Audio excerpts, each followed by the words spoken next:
Good morning. Happy Friday. And happy birthday to our brother Jason. I should really message him first.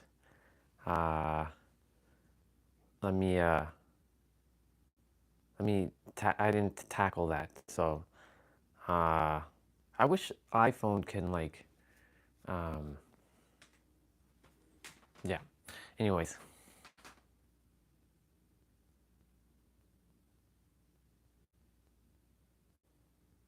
happy birthday to our brother.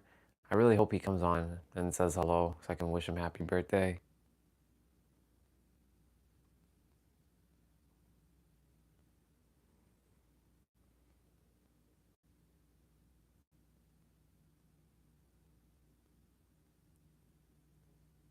Okay.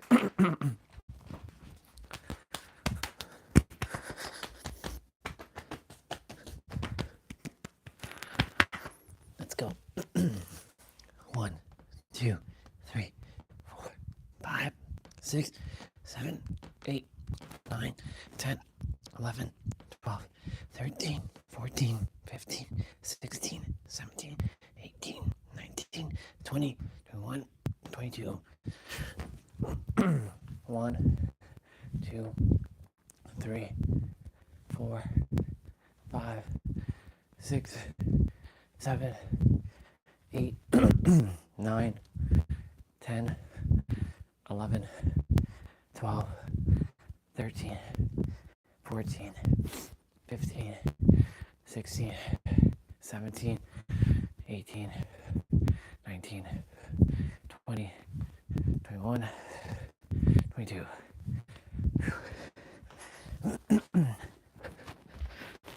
1, 2, 3, 4, 5, 6, 7, 8, 9, 10, 11, 12, 13, 14, 15, 16, 17, 18, 19, 20, 21, 22.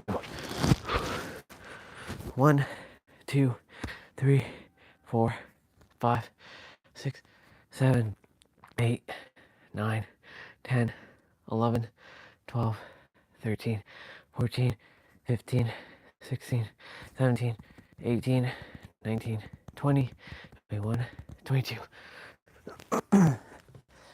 1, 2, 3, 4, 5, 6, 7, 8, 9, 10, 11, 12, 13, 14, 15, 16, 17, 18, 19,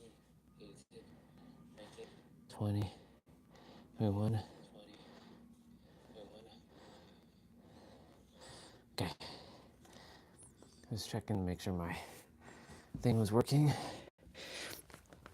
I'm gonna go into this blank. 1, 2, 3, 4, 5, 6, 7, 8, 9, 10, 11, 12, 13, 14, 15, 16, 17, 18, 19, 20, 21, 22.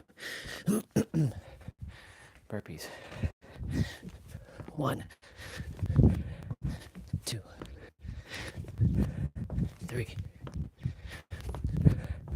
4, 5, 6, 7, 8, 9, 10, 11. 1, 2, 3, 4. What's up, dude? 7, 8, 10, 13, 14, 20, 22. 1, 2, 3, 4, 5, 6, 7, 8, 9, 10, 11, 12, 13, 14, 15, 16, 17, 18, 19, 20, 21, 22. 1, 2, 3, 4, 6, 7, 8, 9, 10, 11, 13, 14, 15, 16, 17, 18, 19, 20, 21, 22. Yeah, I'll get to that in a moment, the word book.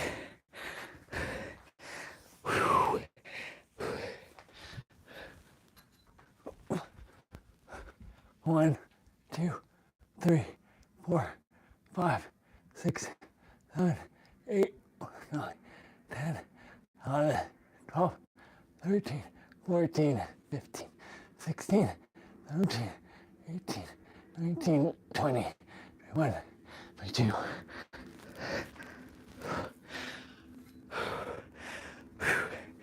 Oh my God.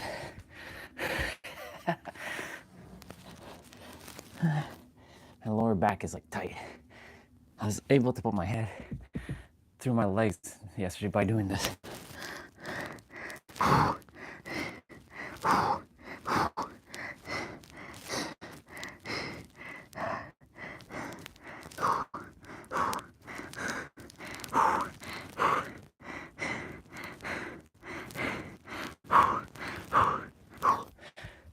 Okay. And vinyl. I'll keep adding to my my moves. 6, 7, 8, 9, 10, 11, 12, 13, 14, 15, 16, 18, 19, 20, 21, 22. Okay.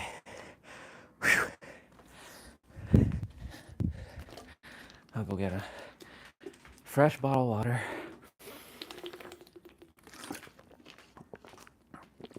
We're gonna go for a bike ride later.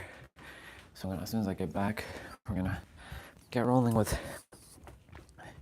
full body play out.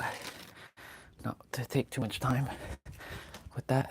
If I have to miss or skip some of my stuff, I will. Only because like it's gonna be a really good day to ride the bike. I'll get to the book in a moment. Just giving my brain a moment to take in all this beautiful energy. Gratitude. That's the word that I forgot to put on the synergy of or the joy diagram. Gratitude. Gotta remember that word, gratitude.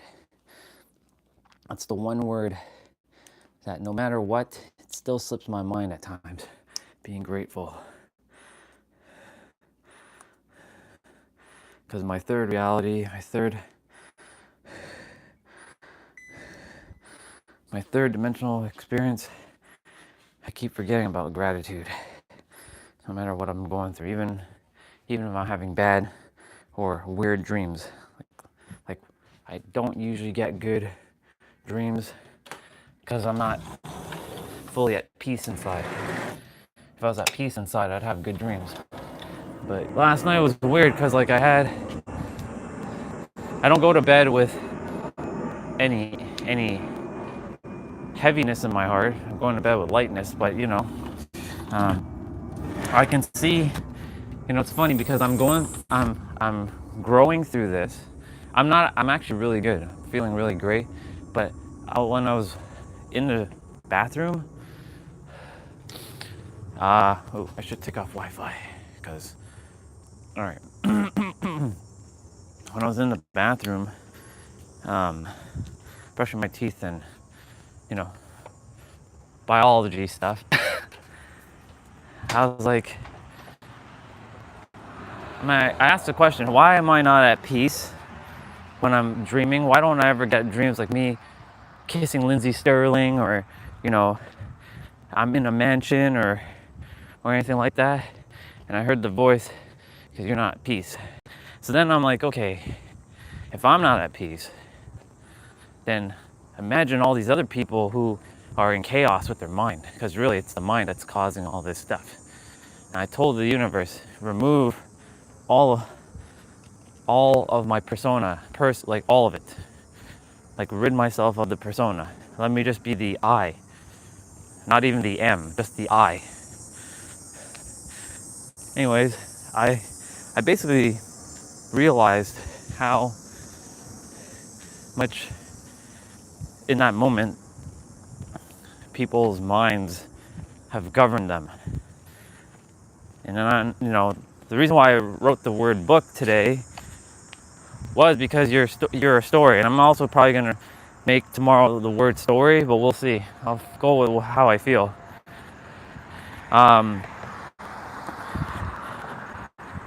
It was inspired by Joseph's, I forget his name. He wrote the Book of Wisdom. But the thing is, the Book of Wisdom has, that book you have to use discernment. Because Joseph, where he's at, yeah, he's thinking beyond third dimension, but there's a lot of things there's a few things that are inaccurate. But because of his book that I've read, and I might read through it, like just have a skim through it again, it's one of those books that you have to use your discernment, really. I'm not gonna make that light.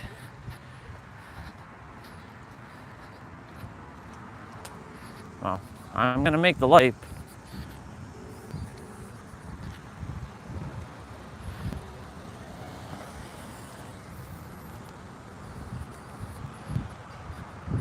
Cool. Yeah, so Joseph's book, the Book of Wisdom, and he has another one.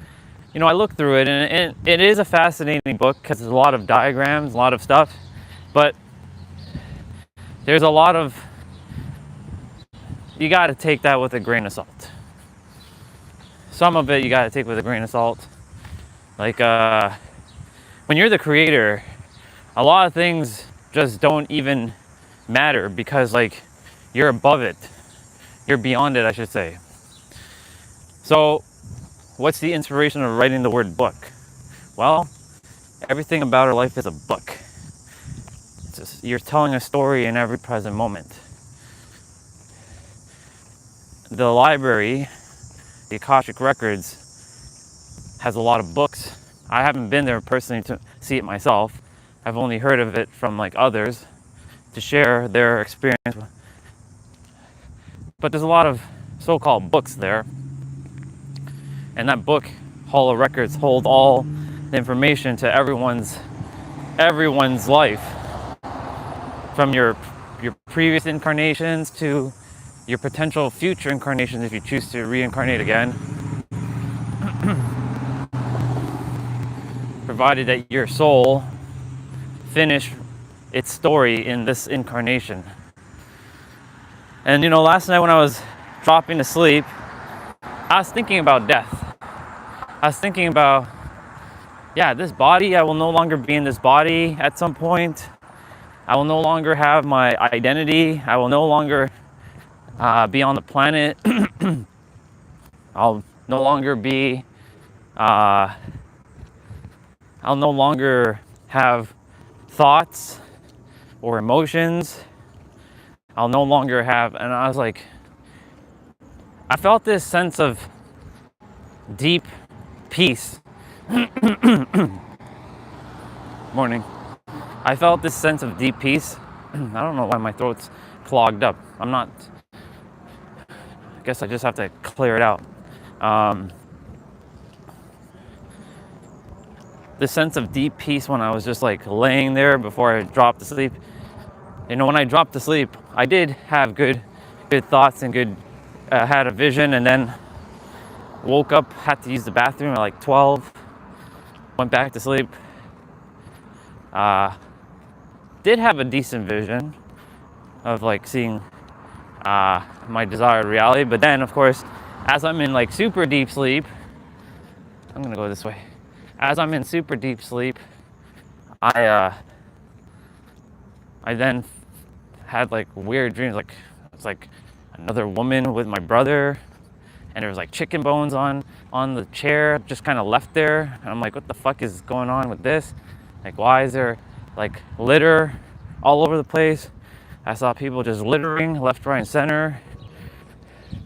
It was just like, why am I seeing this? Like, what's the purpose of this dream? Then it was like 6 something. I opened my eyes and I was like, okay. But then I drifted back for a little bit, and yeah, I was just feeling my 50,000, 55,000 US that I was cultivating into my reality, you know, being on that frequency, tuning myself like a radio station. So it was kind of like a mixture, but you know,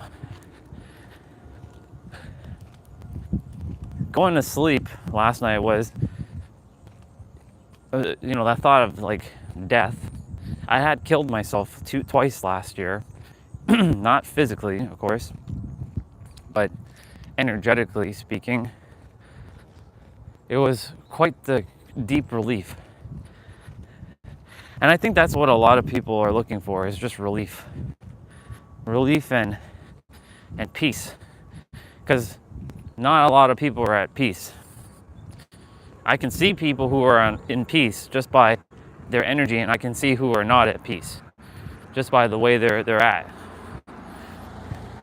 Oh, I also had another dream, like I was like getting interviewed or some shit like that, and I was like not speaking confidently. I'm like, because I was like, I don't want to have this job, but I still want to go and get the interview. And then they're like, if you self-sabotage, then you will never ever work here again, or you will never be offered an opportunity here again. I promise you that. Some lady. I'm like, what the fuck is that? It was weird. But it was meant to help me to remind myself that if I can have weird dreams like that, then certainly I can have awesome dreams, because it's a paradox. Now, I have never really been into the whole idea of lucid dreaming and all that stuff. That's not my thing. I mean, it'd be cool, but I don't believe it's necessary for myself, because I'm a very powerful soul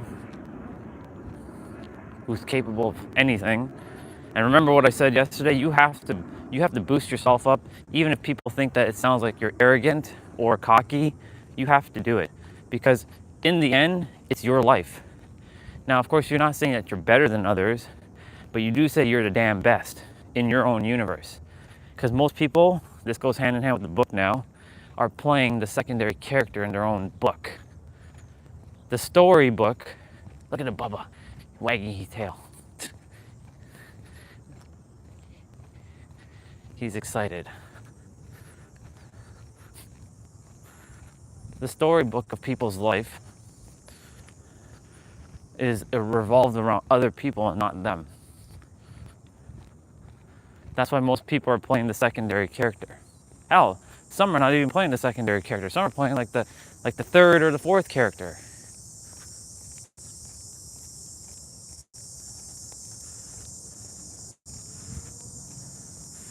Some are playing like the third or fourth character.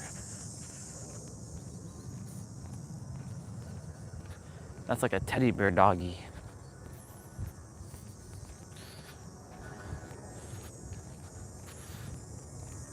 I don't like filming behind anybody, but you know, she's gonna go left or right.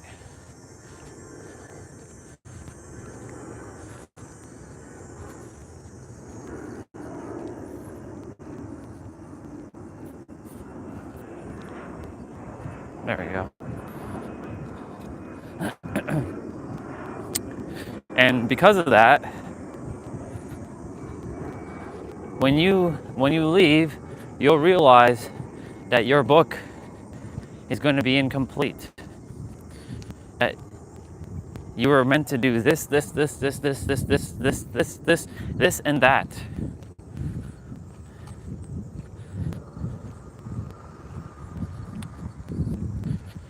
Yesterday when I was listening to Greg Braden, it's funny because, like, you know, Greg, I never resonated with him, just like Dr. Joe, until like last year. Like, I saw him with this weird gray, like long hair. I'm like, Greg Braden, who the hell is this guy? He's not talking my language. He's talking all this mumbo jumbo, like esoteric nonsense that I didn't know anything about. I didn't even know what esoteric meant back then. But I started resonating with him because I started going down the road of interconnectedness in 2023. So he started showing up in my reality more in 2023 into 2024. Anyways, one of his videos popped up on my feed, and I'd seen some of his shorts pop up because algorithm, and really I'm the algorithm. And it's not on this channel, it's on my other channel, the one that has 56 subscribers, which that might be my next live streaming account, because this one is I don't feel called to abandon it, but at the same time it's not working the way I desire it to work. And plus, this channel requires a fresh start anyways, so we'll see what happens on November 25th when the time comes. We'll see what I decide, what the universe has in store for me. It desired for me to live stream for 1 year straight, minimum. So I'm keeping to my word, 1 year. 1 year to the date. Not missing any day. So we're on track to hitting a year soon. Anyways, when Greg Braden was talking yesterday about one of his friends, he was a pianist, and his friend created this beautiful piece of music that he had never heard. Like, Greg Braden was like so infatuated with the song. There was no lyrics to it. It was just a piano piece. And his friend said to him, the song's not ready. It's not quite there yet. So he would work hours and hours and hours at a bar to then use up all his money to go back to the studio and refine it. And it took over a year, but he still wasn't ready to release it. So guess what? Greg Braden went to LA because that's where his friend was at, and he picked him up from LAX. And as him and his friend are in the car, the one that created the piano piece, guess what happened? The very same song that his friend didn't release was playing on the radio. And his friend turned to Greg and said, "Yo, dude, it's my song." He's like, "Yes, it was your song. It's not your song anymore." And the reason why it's not his song anymore is because the universe was attempting to work through him to bring it forth out of him as fast as he could to bring it to the world. But he kept saying it's not ready. So someone else, the idea, it'll stay in the ether, and someone else who is on that same frequency will pick it up and take it and use it. That's why I said nothing belongs to anybody. And so when you have an idea, you must act on it. That bench was over there, now it's over there. Interesting. You must act on your passions. Now, those diagrams that I drew, I'm putting it out to the world little by little. They're ready. It doesn't need to have any more refinement. It's done. I don't have to draw any more other diagrams. Last night, our sister Victoria, she messaged me. You know how I feel about Victoria. I love her so damn fucking much. Like, if there's one person I love more than myself, even though I love me the most, it's Victoria. I love that sister more than anything. I can't even express it with English words, because there are no English words for how I feel for sister. Anyways, she messaged me. She's like, "Brother, I'm so sorry. I haven't been on your live stream or anything." I'm like, "You don't have to apologize." Now, she only left one message, and I spammed her, and I told her I went through a dark night of the soul. I was going through hell. But then during this hell moment, I was able to come up with these diagrams.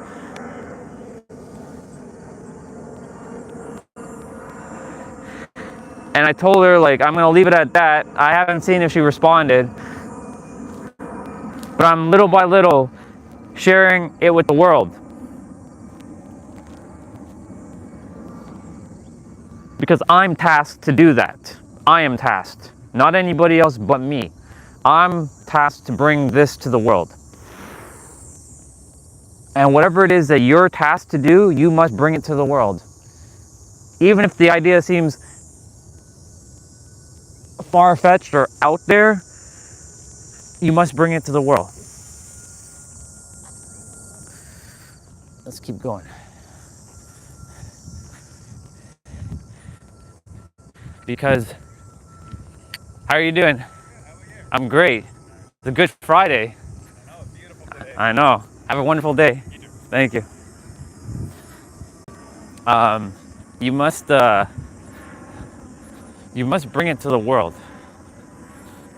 So when Greg said that, I was like, yep. Oh yeah. Because if I don't bring this shit to the world, someone else is gonna bring it to the world. He was saying the same thing about when he had ideas for book titles. Like he would think about the book and the title for the book. He's like, yeah, I don't know about that title. Good morning.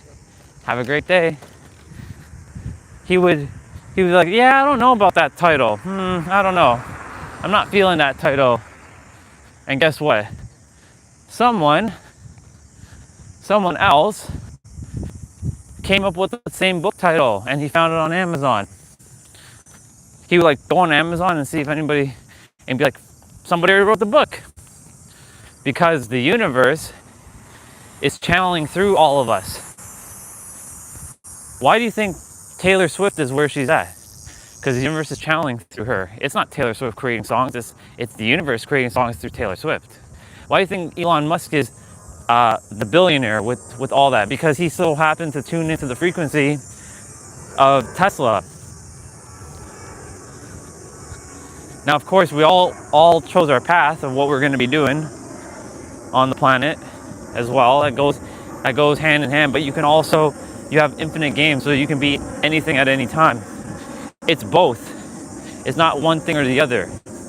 So yes, your life is pre-planned, but also at the same time you can change it. And I know humans don't like contradictory statements because like it kind of goes against it. But the thing is, human minds only like logic and linearity. It has to follow a sequence. It has to follow a predetermined or logical pattern to make sense. But since when did things have to make sense? Think about it for a moment. Whether it's the first human ever created, how did the first human get here on the planet? You know, there's that a long ongoing conversation that Adam was the first person ever. Then there's like we were evolved from monkeys or from apes. Like there's all that, like no one really knows. But eventually something had to come, right? We were formed by microorganisms. So how did that microorganism get here?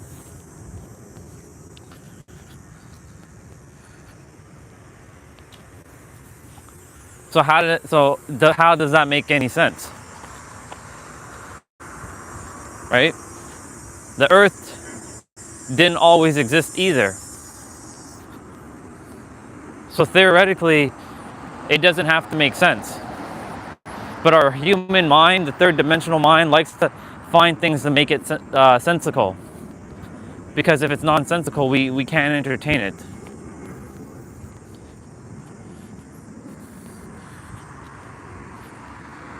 So when I really feel all this through, I'm like,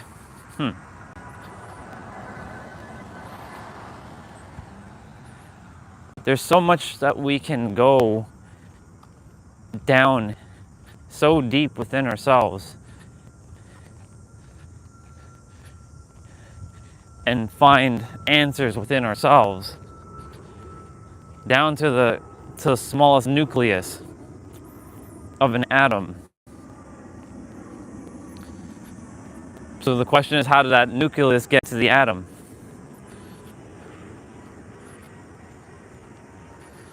You know, yesterday I had a great conversation with Gentle Boy before my phone overheated, and like it basically turned it off. It was outside, the sun was facing, and I totally forgot to put the cooler on the back of my phone to keep it nice and cold, but it's all good. We had a great conversation about all this stuff. Tribal thoughts, how the world has tribal thoughts, which has been added to the collective hive mind, and the collective hive mind is hand in hand feeding the tribal thoughts. And I don't mean tribal thoughts of like, this is how you build a house, so you must build this house. I'm saying tribal thoughts of like, if you don't follow the ways of this tribe, you are out, and you're very survival dependent on being a part of a tribe. In today's day and age, more and more are disconnected from people. But if they really master their mind, yes, it's important to be with social, being social with others. It's very important. However, at the same time, you are God. You're the creator. Yes, it's important to have your human biology have dopamine and oxytocin. Like, it's very important. But you can give that to yourself. I'm not saying that you need to be by yourself, but a lot of people don't know how to be by themselves, and they buy into the tribal thoughts like, oh my God, I have to be with people, otherwise I'm not going to survive. This world is designed to cooperate with one another. Yes. And that doesn't mean that you have to be, dependent on others' survival. You don't. But technically speaking, you are, no matter what, because you go to the grocery store, you're dependent on the people putting the groceries out there, unless you grow your own food. Like, there's a lot of things, but my point to say is, like, the tribal thoughts are like, you must listen to this person because this person is right, and if you don't listen to this person, you're exiled. Screw that noise. I'm gonna go this way. You do what you choose to.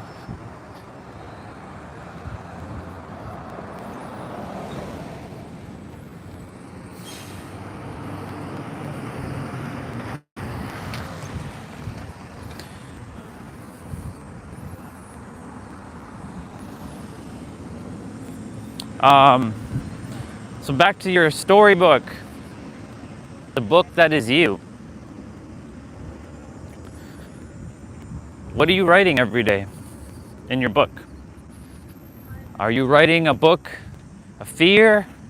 Are you writing a book of infinity? Are you writing the book that you're accomplishing your stuff? Are you writing the book of your life? Or are you writing a book to leave this planet and be afraid? What are you writing the book about?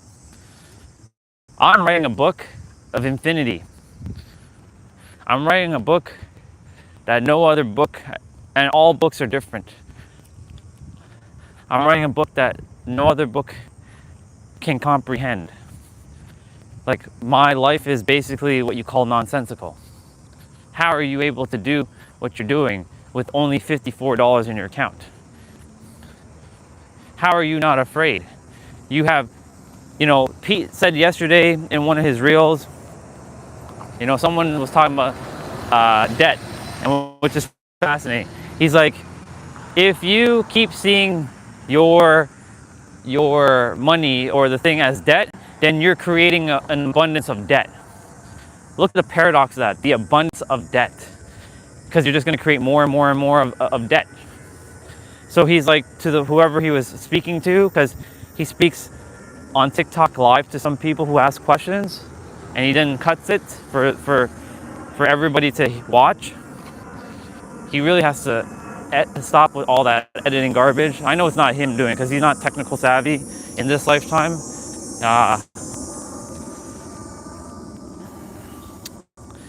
Basically, Pete said, view it as money well spent, that you invested it, that the experience, that all the resources that you spent or invested in was money well spent.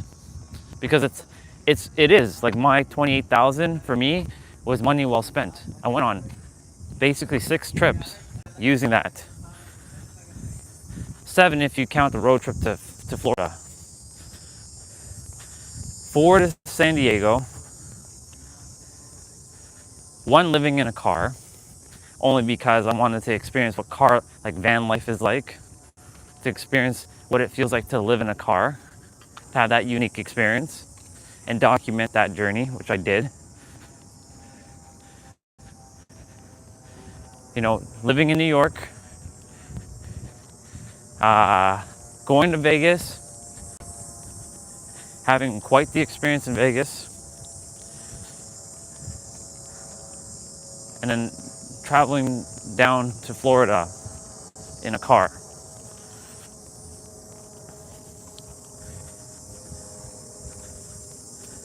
So my book right now, in the last, from 2022 to 2025, is filled with adventures that takes up a good, it covers a lot of my life, like, that I missed out on. Like, when I was a kid, you know, we went on lots of vacations. When, oh, there's a doggy. When Dad was actually using his brain back in the days, you know, he was rich. We were actually rich. We took first class trips. We took all kinds of stuff. But then Dad got influenced by other friends, and alcoholism really took over. Like, he always loved alcohol, but alcohol rules his life. And then him and Mom don't have the loving relationship like they once had when I was younger. Every Sunday we would go to like a mall, and they would go and get this thing. They both hold my hand. Like, my brother and my sister missed out on all of that. They got, my mom is, you know, connected with my brother and my sister, and I've had 13 years with her, and, you know, I'm actually healing right now in this present moment, all that, because, like, you know, they missed out. So Mom can favor them, because I don't require Mom anymore. I'm my own damn sentient being. I became aware of who I am. Why do you think for most of my life I never asked my mom for any help, or my dad? I did it on my own to some degree. I manage things on my own. I do things on my own, because I get to tell a different story than my brother and sister. My brother and my sister, they're capable of a lot of things, but they still require Mom and Dad's help. Well, more Mom than Dad. They don't really go to Dad for anything, because Dad can't help with anything.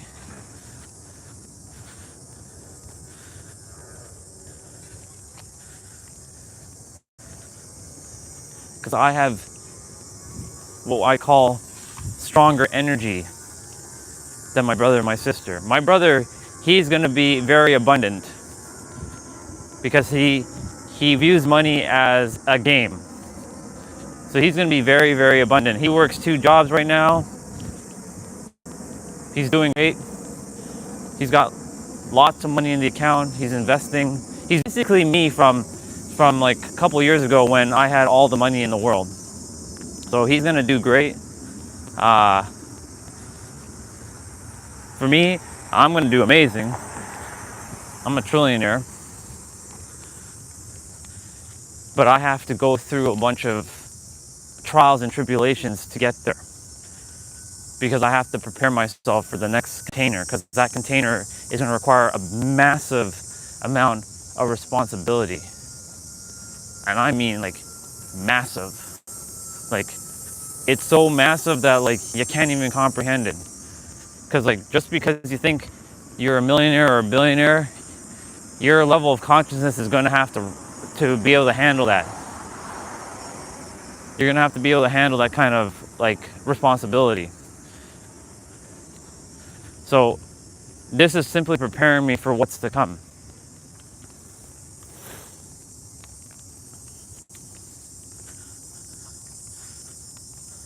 I'm not sure how my sister's life's gonna turn out, to be honest. She better not end up with like a dude who's like my dad. She knows better. There goes the Toyota 86. Love it.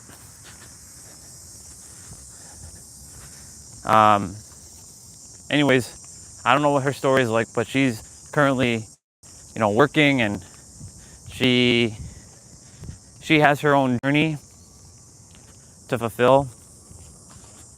We all have our own journeys to fulfill. But currently, my story in the last 3 years has been epic. Especially leaving for New York and having exponential growth from 2022 to 2025. It's unmatched. There is no other human who has leaped in consciousness like I have in such a short amount of time. That's why I said you got to boost yourself up.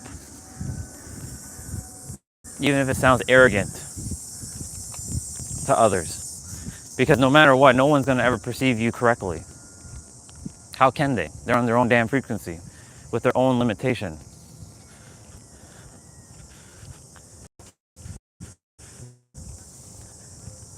Again, know the time and place when to say things like that. But there's no other human. Huh? I know. I'm not videotaping you. I wasn't videotaping that though, and it's facing me, just so you know. Yeah, but just letting you know it's facing me. So just letting you know.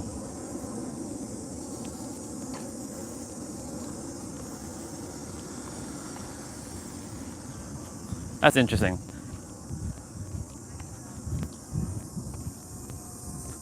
I have to tell her to basically chill out.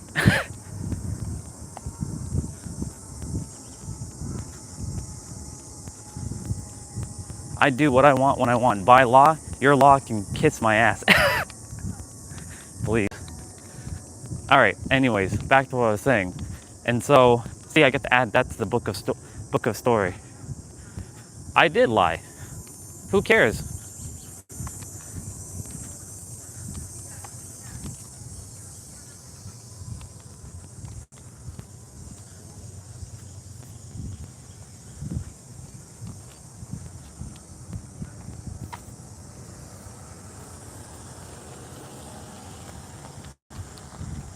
I lied because I don't want to waste my time and energy on that. I could say, you're right, I'm sorry. Fuck that. No. I do what I want when I want, however I choose to. Nothing belongs to anybody on this planet, and laws are like, by law, please. Sometimes you have to.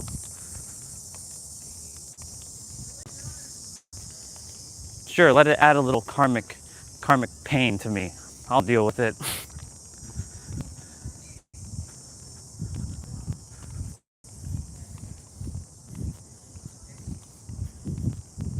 I still love her soul, but don't mess with me.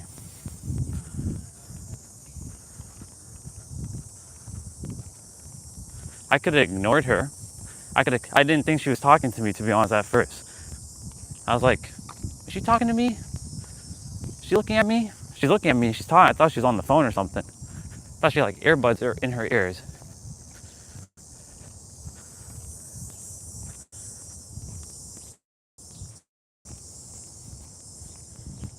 I've walked through this street many times. So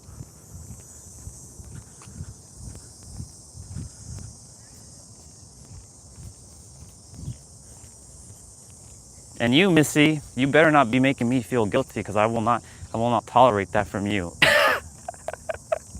With that, you lied.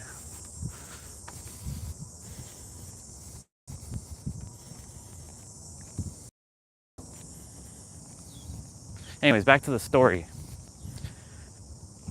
I've had massive leap in consciousness more than any other human in less than like a year.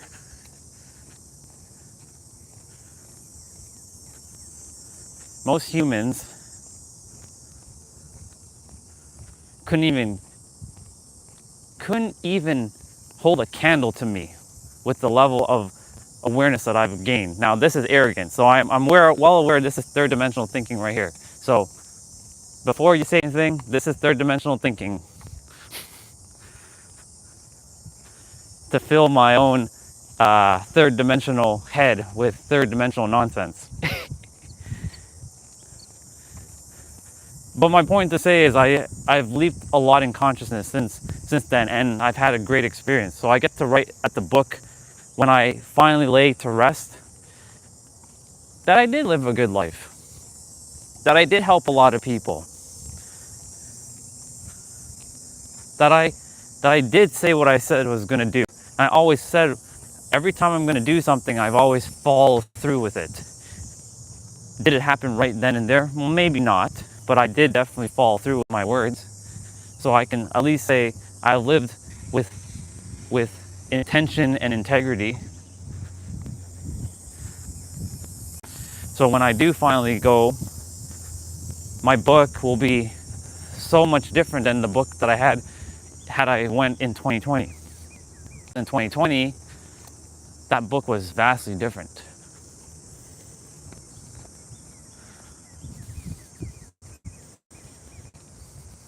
Morning. The book that I was writing in 2020, there was like just growth of like evolving, but then what did I do with my life for 20 years? I was miserable. I'm gonna use your word. I lied a lot. I stole. I cheated.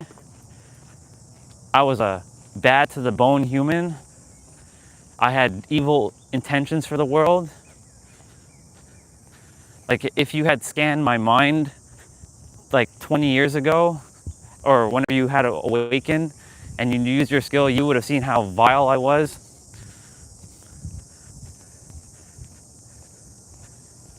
Like complete genocide of humanity, wiping out the face of the planet. And of course, thank friggin' goodness I did not pull the trigger and do anything like that, because I would be dead. I'd literally be in jail. I'd literally either been like in jail or I would have been executed myself.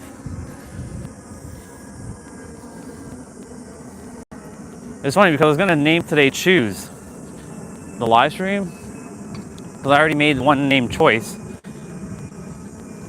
And I could still make a live stream named Choose. But you choose what you choose to entertain.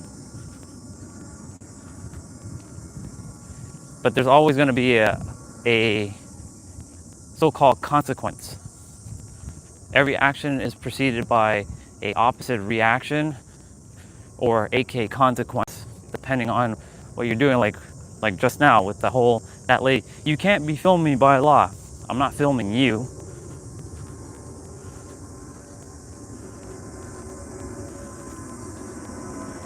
Did I point the camera at you, Missy? Of course not, lady.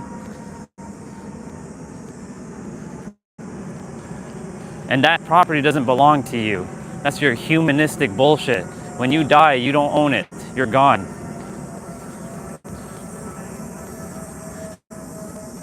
Humans are so annoying at times. Literally.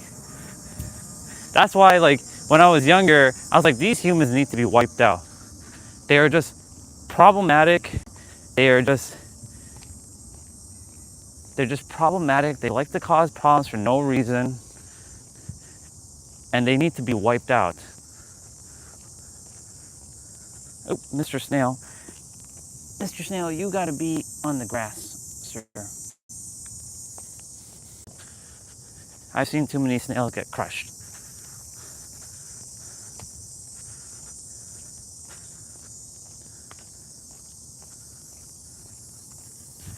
I love you, miss, whoever you are. I still love you, but your words are annoying.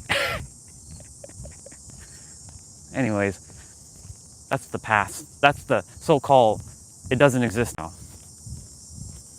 And this is a great example because, like, you know, the nervous system wanted to tear her a new one. Literally, it wanted to tear her a new one.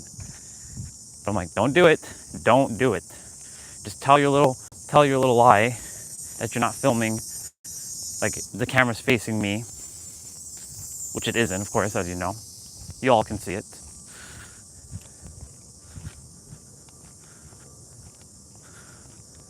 And keep going. Because I could have put the camera down and I could have slugged her. I'm like, don't you ever talk to me like that. But that's not the type of person I am. Because I know most of these humans don't know how to use their brain and use their mind effectively.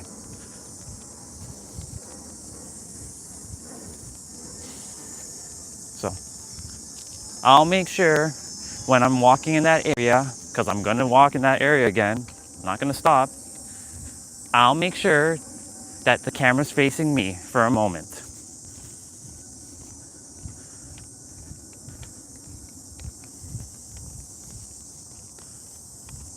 We are heading to the trail now.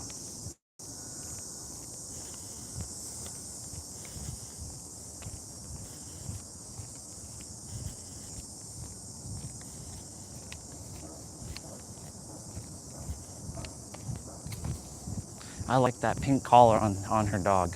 It's nice. Or that leash, sorry. I like that pink. It's nice.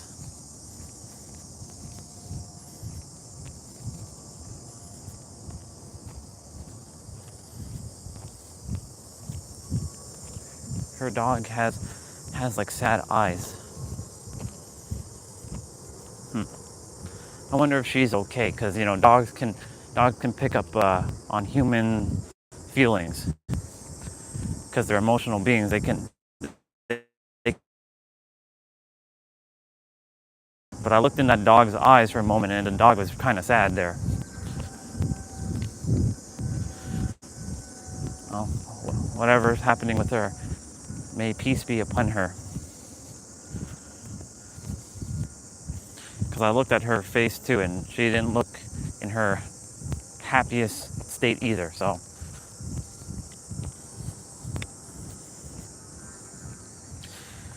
and that's what I was saying at the beginning of this, you know, this walk was, you know, when I had my, like, I was, you know, my mind, when I was in the bathroom, I was like, why do I end up with like crappy dreams? Like, why do I feel that? It's because you're not at peace inside. Well, now that you made me aware that I'm not at peace inside, that means there's many other people. Morning.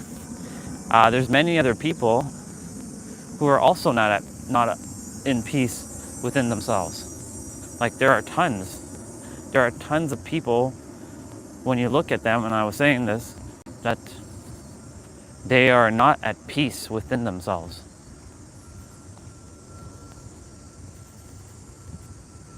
I don't want to see people like that. They deserve to be at peace. Everyone.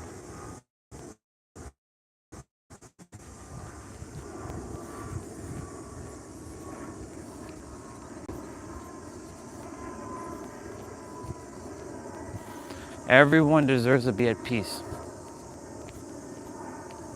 It's not just for some. It's not for the so-called, what people will say, the privileged.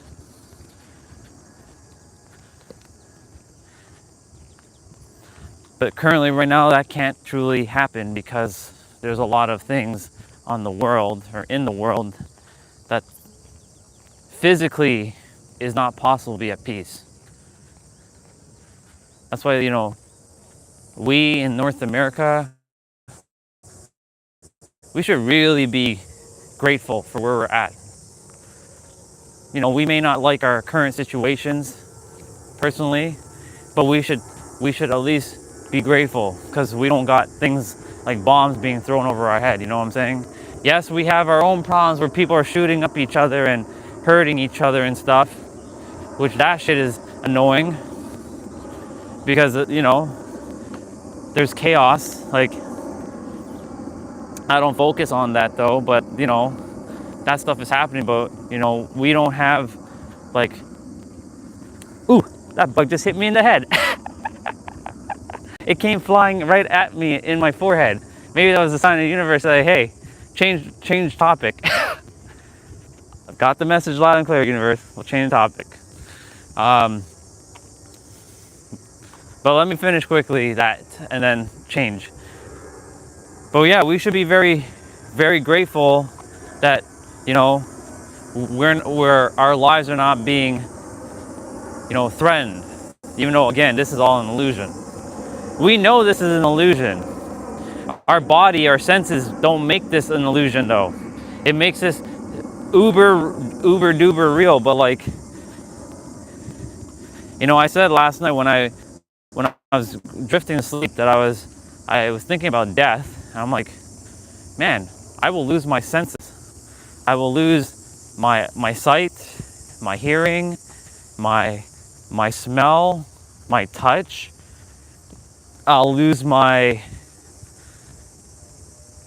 ability to speak. I'll lose a lot of it. We should be really grateful, but at the same time, like, you know, these senses are what govern how we feel on a day-to-day basis. Some days you can be extraordinary and on fire, and other days you could be just absolute chaos and you can be in absolute chaos.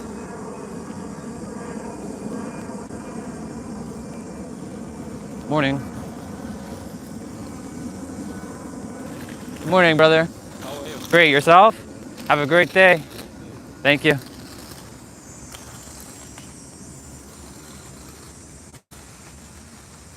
He usually is rollerblading this way when I come to the water.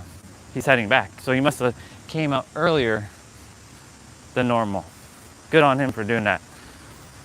And the water levels are back to normal, somewhat. Welcome back, y'all, to the daily water.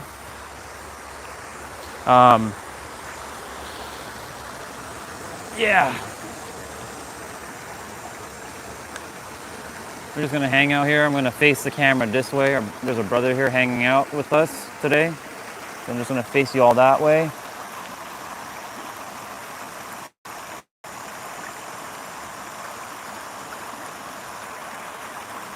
Okay. Let me do my back bend.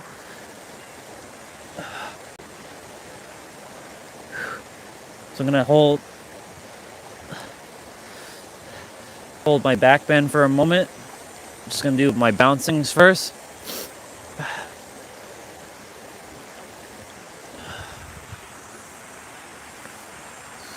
3, 2, 1, go.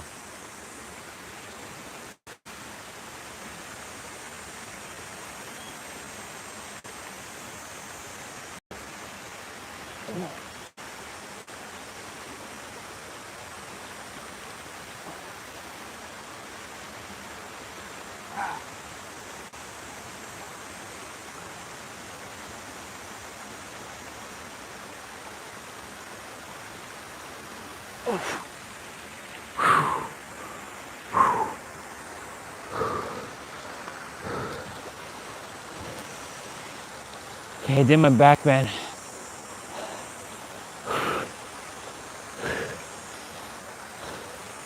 That's like a rush of adrenaline when doing that. Oh, that brother didn't have to leave. Oh well.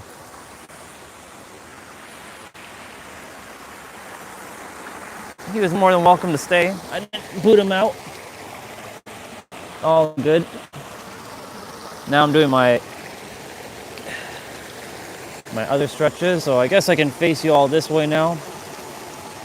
Well.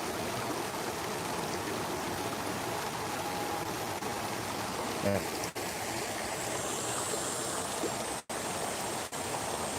That's better. Morning. You know, it's funny. Most people will check the water to see if I'm here, because this is like my spot. Like they know, like in the morning, if they're coming, they'll check here to see, is he here today? Oh, he is here today. He's at the water.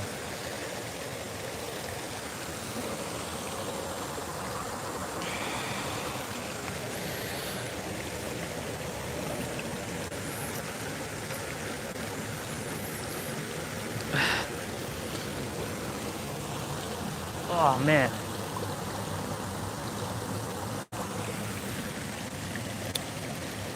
All right, back to our book. Everybody deserves to tell their great story. Everybody. It's not for some.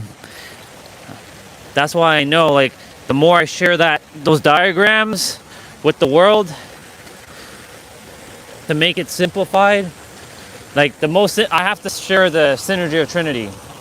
If the only diagram I show it's that one, it's gonna be that one. Because, you know, the heart one is great, and I do truly believe that that's what the heart really symbolizes, our journeys. Because we start with our heart, then our mind kicks in, and then we have to go through our journey to realize that we're all one in the end with the heart.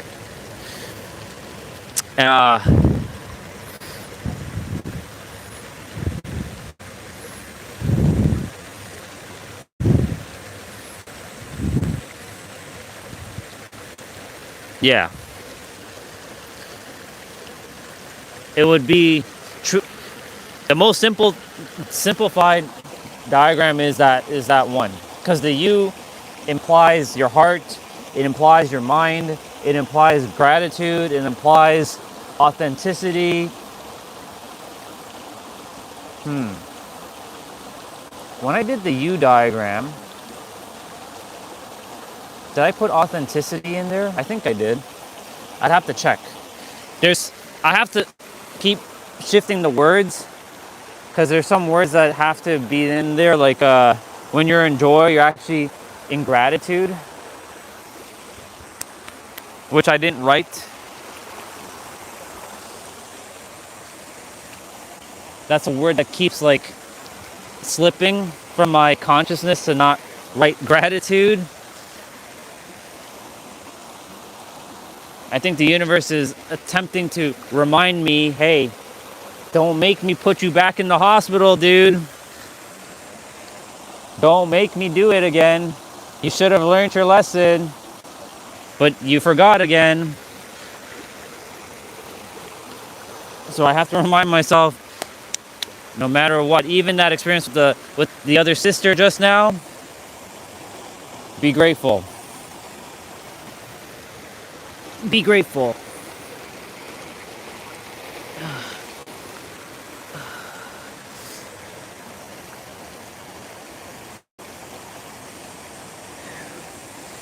Oh man.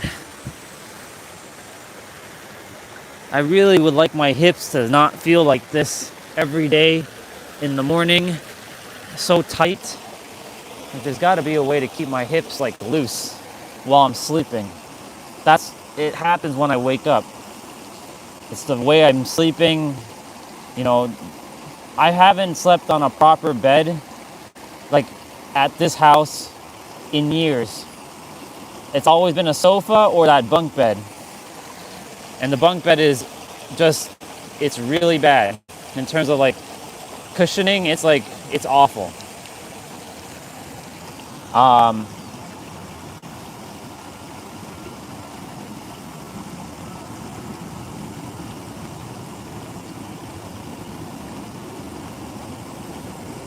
I kind of wish we never got those bunk beds, but you know, I'm grateful for it because it acts as my exercise equipment.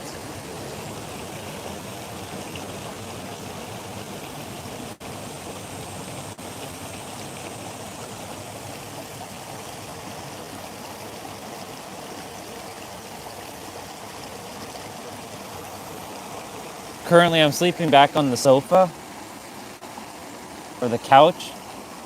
Oh, welcome back. There was two of you.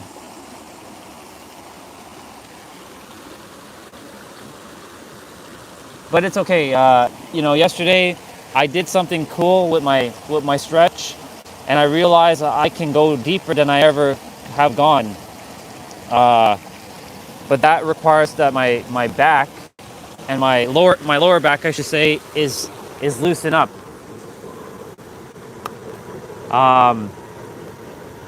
I was very proud of myself because I had never done that before.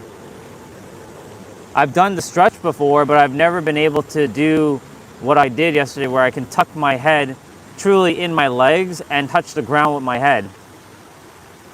But I noticed that I was breathing, and I was breathing deeper, and I was taking that air, and I was breathing into my back, and I came to realize, oh, I can do this. And now that I have, feedback that I can stretch my back like that, now I know I can do it again. I just have to keep my lower back loosen up.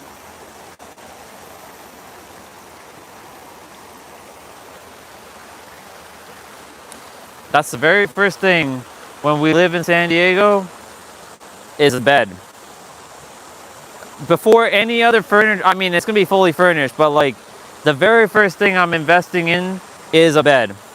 Like, and I mean a really good bed. One of them smart beds that has like temperature control and the ability to lift your legs up, or lift your body up. You can sleep in like a V shape or whatever. Yeah, we're getting one of those beds. That's king size. Yeah, we're doing one of those. We're definitely doing one of those beds, 100%. Because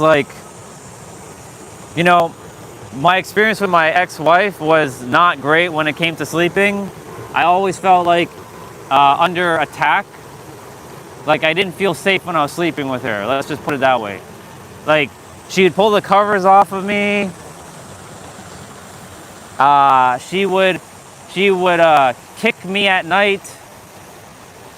I would be sleeping more closer to the edge of the bed. Like, it was scary to sleep in the room with her. So you know what I ended up doing? I ended up buying an air mattress, and I slept outside with the air mattress to be at peace. Could you believe that? You believe that nonsense? That's why, when I live on my own again, I truly desire to live on my own for a long time without anybody else in the house. People will come and visit, cool, but I mean, no. Ain't nobody living with me. No way. No. Not right now. Maybe 10 years from now, potentially. So when I'm 50. But no. No, just no. I have to be on my own. I desire to be on my own and live on my own. And if I'm in a relationship with anybody, they stay at their own place. And I'll be at my own place. I'll be like, all right, have a good night. I'll see you tomorrow. I'm an odd one, aren't I? I'm a really odd dude, aren't I? I know some of you women are listening to me and be like, what's up with this oddball? Why doesn't he just act more like a guy? Well, it's simple. I'm not a dude. I am a soul. I just so happen to choose this dude body. And yes, I am very masculine when I desire to be. I can be. I could be macho man if I really desire to be. But no. I'm gonna have my own place. You all can come and visit, and you can sleep over in the other room, because I'll have multiple rooms. But no one ain't living with me. You can come and stay with me for a month. You can stay with me for 6 months, but you ain't living with me. Not right this moment. No way. No, no, no, no, no. No, no, no, no. So what about the healing resort? That's a great one, right? That's a different one. All right, when I'm at the healing resort, it's a little different. The healing resort, there's going to be people staying there. That's the whole purpose of the healing resort. But like the penthouse or whatever I have, that's just me by myself, enjoying my time, being at peace. Like, you have no idea how much I strive to be at peace. Like, I love when there's nobody in the house here, like nobody. But that's very rare. But when there's nobody in the house, like dad's gone, like even though he's in the garage, he's still energetically here and I can feel it. When he's gone, when mom is gone, when brother and sister are gone, and I have total freedom to the house, oh my God, I feel on fire. I feel it. So you can say, like, I'm always looking for a place where there's no other humans. Of course, you know, in a penthouse, I'm in a building with other humans, right? So maybe the penthouse is not really where I'm supposed to be, potentially. I'm supposed to have my mansion. That's far away from other mansions, you know? Where, like, the next closest mansion is, like, I don't know, maybe 100 yards away. Like, I have, like, 100 acres of land. I mean, I have good internet. I have access to the city. It doesn't take long to get to the city. Like, I don't live in some rural area, but my mansion is not clustered with other mansions. You know what I'm saying? Because I can feel the energy. That's what I feel like the healing resort is. It's supposed to be like away from like things and people, because that all does make a difference. Now, of course, if the community that I'm in is very high class and luxurious, then that's a different story. I'll take it. Because, you know, when you're living in a high class area, you think high class. That's the collective hive mind. When you live in the slums, your mentality is going to be slums. It's going to be a little hard to change because your environment does make a difference. But for me personally, like, I do desire to live on my own for a long time. Paying my own bills again, and enjoy paying my own bills again. Doing my, you know, ordering groceries from online because I don't really want to go in the store or shop. What else? Being able to sit at night and just blast music as loud as I desire to, or watch a movie how loud I desire to with surround sound and all the technology in the world. I desire all that.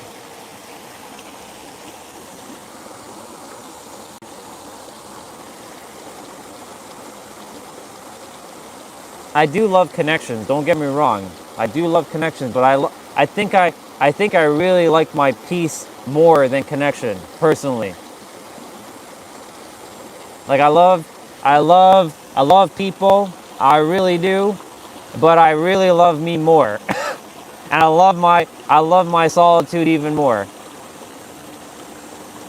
Like, traveling, for example, with people would be great. I want to go here, but I don't want to go there. I want to go here. So you go your way and I'm going to go my way. So, like, what's the point of traveling with people if you know, it doesn't feel in alignment? That's why, like, I love traveling alone, because I can do what I want, when I want, however I want, whenever I choose to, with whomever I choose to, at any given time, without someone else's energy kind of interfering. You know what I'm saying? Like, I want to go here today, but I don't want to go there. I want to go there. So go have your own experience. I'm going to go have my own experience. I don't know. It's like part of me, for my book, it just desires to be alone. And I like it. I like it a lot, in fact. It's peaceful. It's less problems. There are no problems, literally. Single life is, for me, single life, I mean, look, our human biology desires connection. Let's just be real. Our human biology desires it.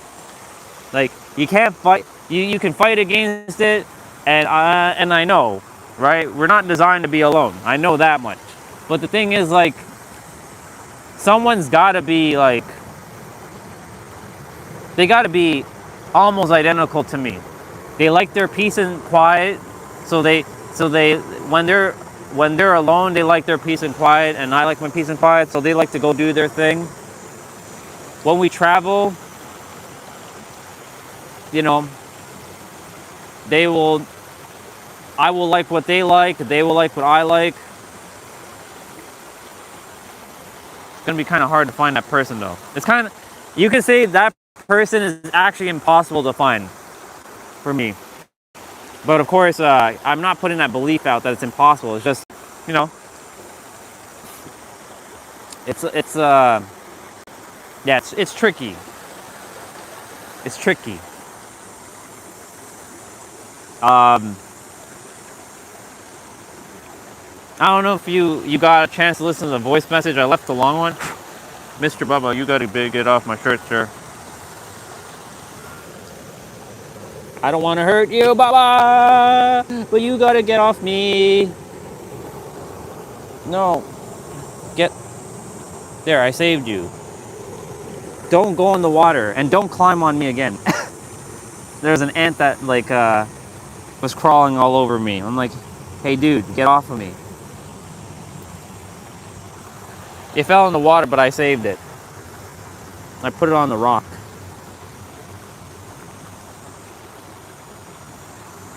All right, we gotta get going.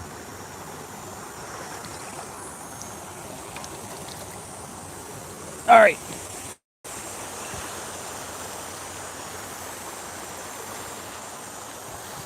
Thank you, water, for the time. I appreciate it, as always. I love you. I'll see you tomorrow. It might be cloudy tomorrow. Who knows? It might rain. I love you, water. Thank you for always keeping us company with your magical energy. I see you tomorrow, water. I'll see you tomorrow, water. Cool. Cool beans.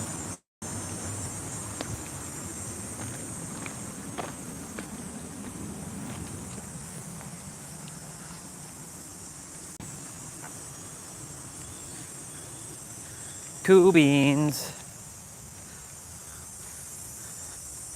Okay. Yeah, it's you know, I love when I get to hang out with people, like when I got to hang out with Olga and I got to hang out with Victoria in San Diego, or when I get to hang out with Matt or Agape. I love hanging out with people, but to, like, then, like, you know, have a full-on, like, vacation with someone, yeah, I don't know about that. Like, when Olga came to San Diego, it was fun. Both times were fun. We went ice skating, went to the beach, had ice cream,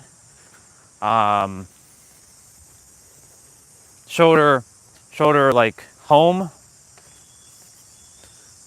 like where I belong.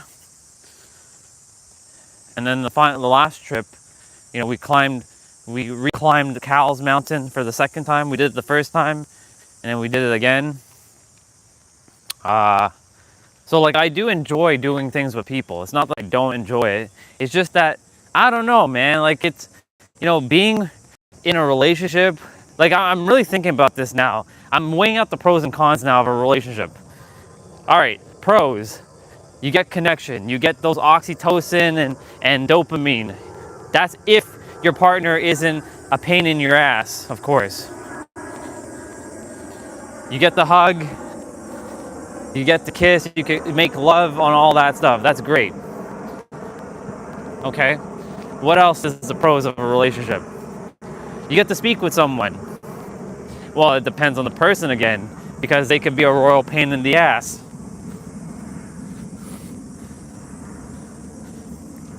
They can be smothering you and you require space and you require, like, I need space. Like, leave me alone. I don't want to be seeing you 24/7. You know what I'm saying? That's not healthy.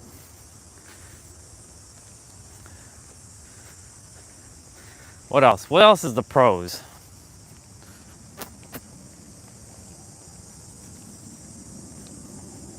Well, two minds are better than one.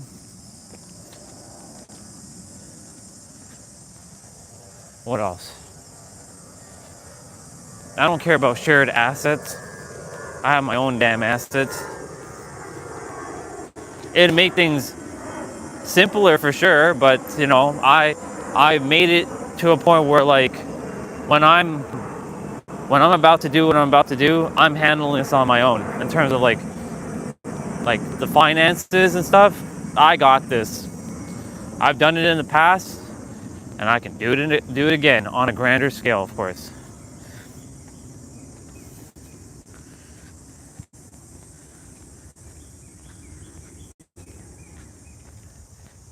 It would be cool in a relationship to have someone to do the healing resort with me, because they can tackle the women, I tackle the men, and then the alternate week I switch and I tackle the women, and that person tackles the men. Oh, hey brother, have a great day.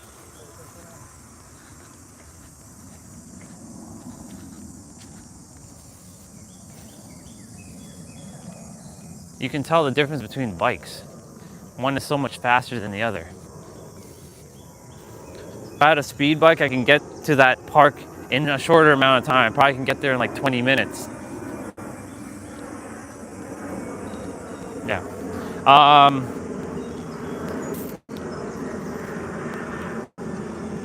Anybody else want to list the pros of being in a relationship? Because I kind of feel like I already listed the main things.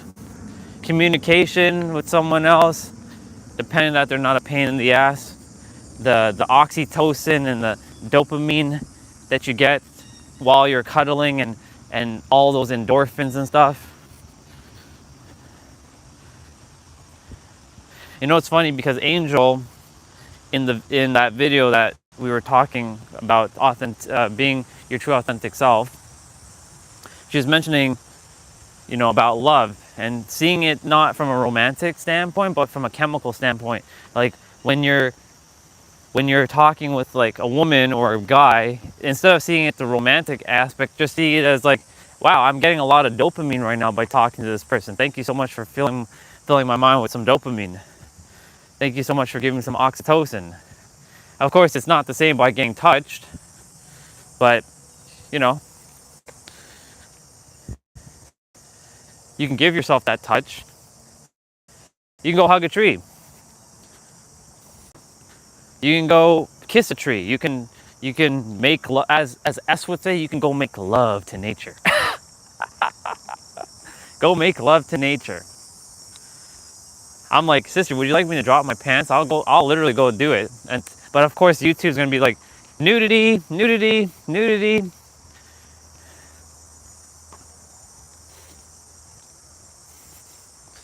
YouTube's so silly.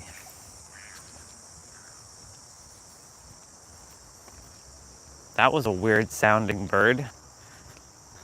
It was like, rah, rah, rah. Today is a beautiful day. Going for a bike ride, no matter what. Gotta get the phone charged back up though. Heading to that big park. We're gonna chill at the bench. I'm gonna get my play out done early. Do as much as I can before we head out. I'm gonna prepare myself for that. We walked there last week, Friday. We started the walk. Actually, we started the walk around this time. We left around like 9:22. That's when Misha called and she was having her extraordinary magical experience. And I'm glad she had her magical experience. Makes me happy that she brought forth what she was supposed to bring forth. All right, now, by the way, practice love. Now, the cons of a relationship. Well, I mentioned some of them already. If they're a royal pain in the ass. Because, you know, some like to just stir up trouble for no damn reason.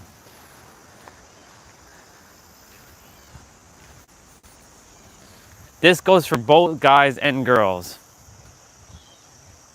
Humans like to stir up trouble for no damn reason. So, some will say, I don't like how you loaded the dishwasher. They get annoyed by such things like that. Or, and I know, because I don't like, if something is moved, it should be in its space. Like, if this water bottle is not on a coaster on the spot of the table, I will get pissed. Well, I won't get pissed. I'll just be like, can you not put the damn thing on the coaster? Like, what? How many times do I have to tell you that? Like, it's just common sense. Yeah, I'm OCD with my shit, by the way. Like, when you come to my space, like, you literally will have to be careful, like, how you walk. No, I'm gonna make sure I break that. But you know, I like order. I don't like disorder in my own space. You know what I'm saying? I like order. I really do like my order. Because disorder feels chaotic. Order feels peaceful. It feels serene. It feels like everything just feels good. Like when I put down the TV remote, if I'm using a TV for like video games, like to turn it on, the remote's gonna go back exactly where I found it. It's not gonna be under the couch. It's not gonna be hiding in some crevice. It's not gonna be like, where did I put this thing? Where is this damn remote? No, it's going exactly where I press it and I put it right back where it belongs. And then when I'm ready to turn it off, I pick up the remote, I press the power button, and I put it right back where I just picked it up. It's just that simple. I'm basically making my space as simplified as possible. Not have too many things, like have big things, but not too many things. So like, instead of having like 10 sofas, I have like 2 sofas. One, like like they're massive, that can hold like a lot of people. Instead of having like, I don't really care for a coffee table, but you know, that's necessary. It's not really necessary, to be honest, but like, would be nice to have, would be beneficial to have that by the living room. But like the dining room, for example, I desire furniture where you can transform it. Like, I'm sure you've seen those furnitures where you can like morph it from like a bed to a table, and like it goes from like a long table to a short table. Good morning. How are you? Good. Enjoy your day. Thank you. Have a great day. Bye. I really love when I get to see them.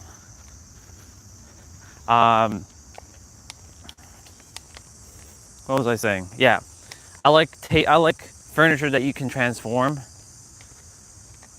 And I've seen a bunch of like beds turning into like tables, or like tables turning into like futons, or you know, I basically desire furniture that has multi-purpose.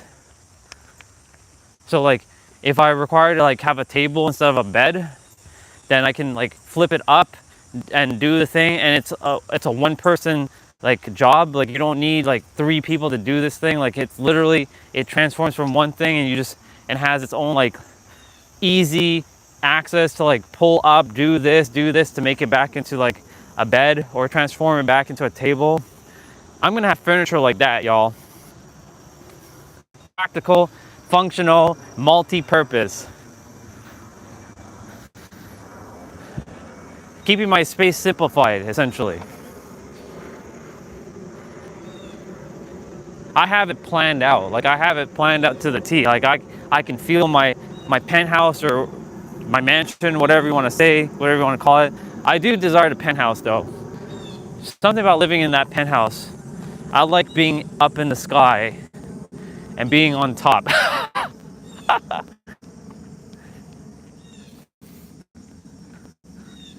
It's a sign of like power. Anyways, let's not get into that kind of conversation.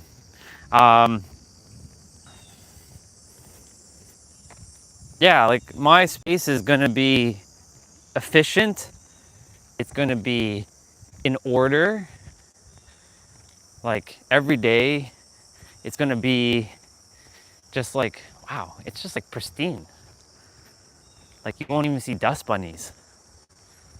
I feel I'm gonna hire like cleaners to come every day. Good morning. Morning. Have a great day. You also. Thank you. I'm gonna hire like cleaners to come every day. Look, she has a California t-shirt. See, I was meant to see California. It's home.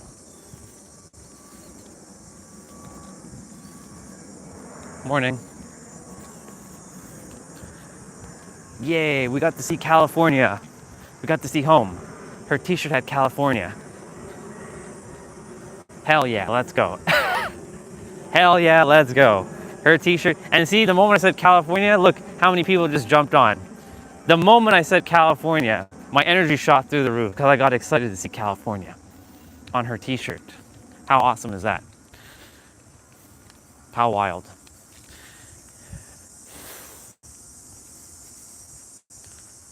Did you see California I'm in? Like, was that on her t-shirt? All I was looking at was the California and the bear. Oh, you don't have to apologize, bro. You don't ever apologize. You do what you got to do. Remember, you're not obligated. You do what your story is telling you to do. Your book.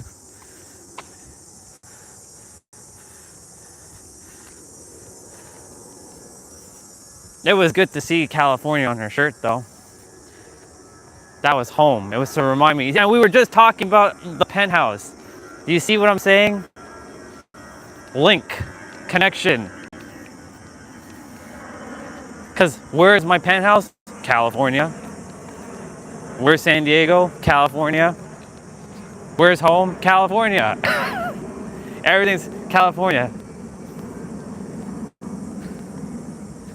Everything's California. Morning, brother. Have a great day, dude. Thank you.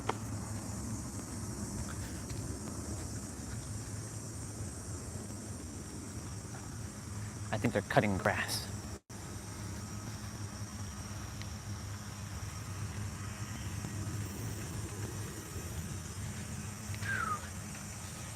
Either that or they're doing what are they doing? Yeah, they're cutting grass.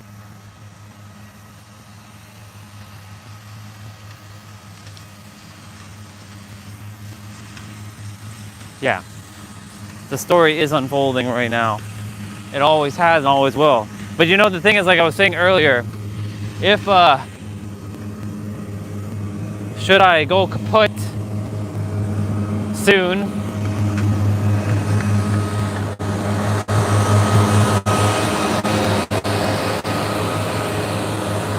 Morning. Should I go kaput soon? My storybook will be perfect.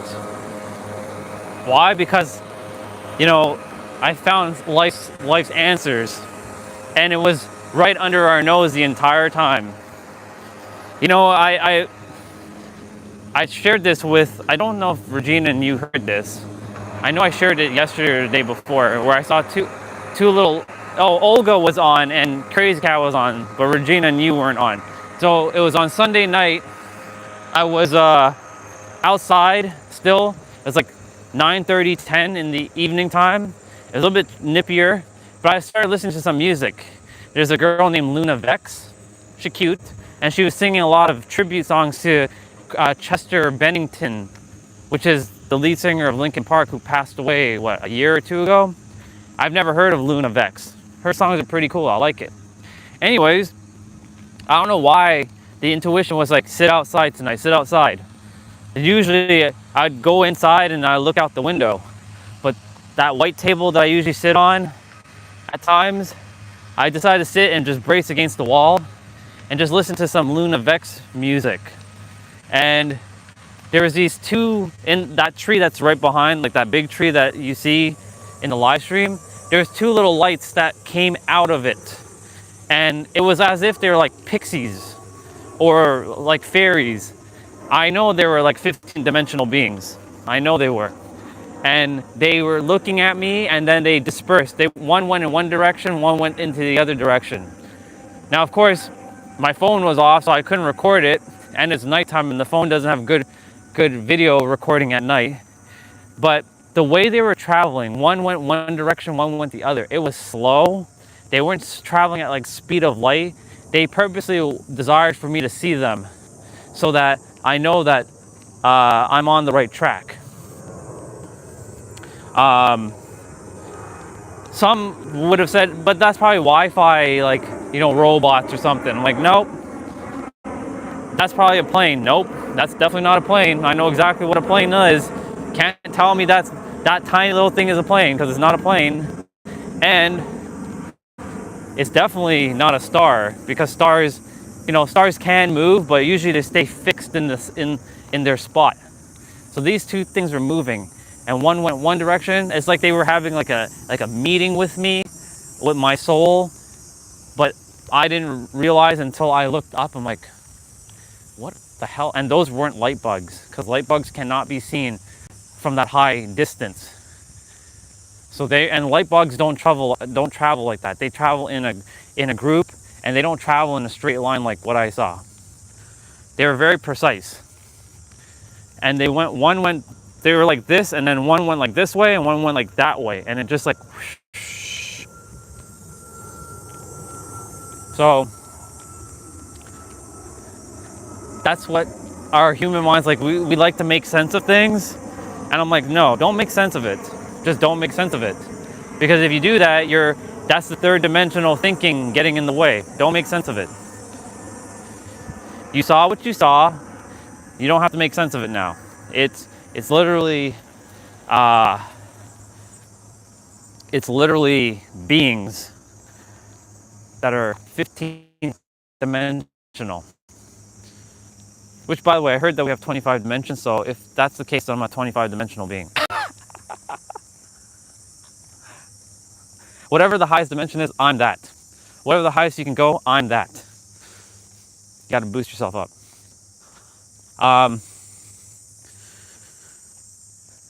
Anyways, you know, if I were to go kaput now, my book is gonna be full of, well, I know the answer. And it was just that simple. And that's why Nero kept saying, don't obfuscate things, don't obfuscate things, don't obfuscate, stop obfuscating. We like to obfuscate, stop making it complicated. There's a piece of wood here. I wonder what that piece of wood is doing here. That's too high? Yeah, I know. I'm a 25-dimensional being now. That's right. We jumped 10 dimensions. We went from 15 to 25. Yeah, I'm a 25-dimensional being.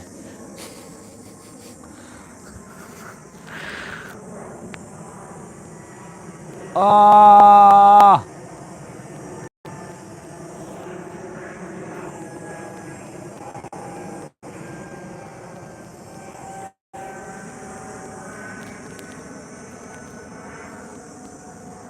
There's a van coming.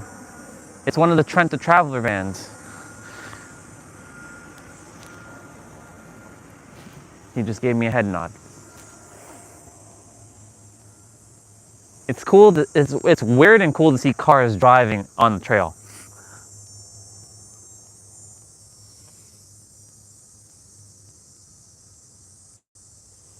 Ah.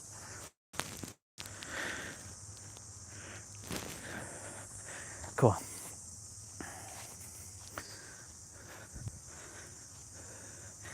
Awesome sauce. Yep. See, there it is.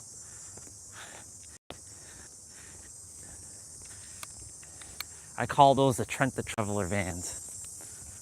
Because like, Trent the Traveler lives in one of those. Well, he has a Mercedes Sprinter, but he's changing it for, I think, a Ford one. It would be awesome to live in one of those and travel around, because that's what he does. He has internet like attached to his roof. Like, he's got really good internet attached to his roof. Like, he can have internet anywhere. He has unlimited internet. He gets to just document his life, and he gets paid to do what he loves.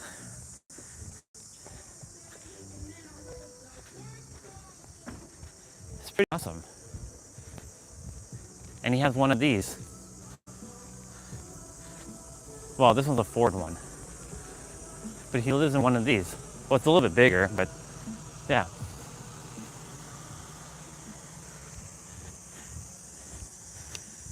Trent the Traveler is very inspiring. Watching his stuff, like him and his dog, I forget his dog's name. I think, is it Sadie? I think it's Sadie. No, I don't think that's his dog's name. But it's really inspiring to see Trent doing his thing. And it's funny how I ran into him. It was on the other channels I watch YouTube on the tablet. The one that has the 56 subscribers, that channel. For whatever reason, an Asus projector ad showed up. And he was like, I was like, Asus projector ad. And it was his channel, Trent the Traveler. He was documenting the Asus projector. And then I'm like, interesting.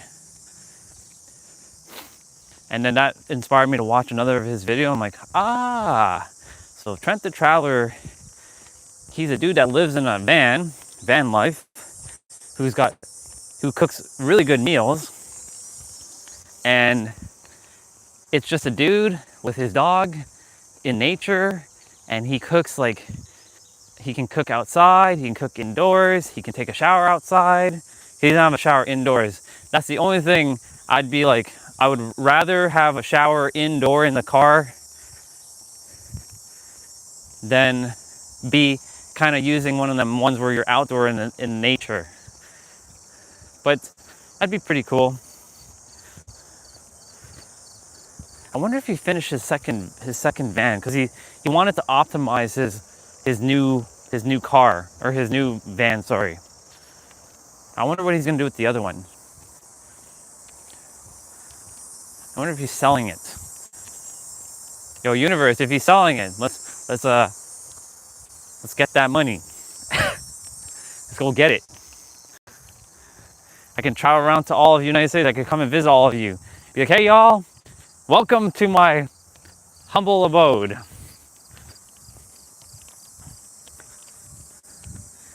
And this is the world famous Trent the Traveler van that I got to buy from Trent himself.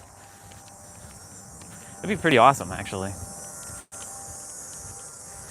Get that sexy Starlink internet that's like absolutely glorious.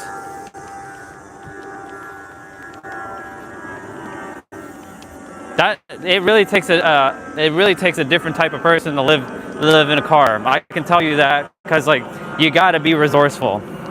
Like, you have to be resourceful. That was the skill that I was testing when I was living in a car in San Diego. I had to manage my batteries for my electronics every night, so I couldn't like spend like hours on technology, which forced me to like stay present in the car. I had to find ways to sleep properly. I had to make sure I slept in a safe area in San Diego. I mean, everywhere's safe, but like, you know, gotta make sure that I was in a car.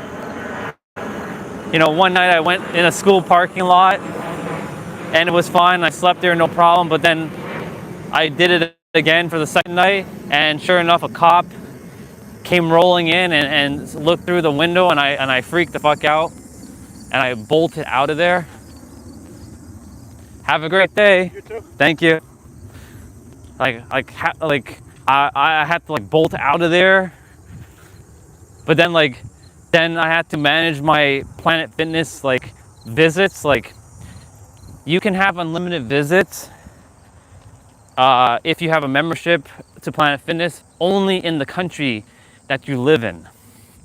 So that was a surprise. So like, I can only visit a Planet Fitness location 10 times per month in one location. Good morning. Have a great day.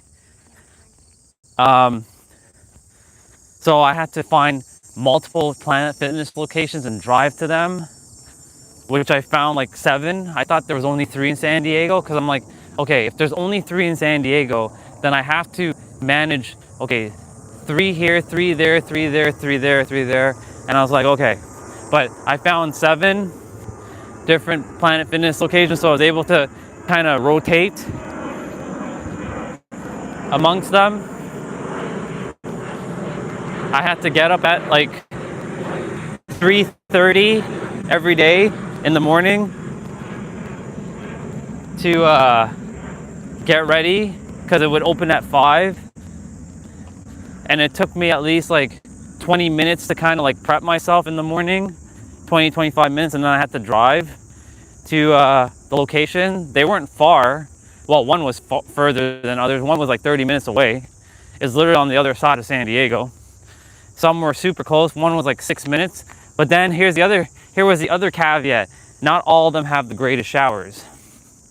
Some of the showers were so cold, like it was hard to get hot water some mornings to like shower properly. I'm like, you gotta be kidding. And then there was one day I went to one of the locations, and I was about to change and do my play out, but the showers were broken. They were out of service. Morning. They were out of service, and I couldn't take a shower. So guess what? I had to leave that location at 5:10, and go to another location and drive like another 25 minutes, and then do that. Okay, it's time to run backwards. We're gonna give this brother a moment. Give myself a second. All right, 3, 2, 1, go. Hey. He's running forward, I'm running backwards.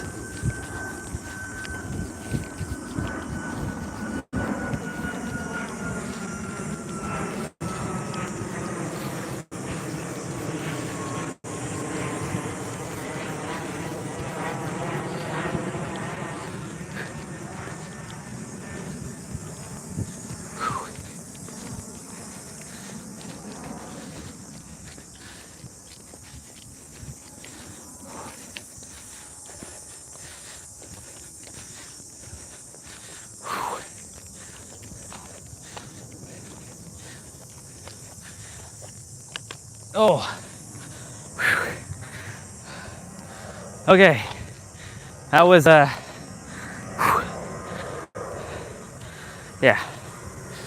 Awesome. Yeah, so like living in a car,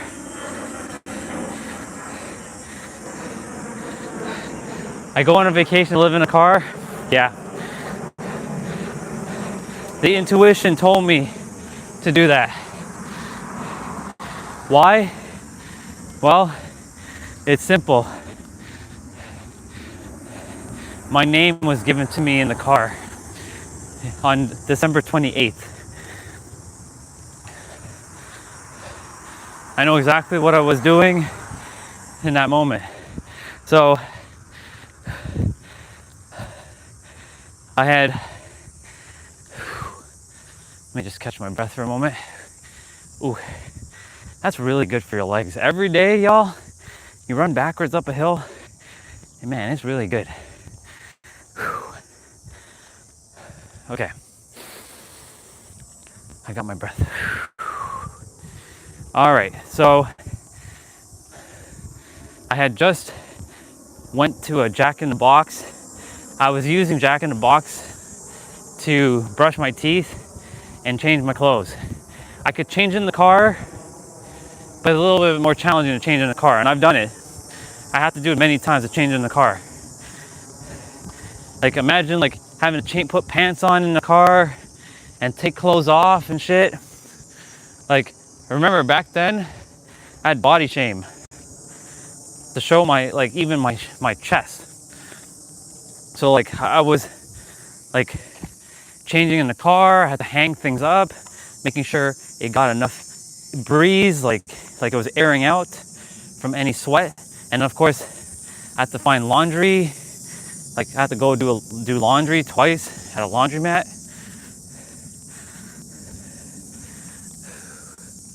Morning. I had to go do laundry twice at a laundromat while I was in a car. Like it was a lot of stuff I had to manage. Yeah, running backwards uphill. It's really, it does something to your legs. It's really good. It feels like you ran an entire like marathon, but you didn't run for like 30 minutes. Yeah. So, you know, taking that trip, San Diego gave me like, how does it feel to drive my dream car, right? I also have to be very resourceful. Like when I was switching cars, I switched 4 different cars. So I slept first in a Nissan Altima. And then of course for the first couple nights, I was freezing my ass off and I got sick. My body temperature during the nighttime, like it got too low, and then I ended up getting sick. Now, of course, by the time I went to see Victoria for Christmas, I was a lot better, but I still had like phlegm. Morning. And you know, she gave me a sleeping bag to sleep in. And that sleeping bag came in clutch. Like it really came in clutch.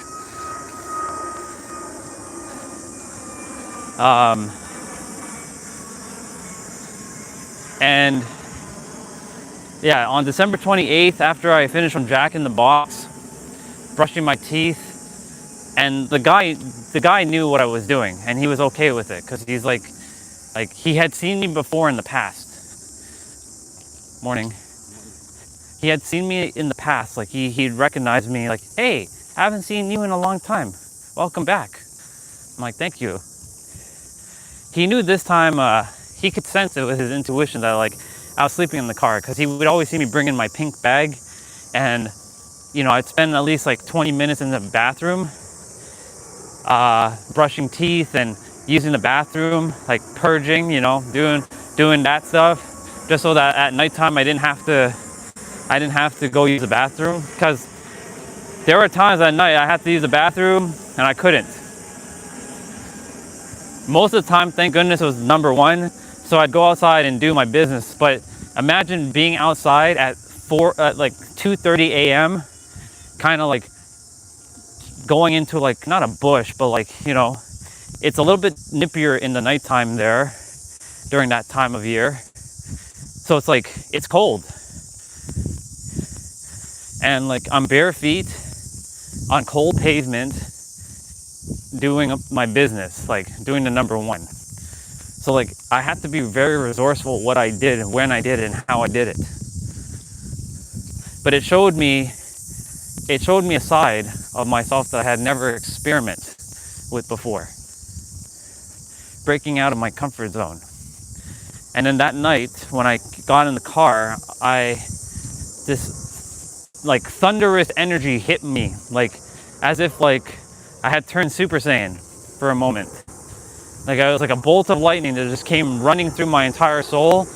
Your name is Orion Phoenix Ramses. Now, of course, Ramses, we're not using that last name now due to the fact that if I say I'm King Ramses, I'm gonna have a lot of upheaval to deal with. So I figured, well, let's change the name to Stellar, because it makes it sound like I'm an interstellar being, because that's what I am.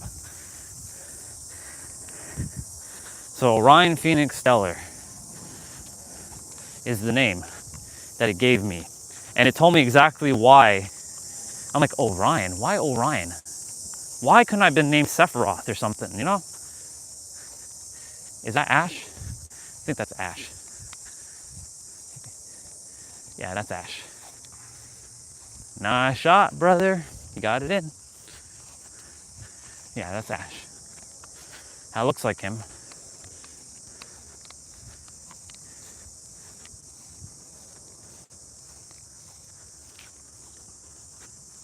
Yeah, it's him. He waved.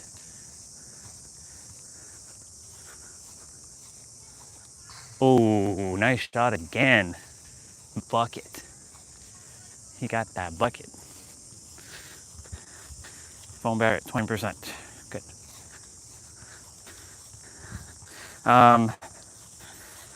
It told me Orion. I'm like, why Orion? Why that name? Why that name? It told me you will find out when the time comes. I'm like, okay. And why Phoenix? Well, you're being rebirthed. Now, Olga has left a clue, and not only Olga, then it started trickling to, Mr. Phoenix himself, who jumps on, pretending to create like all kinds of havoc, saying that my name is being tarnished. It's not me. I've only been on, I haven't seen you in a while. And like, he came on like 3 days ago talking about all kinds of stuff, and I'm like, yeah. So when Regina said that was Swati, it's not Swati, it's actually Faith. He's just using a different persona. Swati's not coming back. 100% she's not coming back to the stream. But it's definitely Faith, because of the way he speaks. Because he kept saying, you like to keep pushing people away. And the way he removes his messages is like he is the only one who goes and feels afraid to and removes all his messages, not just a couple, but all. So I'm like, this is Faith. So I'm like, what happened to you? Now you're starting to act like a POS. I said that. I'm not saying you are a POS. I'm saying you're acting like a POS. There's a difference. Anyways, off tangent. So, Phoenix for rebirth. Because he was mentioning, you have fake personas. And then Olga was saying, your persona has to die. And then Lori's like, your superhero love is a persona. It's not real. So like, I keep hearing the word persona. Your persona's not real. Your persona's not real. Your persona's not real. Okay. I got the message loud and clear, universe. So end my persona. Let's go. Bring me back to the singularity, to oneness. Sure, I believe I have returned back to oneness. Sure, the human mind still wants to create separation, and I have to keep reminding it, hey, yo, dude, stop separating. We're all one. It's all oneness. I'm basically telling and reminding with love to the egregore that we're all one. I know you desire to stay alive, and every time you're like creating separation, it's a paradox because you're attempting to derail me, but you're not, because you see I'm evolving. And because I'm evolving, it's dying. That's the paradox of life. When you start to feel doubt and up-leveling, shit's gonna start coming at you. But it's up to you to recognize that while you're growing and evolving, that shit like that's gonna happen. That's why they say new levels, new devils. And recognize the new so-called devils and see it as a paradox. Anyways, the phoenix means rebirth. Rebirth as the one, part of the oneness, the everythingness, the allness, the totality. Morning, the totality, the ever present, the omnipresence. Okay, and what about Ramses? Well, it told me that I was King Ramses because I always felt this connection to, like, I always thought I was King Tut, to be honest. I'm like, I'm King Ramses? Really? Morning. I'm like, I'm King Ramses? That's kind of far-fetched. I am a devil. I'm a devil to your soul. What's up, bro? I am a devil. I'm a devil to the entire world, aren't I?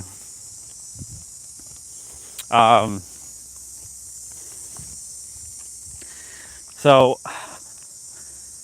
I'm like, I'm King Ramses. It said to me clear as day, you're not gonna believe it, and that's okay, because you're still conditioned, but you are connected to the pharaohs of Egypt. I'm like, okay, sure. So December 28th last year is when I got the names. But I didn't fully take on Orion until, until after my remembrance, if I remember correctly, May 18th. I'm pretty good at remembering dates when things happen.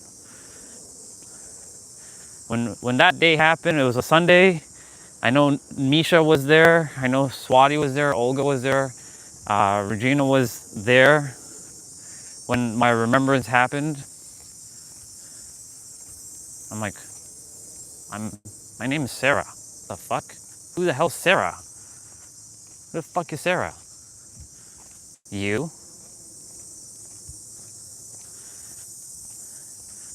It basically told me that you're gonna remember when you're supposed to remember. And I had to go through that dark night now for multiple reasons. One, it was to purge some energy from me.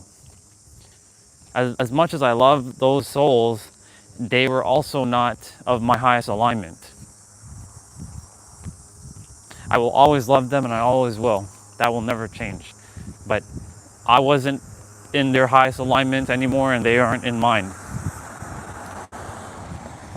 They have the answers now too as well. So they must walk their path and go.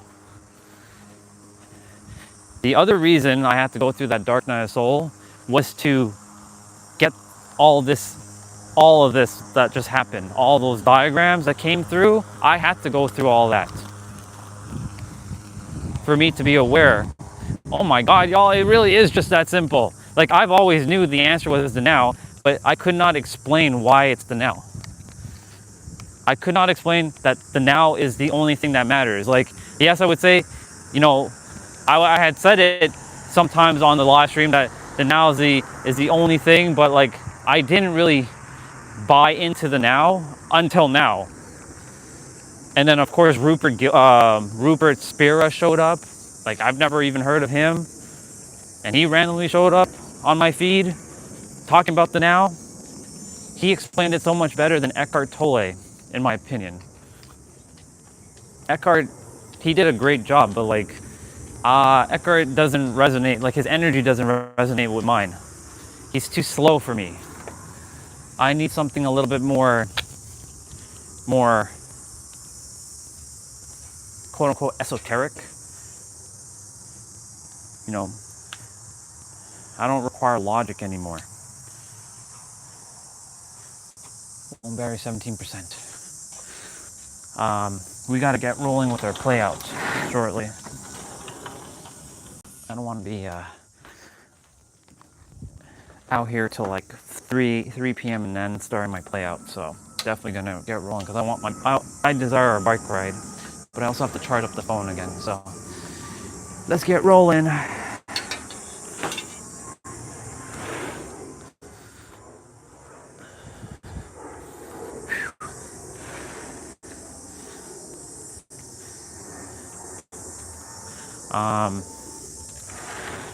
So the name came on December 28th, but I didn't fully take on the name. Like when you all first came on, I wasn't calling myself Orion. The three of you definitely damn well know I wasn't calling myself Orion. I didn't resonate with the name fully, but now I do. Because how can I deny that's who I am? Now, of course, we are beyond our name. We're actually all I am. So theoretically, every one of us has to kill our persona. Because, like Soul Fam, your name is a persona. Regina, your name is a persona. You already know that. T-Bray, your name's a persona too. So in order to get back to the true totality of oneness, it's to kill your persona.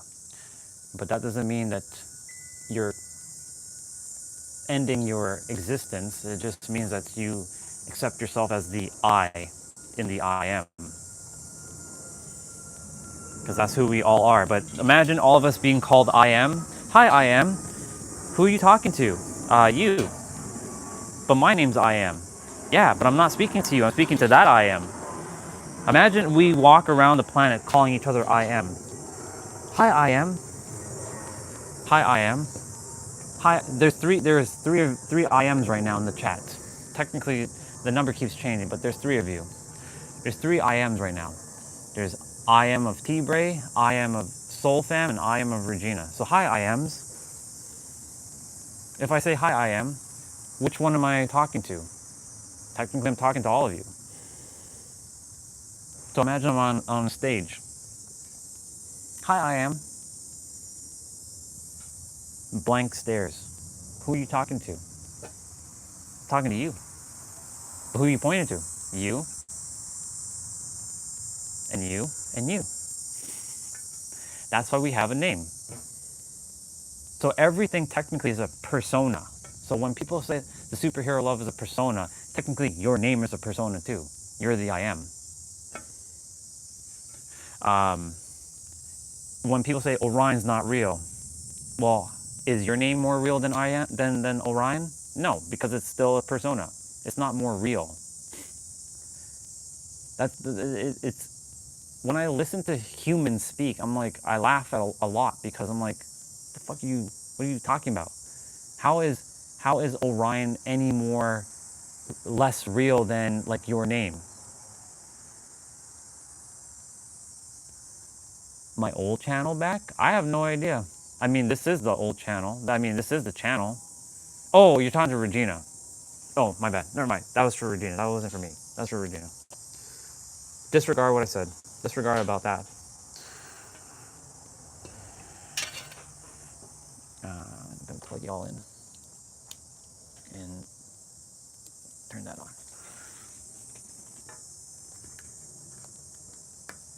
There. And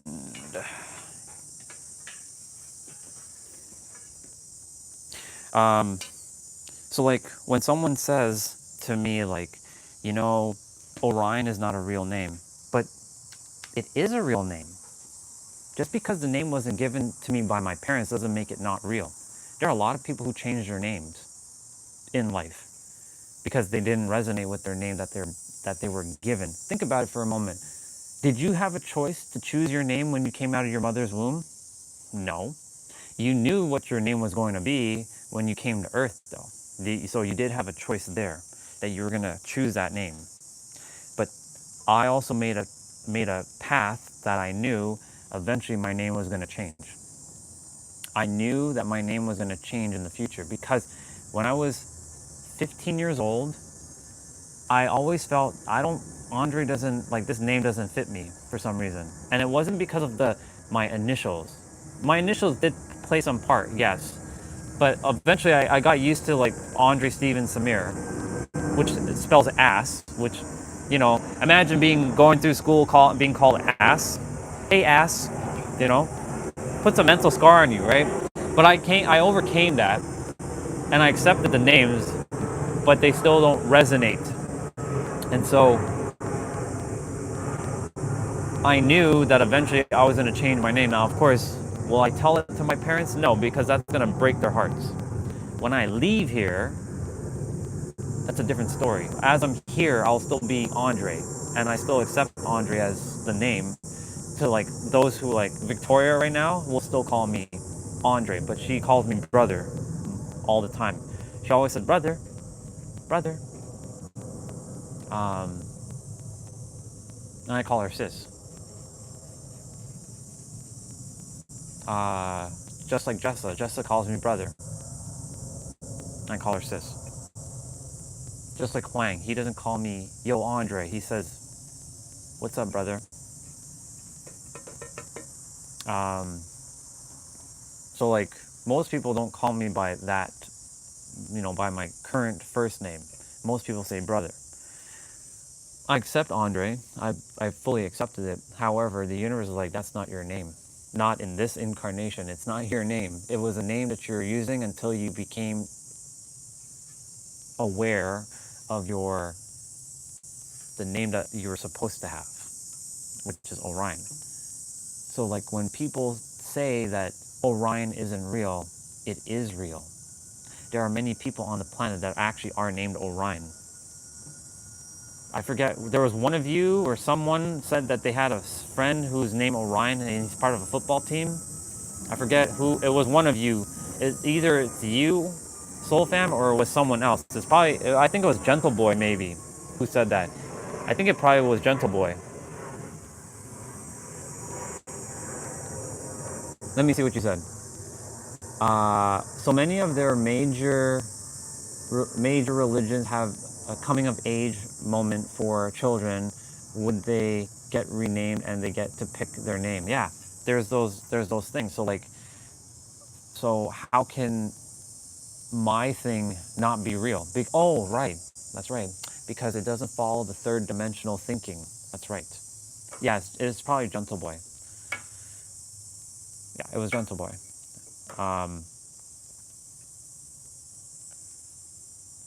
Because the way my name came to me, it doesn't follow the third dimensional thinking. Because most humans only think in third dimension. They can't see beyond third dimension. This again is when I say it, I don't mean that in any insultive way. It is what it is. You only think in third dimension because you can only see 3D. Most humans, when you talk to them, they are only thinking in 3D. They don't think multidimensionally. So, of course, like me getting a name from God, as some would call it, would be like, you can't hear God. That's why are you special? Why do you get to hear God and I don't get to hear God? That's the same thing that I was saying a couple of years ago when Jess and Cassidy were hearing God clear as day and I couldn't hear God. I'm like, that's bullshit, God. You're giving these two people access to hearing you? That's bullshit. Like, I want to hear you. Like, I desire to hear you. Well, all you gotta do is shh, and you'll hear.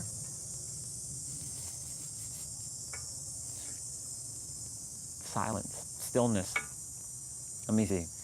You don't fit into our cookie cutter box that I understand for a moment. So now whatever you're talking about is bullshit. I hate that stupid. Yeah, I know, exactly. I know, bro, trust me. I've had to deal with that all my life, man. I couldn't put words to what you just, like, you basically mirrored back words that, it's a feeling, but I couldn't express it in words. You know what I'm saying? But you basically hit it on the mark there with what you just said there. Yeah, I don't fit into your cookie cutter garbage. I'm like a dandelion in the grass, basically. Thank you, Eric, to that one, even though he's no longer with us on this channel. But thank you to Eric for that one.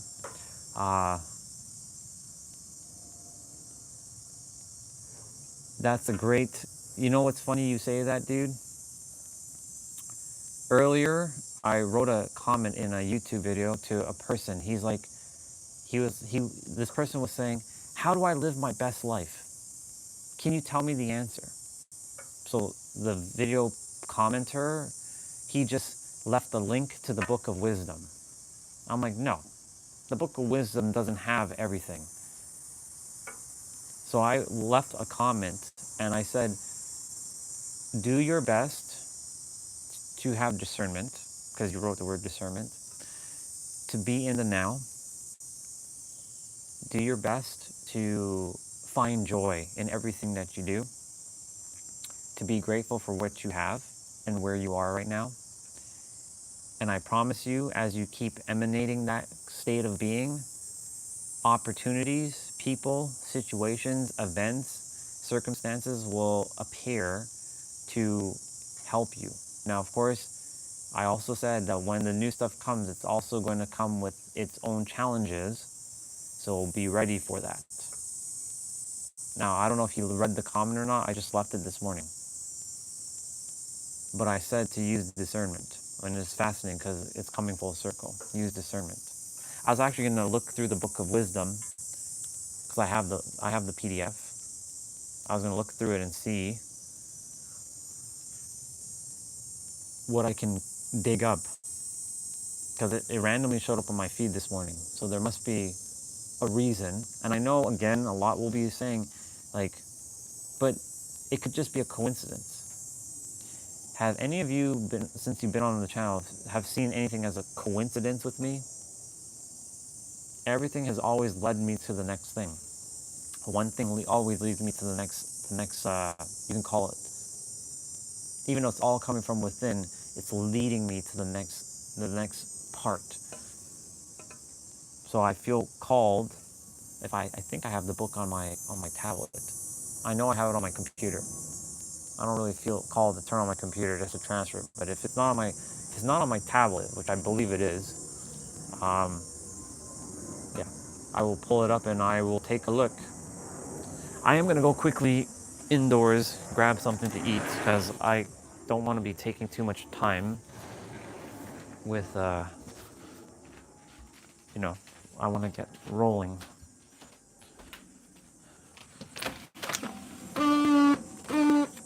It's opening the window. It's making that squeaky sound.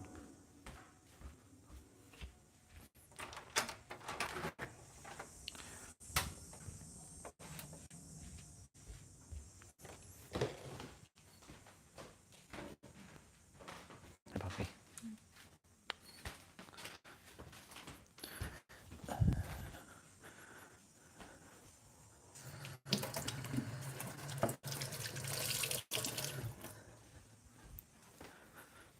Let's see.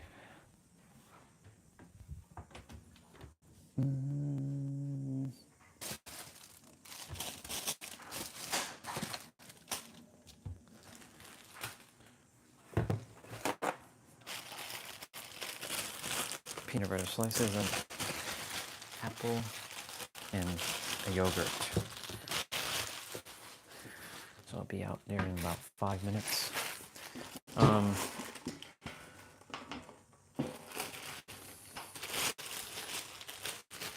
What was I gonna say?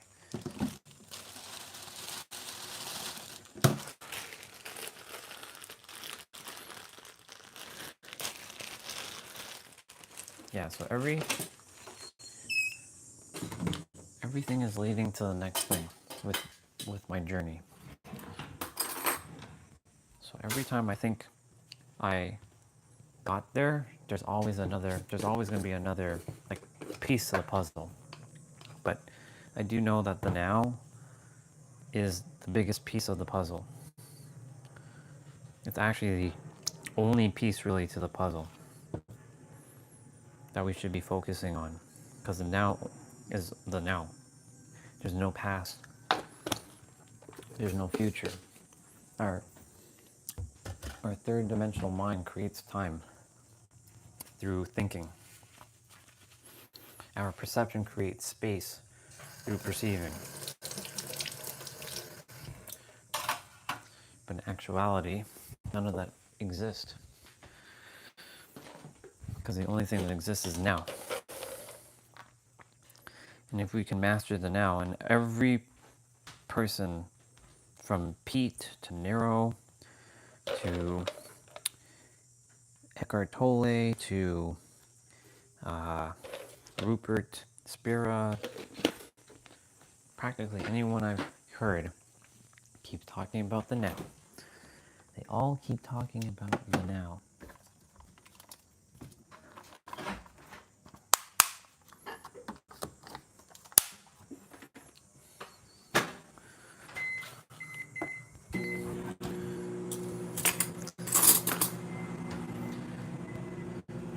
Because that's all that's important is the now.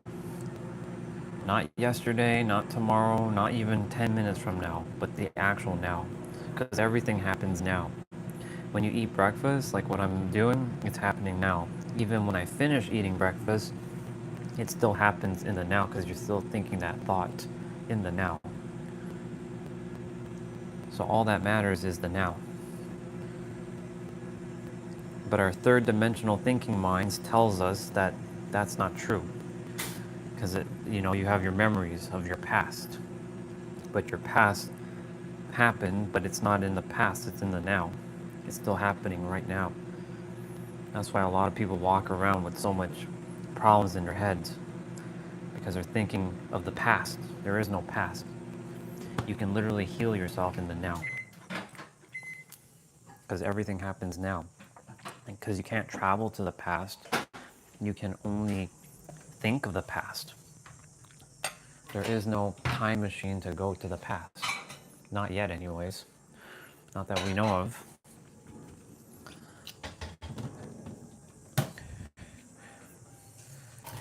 And because of that, you can only think in the past. Hence why, when you think time only exists with your mind. It doesn't exist. Even though we have a clock and we see the clock and we look at the clock and we see, oh, right now it's 10:20. That's actually a man-made construct because when dinosaurs existed, time didn't exist. We use it as a measurement to go from point A to point B. But reality is, time does not exist. And now I can explain it as such a deeper way, thanks to Mr. Spira for mirroring back the information that I already had within myself to unlock more of who I am. Let me see what you said. The more I pay attention to the coincidence, the more it shows up. Exactly. That's why I pay attention to those coincidences, because I know that it's leading me to the next like iteration. Like yesterday, when I was listening to, ooh, that's a long video for Lost Soul Side. I'll look at that later. I went on my YouTube feed and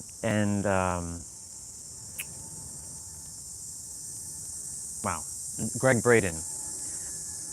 He showed up on my feed as a short, like YouTube short, but he had never showed up on my feed as a long form video. So yesterday, I decided to click and watch it, and it gave me a lot of, it mirrored back to me things I already knew. But guess what? Yesterday's live stream was called Entangled. And guess what he said? People are now calling the thing that we call entanglement. So I'm like, okay, I meant to watch this video. And it mirrored back a couple things. Number one, time doesn't exist. He explained it that there was a father who disowned his son because he chose to live his own life and not follow the tribal thoughts, as I'm going to call it now, of the collective. So he's like, if you leave, son, don't ever come back. I don't want to. I don't have a son anymore. So he left. He went to pursue his own journey and figure out life for himself. Because the religion he was thrusted into, he didn't feel like he felt like he belonged. Kind of like most of us. He goes, I think, to Middle East, and a friend, or he goes to somewhere in Europe, I think. A friend that he knew found him, but he wasn't looking for him. They just bumped into each other. And his friend told him that his dad died, and he didn't know. He had no idea. He's like, I'm really sorry to hear about your dad. The son didn't even know his dad died.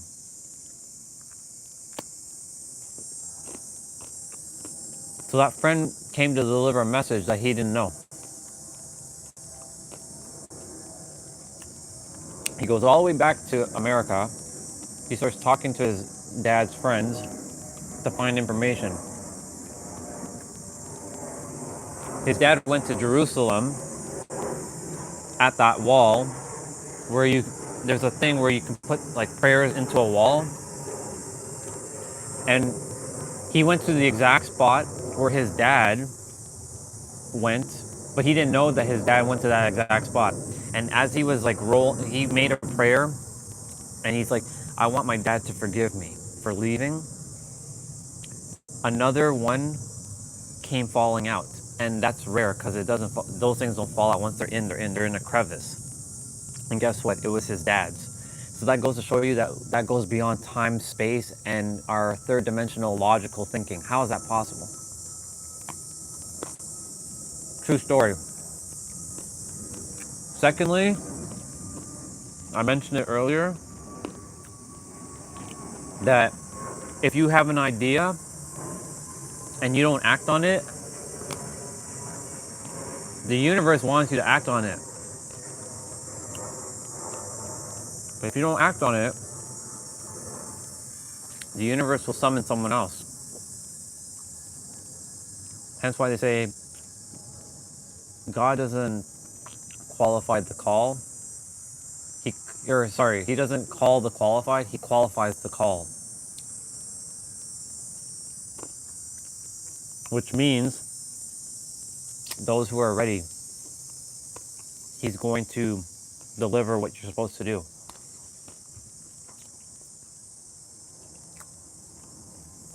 So I mentioned that the pianist earlier, for those who missed out on that. Greg Braden had a friend who wrote a nice piece of beautiful piano music.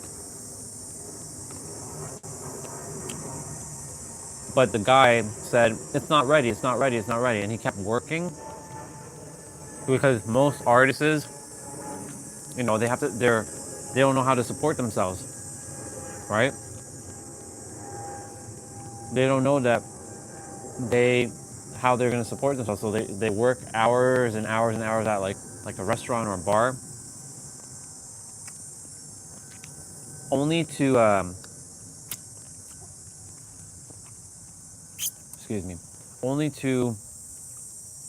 then pay for whatever. So the dude, he spent all his money on the studio to refine his piano music, but he still didn't release it. I don't know if the live stream got stuck.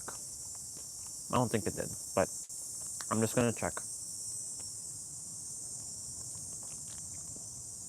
No, that's good. It's good. Live stream's good. He spent all his money to refine the music, and then one day they were in a car because his friend lived in LA and Greg was visiting LA, and the song played on the radio. But the guy didn't release the song, someone else did. Because the universe is waiting for someone to tap into a frequency to bring forth the thing that is meant to be brought forth. That's why I mentioned that nothing belongs to any of us. That's why copyright shouldn't exist. Because it doesn't belong to you.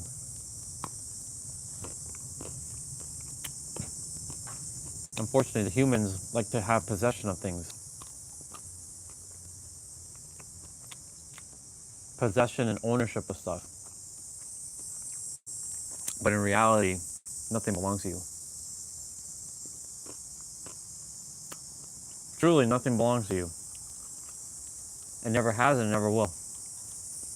The only thing that belongs to you is your experience.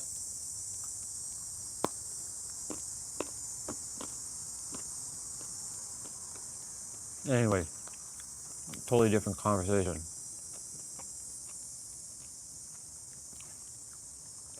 So I was meant to watch that video to remind me to keep acting on that and showing it to others.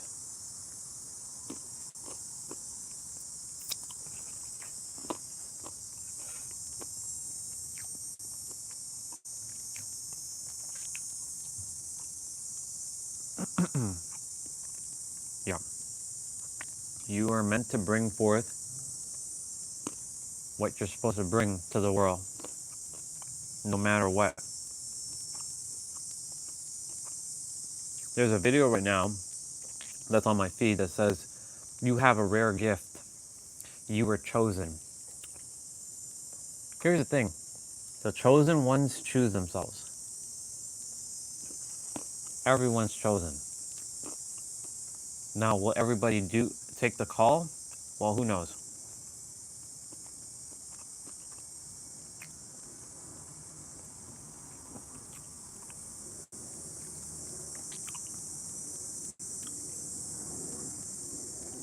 Awaken your purpose.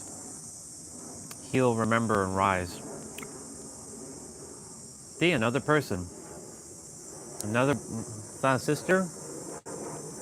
That might be a brother. Hard to really tell. Anyways, he's live. He's on my stream, or he's on my feed. So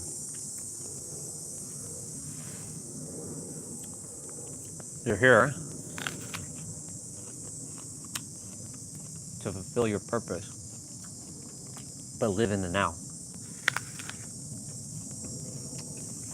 That's why when Pete and Nero kept saying you gotta feel as if it's done now, now I know what they're really talking about. The now. Feel it, embody it. Use all your senses. For me, this is getting in the way. Because it knows I'm evolving, and it knows time's ticking. It knows its time is up.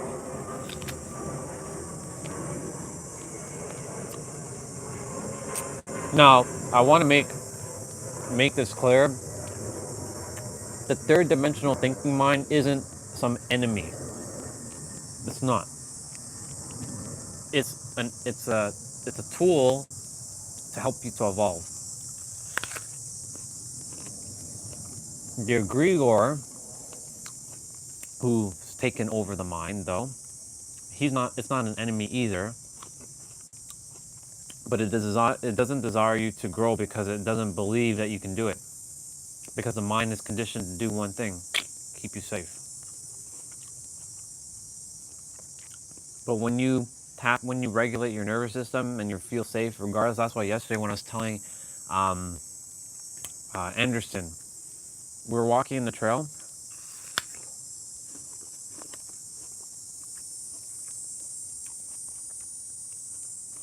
This is why I called it entangled yesterday. We were walking in the trail, and a brother stopped me. He's on a scooter. He asked me, "How far is Islington, which is a street? How far is Islington from where we are, where me and him were standing?" I'm like, I felt intuitively he was going to ask me a question. Like just the way he was coming and approaching me, I'm like, I feel like he's going to ask me a question. And I helped him, and then he went on his way. He's like, "Thank you so much for helping me." So Anderson was like, "Bro, you got to be careful. You don't know what people are like."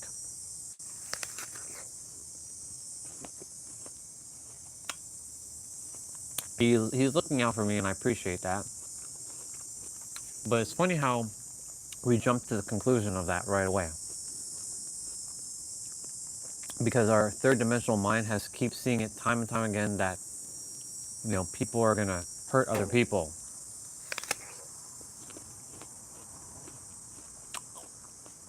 That it's not safe to talk to other people. But here's the thing. It is safe to talk to people though. Like, I don't entertain that brother was gonna shank me or something. And even if he did shank me, okay, I'm going home. Like, if someone were to pull up right now and blast me in my face, there's not much I can do. I can run, but there's only so far I'm gonna run. Like, I'd probably hop over the fence, but the senses are gonna be, in danger. But the soul already knows that this is not real.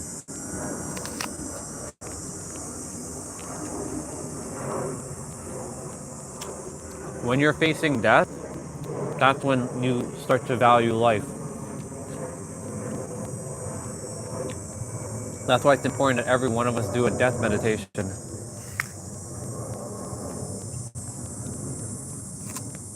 Where you literally are going to put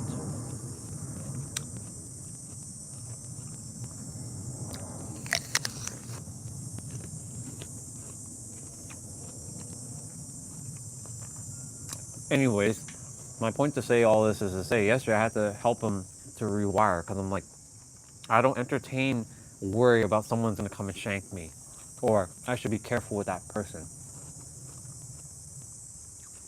In my universe, nobody comes and does anything to me. And if they do, it's because I chose them to do it. Like this morning, that lady, I chose her to speak like that so I can tell her straight up.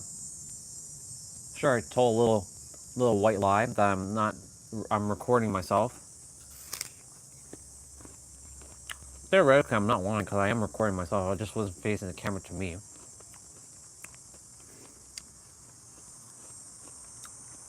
But it showed me something. That I wasn't going to tolerate people telling me what I should and shouldn't do. You have no right over me. Your humanistic nonsense doesn't affect me. So I just did my thing. I'm like, okay. I could have just said, you're right. I apologize. I won't be doing that again. I could have done that. I'm like, no, I'm not going to do that.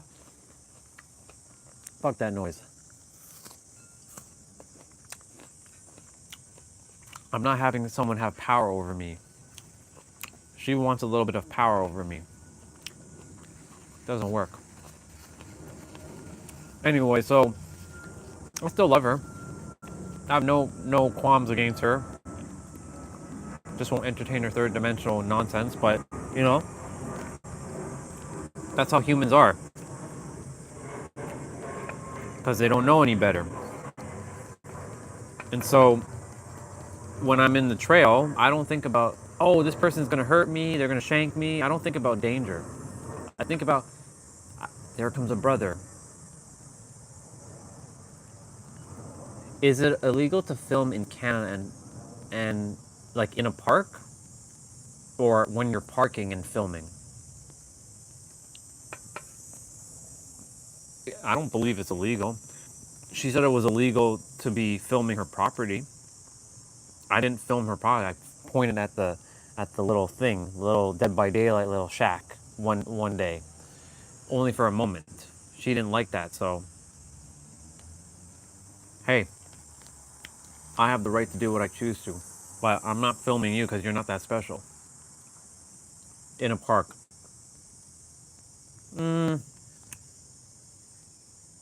I don't think so. I mean, I'm in the park and I'm filming.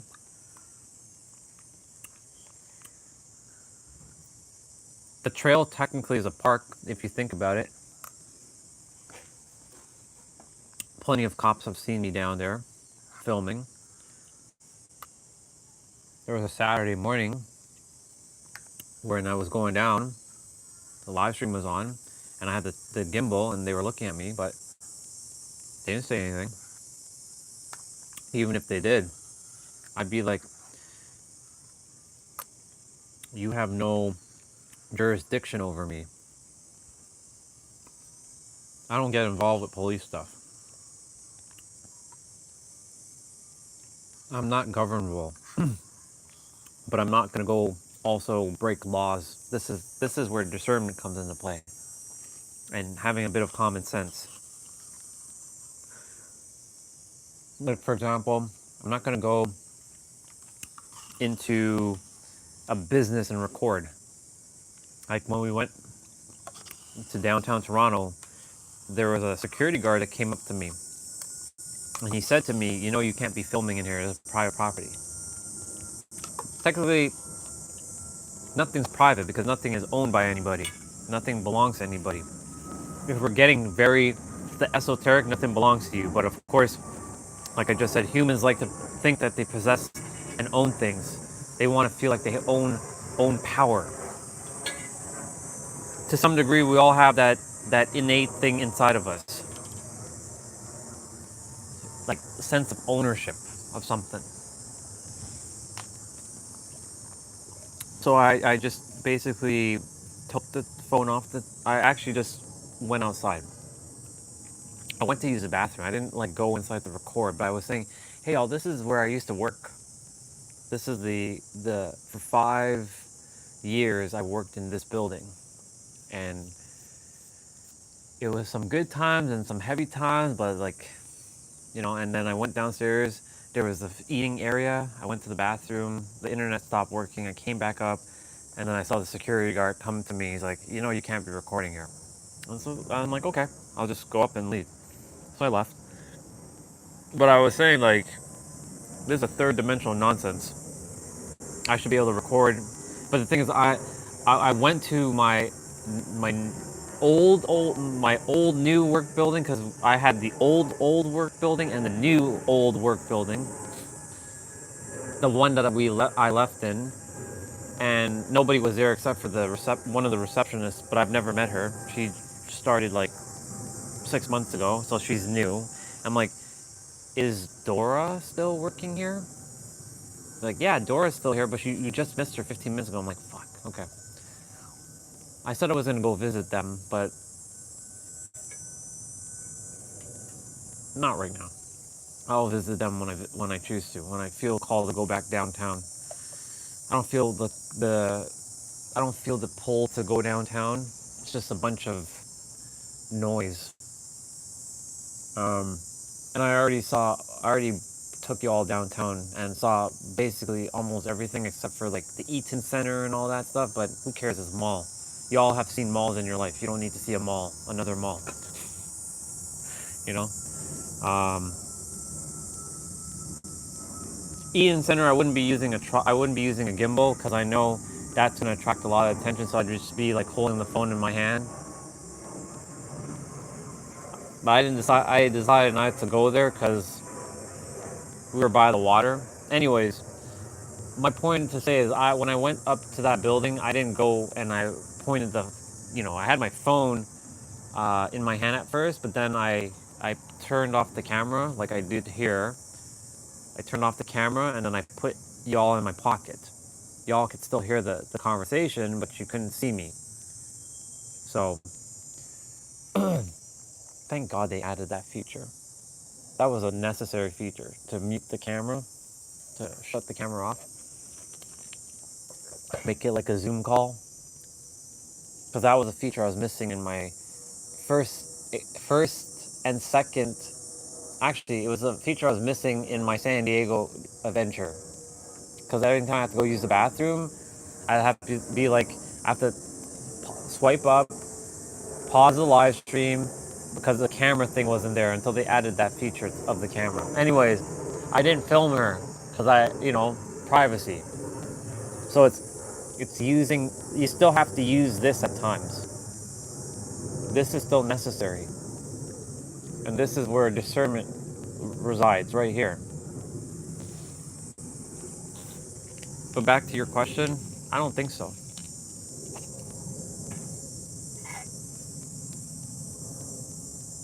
there are plenty of people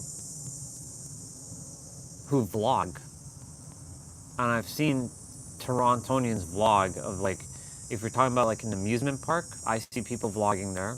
I see people vlogging in like their trails. I see people vlogging in like parks that have like swings and stuff.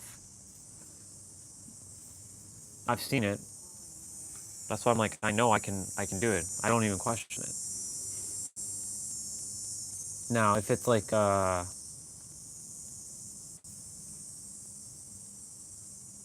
mall or something, it's a different story.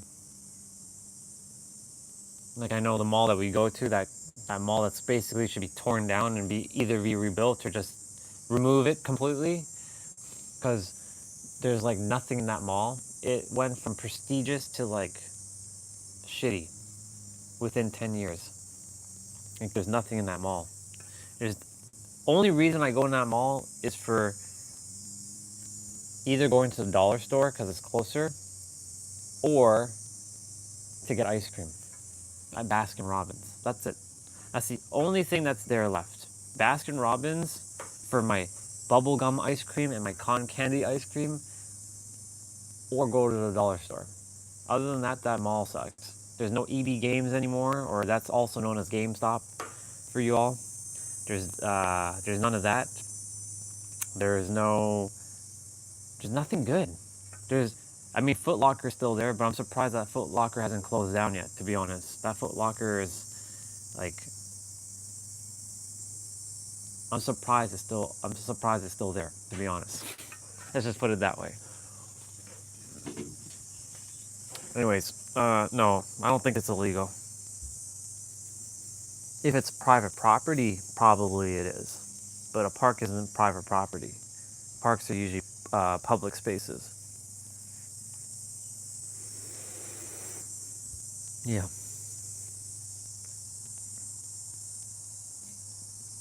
10:44. Okay. At 11 o'clock, I'm starting. So I have 15 minutes. I'm starting on the dot. Like, I'll probably skip a bunch of stuff just so I can get the main playout done. Because once I get the main playout done, I'm good. All the other stuff can be done later on, just so I can get my bike ride in. So I'll do my mobility training. I can do the 55. I can do all that stuff over there, like the 55 push-ups, squats. I can do it at the big park like I did last week, and like the dips and all that. I can come back and do that when I come back. I could do mobility training over there. I'm just planning it out right now. Oh, yesterday I put sponge on the handles, and I wrapped it with some old socks that I had that have holes in them. So I kind of made like a makeshift. It's a little better, but it still hurts a little bit. It's better than it was, I'll tell you that. So I made the handles better. It's still not as soft as it can be. So it still presses into my palms, but it's better than it was. It's a lot better than it was, I can tell you that much.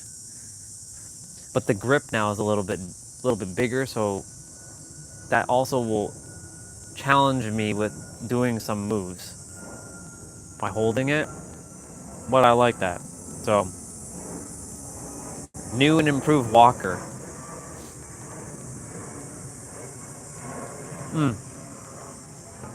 I said I was gonna check that book of wisdom.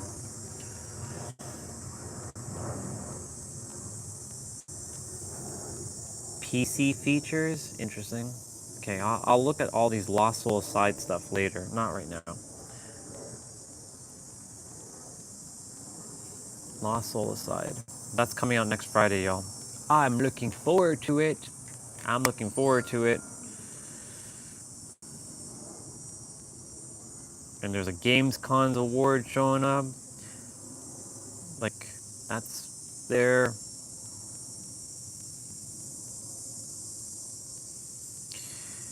Let me open up my reading app.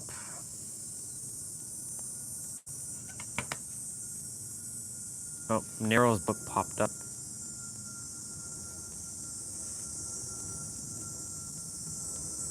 I gotta go to my SD card.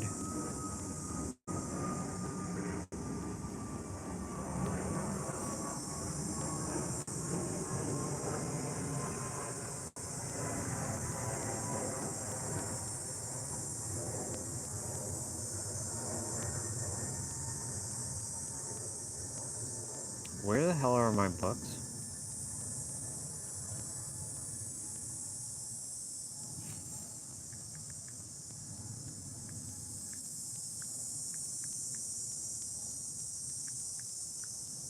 There it is. The Book of Wisdom. I'm going to quickly have a peek at the Book of Wisdom. This is a book of discernment. This is a book that has a bunch of like diagrams, and it popped up for me yesterday, or sorry, today. Like there's like coding in words like human, there's like human. What's up, Aryan? Good to see you, dude. It's been a while. What's up, brother? Just kind of like looking through this book. I had this book for a while, but there's a lot of things that you got to use discernment with. It's a very interesting book.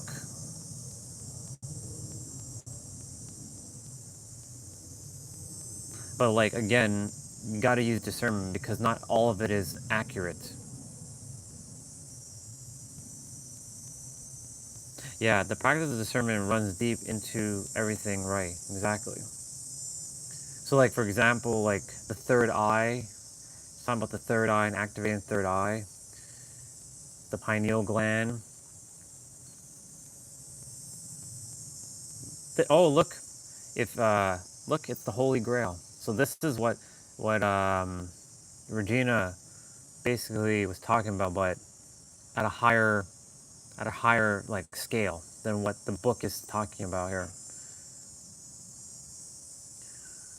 As within, so without. Yep. So like, see, universe. The soul system, not the solar, but the soul system is within you. The 7 planets, the 7 chakras. And it talks about like, where does Aries fall into? Spring? Yeah. Planes of existence, physical, etheric, lower astral, middle astral, higher astral, mental. Astral projection, Merkaba, Mer, light, Ka, spirit, Ba, body. Light, spirit, body. Mental, astral, physical. So like I said, some of this is accurate, others are not accurate. Like this is accurate with the chakras.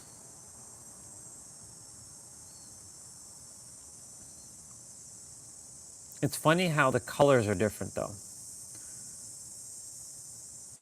How your heart chakra,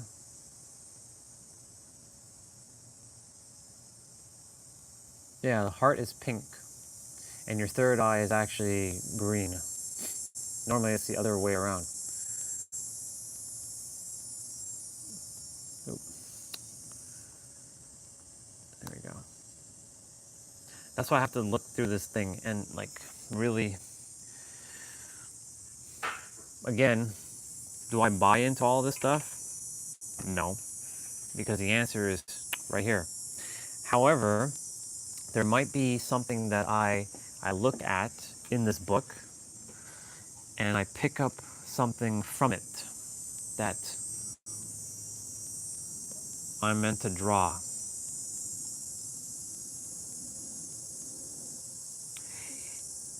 I've seen the TikToks, and you know it's spot on, but there is some stuff to discern in this book because the way he talks about it it has a very dark, like, I know the way he's speaking, he's like, he has it in like kind of like a tonality that like isn't, it feels low vibrational to me.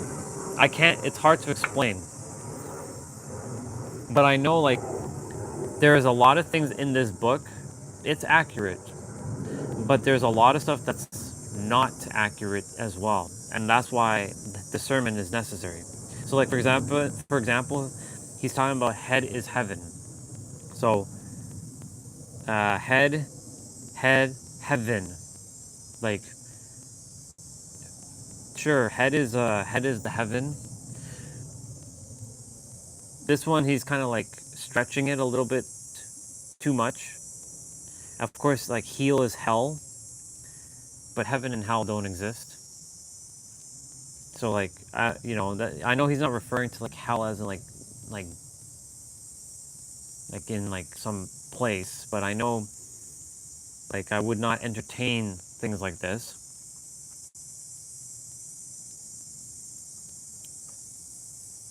But yes, I have also seen a lot of TikToks. That's why I knew about the book.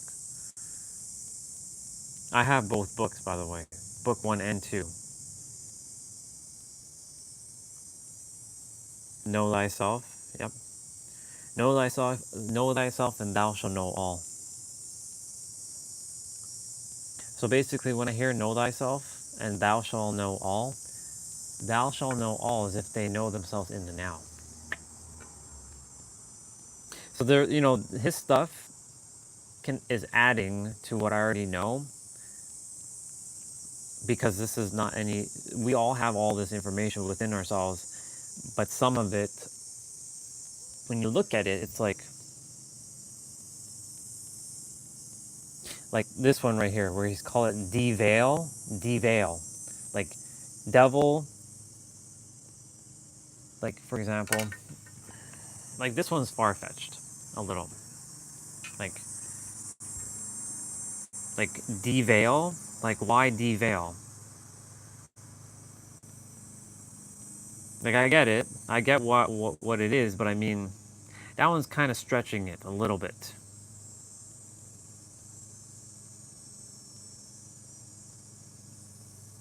You know, like stuff like that.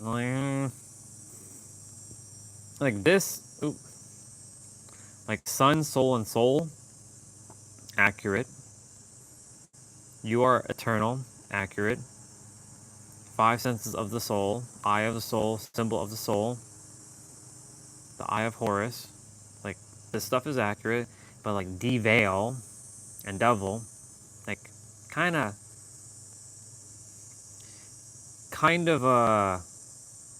this one's a little bit far-fetched. But you know, it's not that I'm not like paying attention. It's just more so like,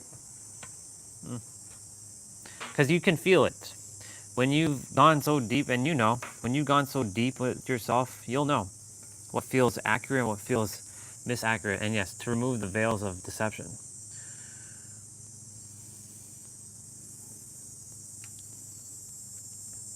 Five elements: earth, water, fire, air, and ether. The ether itself. Flat earth. So he has, it's called flat hearth, not flat earth, but flat hearth.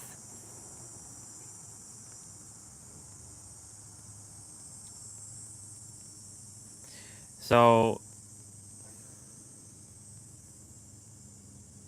earth is a earth and hearth.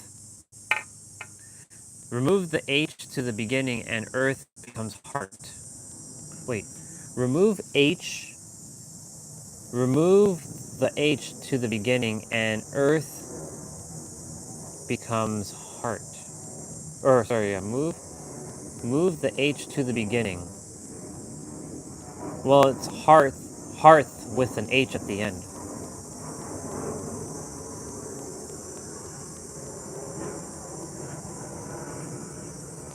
Like, there's a lot of stuff, a lot of cool stuff in the book, I'll tell you that.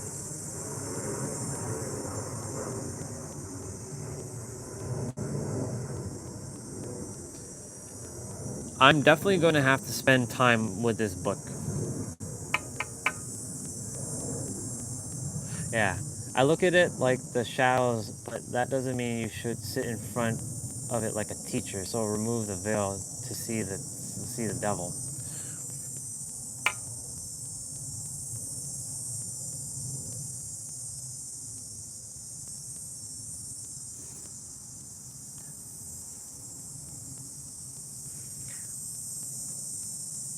I'm gonna read that again, but you can already tell that I don't feel that doesn't feel any good to me. Normally, when I see stuff, I'm like, yeah, that's spot on. This one, what you just said, I look at it like the shadow. I look at it, well, at least unless I misperceived it. Let me see. I look at it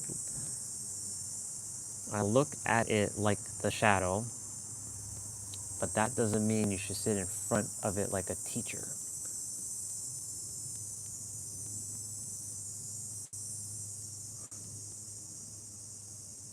I look at it from a shadow. I don't sit in front of it as a teacher. So you remove the veil to see the devil. I think the two words that throw all that off is teacher and devil, because there are no devils. That's a third dimensional thinking.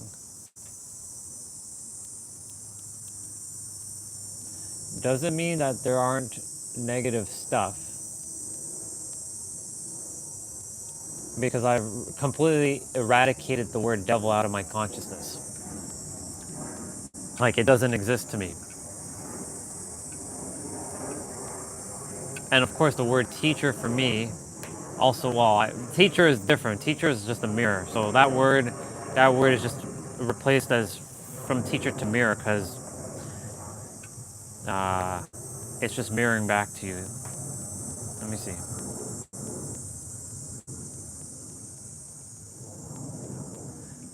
I have the same thing too, dude, with the voice, and I still at times run into it. I see it's 11 o'clock. Okay, I'm gonna get rolling in a moment. I've had so many times where the inner voice attempted to mimic the still small voice. Yeah, that extra beer is not that bad. Yeah, that extra bit of sugar is okay when it's just a demon trying to convince you to do something to pull you away from your inner God self. Yeah, that happens. Like, it tells me, like, I should go have that cookie. It's okay to have that cookie, right?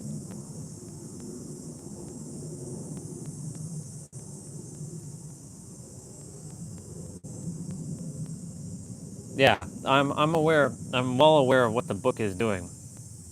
But the thing is, because I have transcended even this book, I can see some heaviness with the book. So this book is actually, I'm not putting myself on a pedestal, but of course, I've risen above this book to some degree. Actually, not to some degree, I've risen above this book. So that's why I'm kind of like looking through it, to not look through it to see what is right and wrong, but to see if there's something that I'm supposed to add to it, like regarding like symbols or something, or regarding something. That's what my mission right now feels like I'm supposed to do, is dissect this book and take what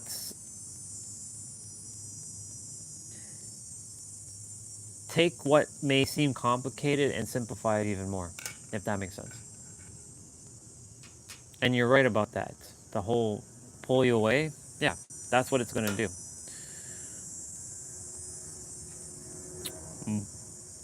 And that's why discernment is necessary. That's why when I'm like, is that you speaking to me, creator, or is that something else? Because like, I'm like, God never tells me that I can't do this, or this isn't for me. It'll say this is not in your highest alignment, but it will never say this is not for you. Or it'll say you can't do that. Or it'll say to me, this isn't meant for you. God will never say things like that to me specifically. But yes, it's really listening to that voice and having discernment and paying attention to, like, yeah, that extra beer, it's okay. The that go have that cookie. So I said, like, I eat ice cream, and I'm like, screw it. I say screw it. But the thing is, like, for me, when I'm having that, I know that I'm going to move my body, and I know I'm going to purge it, because my body doesn't keep these things for long. Like, I can eat something very awful, let's say, and the body is immediately going to reject it, and it's going to do what it's going to do and purge it. That's why whenever I'm going to go out with anybody, I will always choose the safest meals. Give me a burger and fries. I'll just take burger and fries, because at least I can handle a burger and fries. But if you tell me to eat like lasagna with like extra cheese and a bunch of like stuff on it, that's not happening. Tell me to go eat sushi, that's not happening. Tell me to go eat Korean barbecue. Okay, we'll have Korean barbecue, but I'm gonna choose the meats, the meats that make more sense to eat, and not some stuff like. I'm not really a big fan of kimchi, and I know that's not meat, but I'm not a big fan of kimchi.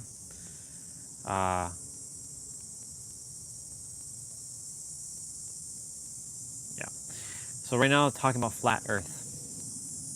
You're right about what you said about the book. It is to help people transcend, because everyone who isn't me, who isn't you currently, who isn't beyond the third dimension, has to read this book, because they don't know. This was me 4 years ago, 3 years ago, 2 years ago. This book, 2 years ago, impactful. Now,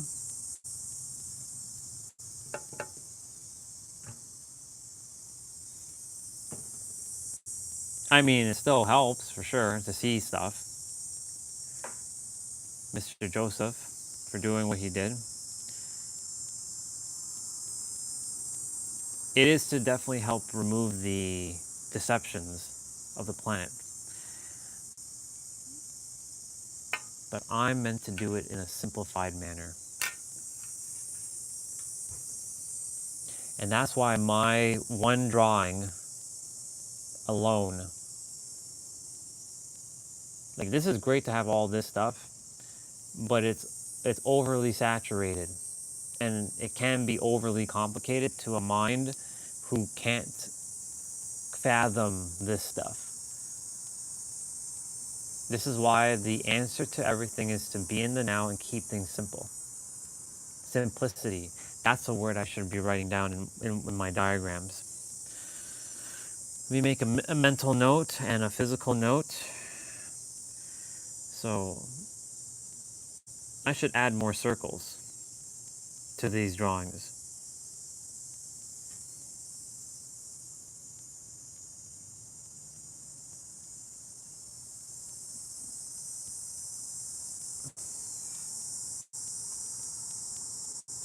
So I have to write the word simplicity,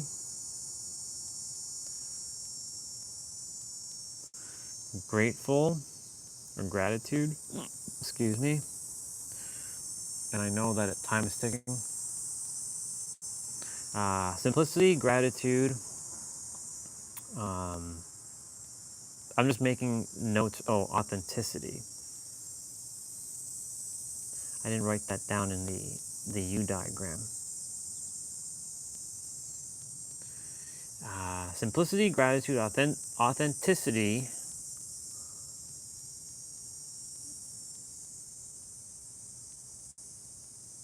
Yeah, those are the 3 words. Oh, no, I don't have to write discernment. Discernment and detachment are just skills. Authenticity, simplicity, and gratitude.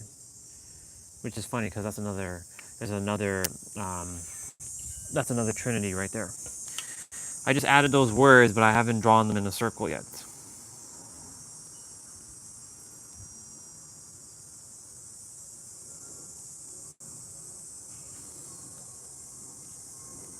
Because the word you implies you to be authentic already, be grateful. These are things that we should already be just by saying the word you without having to write it out. But not everybody knows that.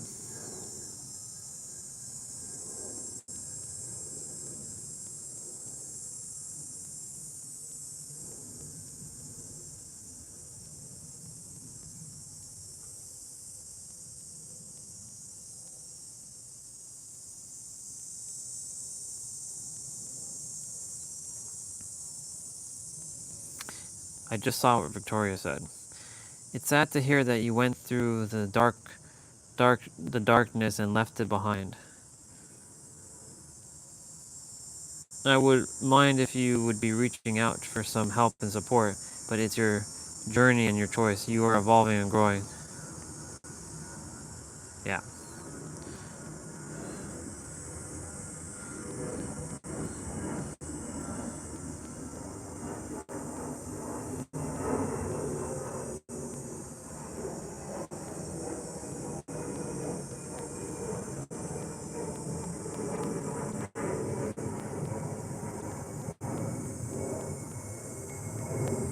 That's interesting. There's an AI who created Goku in like 3D, in like realistic.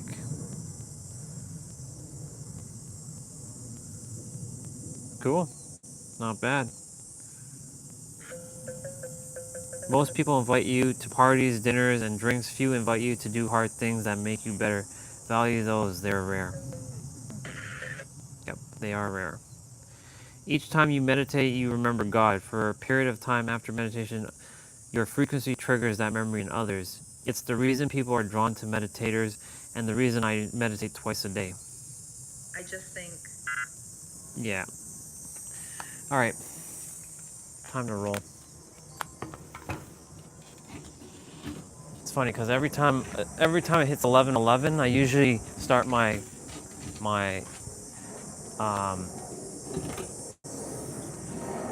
movement.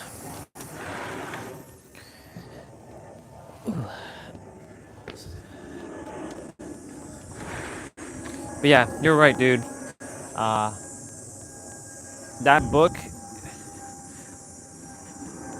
I have to spend time with the book, like to see, because when I got the book last year, I wasn't operating from the I am the creator. I was operating from the I'm still human, but I do know that I'm interconnected. The only reason why I mentioned what I said is because, Joseph himself, he's definitely very, very aware, and he's helping people. Do I want to bring the tripod out? No, I don't want to bring the tripod out. What am I doing? No tripod.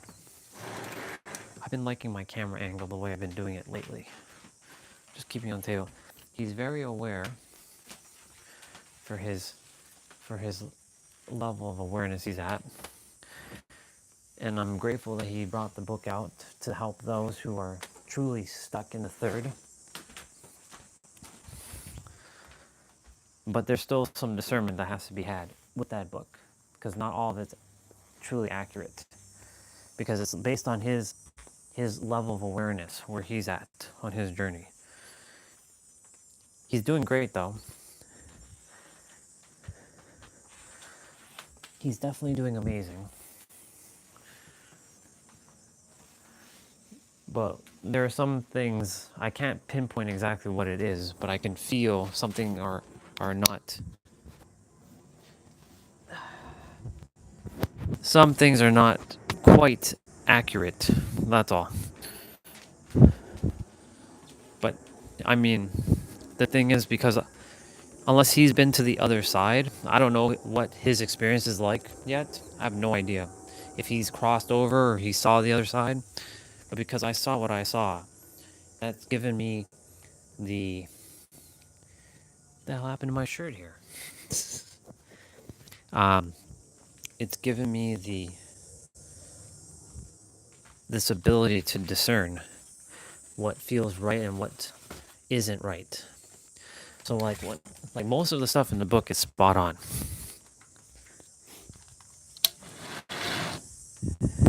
But there are still some things that are still kind of like, that one's a little much.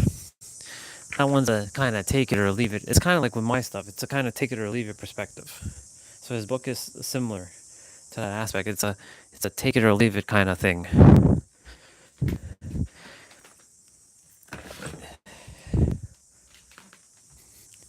So the question really is, well, as Nero would say, you know, what it's great to know all this stuff, but if it's not helping you bring your desired reality, then what's the point of it? Right?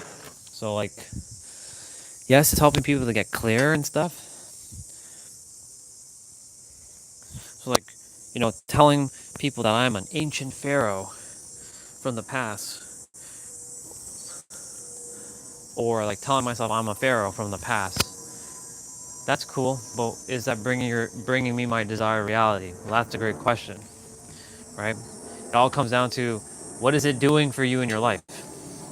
So like all this information that was in the book, this is great to know this stuff. Like you can start implementing a lot of practice, like the semen retention and all that. Like it's very powerful stuff, right? The 7 planets, the 7 chakras, even though there's technically 9 planets. I don't know who in the blue hell removed Pluto. Actually, there are more than 9 planets in the solar system. It's just that there are some planets that we can't see based on our third dimensional viewpoint, because they simply are not visible to us, but they exist.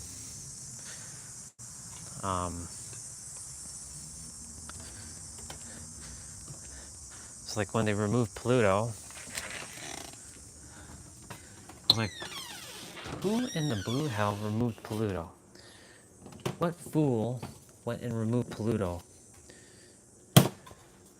Do they know? Or are they just making speculative things? Because that's what most of us do. We make speculations.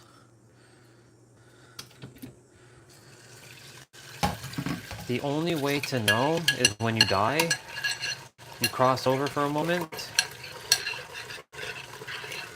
and you come back to tell the tale.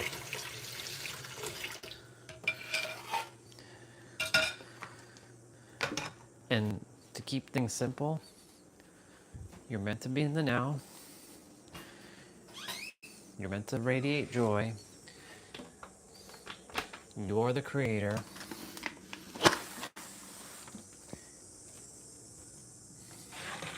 And be more of you. You do all that, you win the game of life. This is the most simplified version of living your life without seeking all kinds of wacky tacky answers. Just be you, be in joy. Joy, that's why I have those 4 diagrams. Be in joy, live in the now, and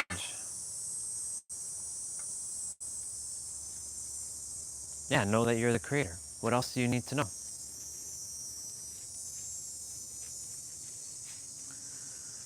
Once you're in the now, like you'll get all your answers in the now. Angel said something recently in a voice message that caught my attention. She's like, you know, I see a lot of people out there looking to seek knowledge and consume and attain more knowledge and attain more knowledge and attain more knowledge. That was me at one point. I was attaining more knowledge just like the rest of society because I just didn't know. But then I came to the realization, wait a minute, I don't require anymore because I have all the answers. And actually, less is more. So, like, this book is very helpful, extremely helpful for those who are starting their journey in the esoteric field. If you're starting personal development, you will not be looking at this book. I guarantee you on that. Personal development is usually the starting point of, like, I gotta build mindset, so I gotta hustle and grind. I gotta put in that reps. I gotta build mindset. I gotta build mindset. I gotta build mindset. That's what the beginning of most people's journey is. It's usually personal development, and then the spirituality comes. But spirituality it's more connectedness with the creator. It's not esoteric yet. The esoteric stuff of, like, this ancient Egypt stuff, and like, you know, um, bringing, like, the fluid from your spine into your brain to activate, like, you can suck in and siphon it up, and go into your brain. Like, he talks about that in the book, and Dr. Joe Dispenza talks about that as well too.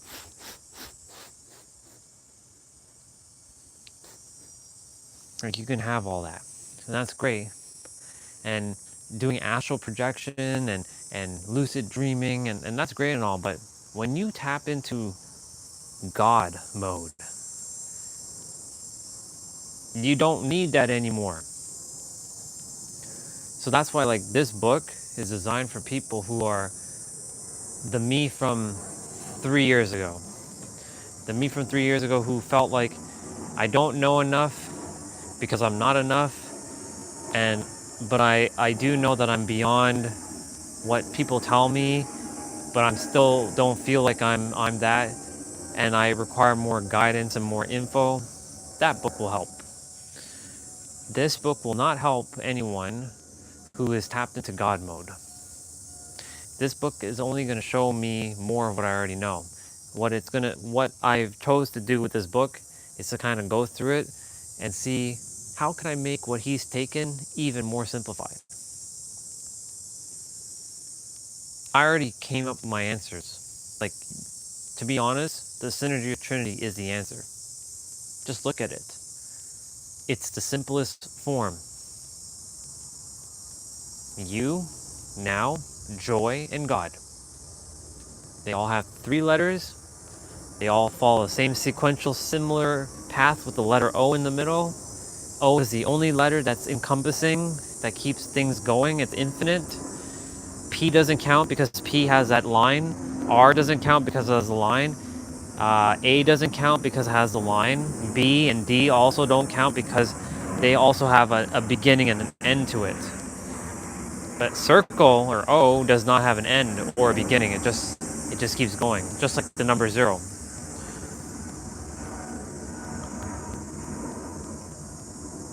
So that O stands for oneness.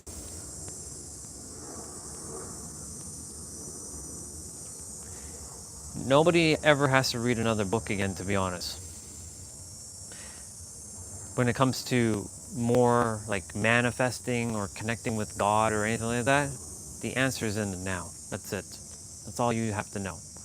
You don't need to know anything else but that. I've dug through so much information to come back to the conclusion that it is the now. It's the most truest and most, how do I even say it? There's no English word to express it. It's just,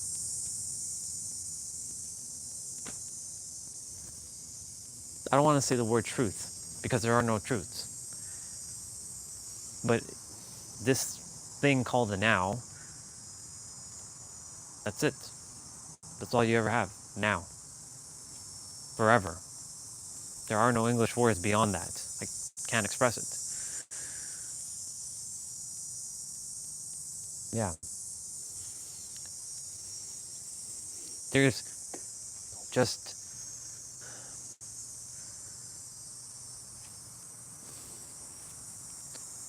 too many people are obfuscating things. Nero has showed me that. Pete has showed me that. Like, I see too many people in the world making things more complicated than it has to be. And I know because I was doing that once upon a time, and I was recently doing that again. This is when the third dimensional thinking mind gets in the way. So, Mr.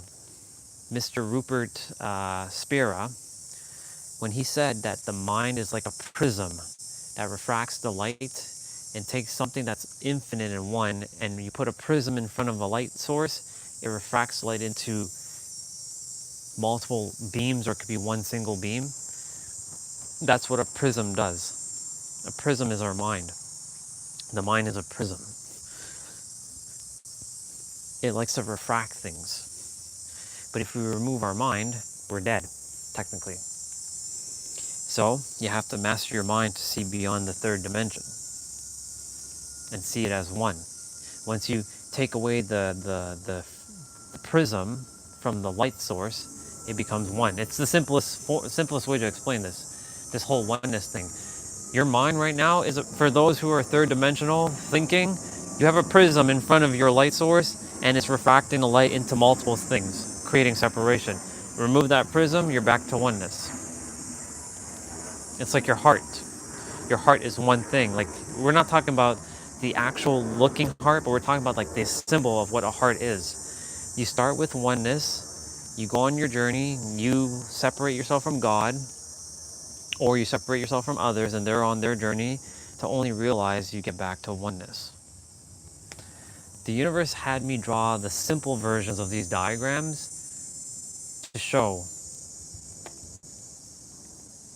that's the answer.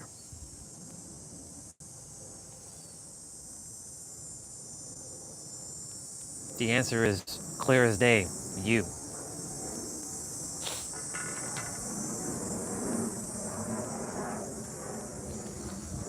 I gotta fix this.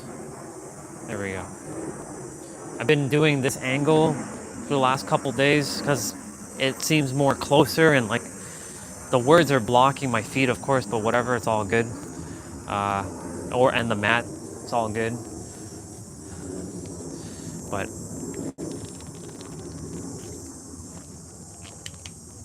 yeah. All right. That's why I know when the universe was channeling through me, this is all universe. This isn't my drawings, just so you know. I will never take credit for these drawings because it's not me. This is the universe channeling through me to share with the world. It's just that simple.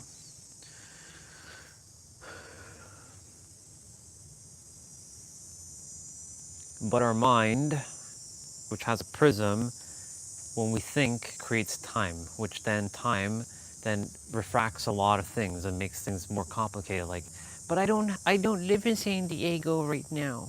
I don't have the partner of my dreams. I don't have Lindsay Sterling.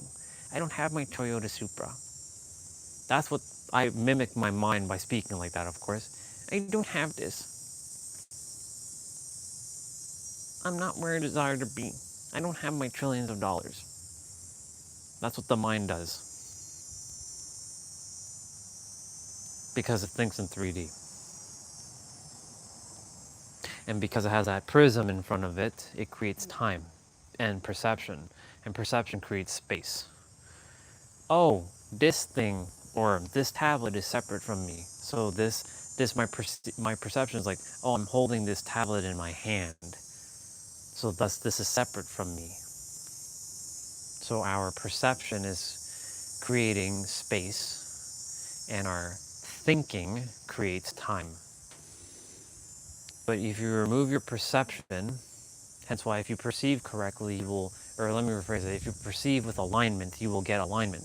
If you perceive with misalignment, you will get misalignment, right? Hence why this is all linked to your words and your experiences. And remember, your experience is extremely valid because you've had it. Now, words, on the other hand, that's a different story. See, I can go on and on. See, my play out takes a backseat when I get into a flow. Right now, I'm in a flow. But I'm like, I have to get my play out done. I want to do my... I desire to do it. I'm going to skip a bunch of stuff though. That doesn't mean we're not doing it. We're going to do it at the park. Like the push-ups and stuff, we'll do all that at the park.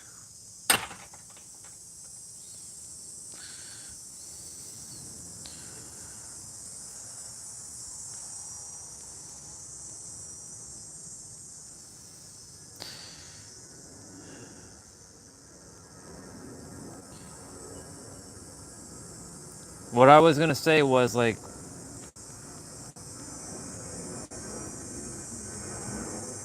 the me from several years ago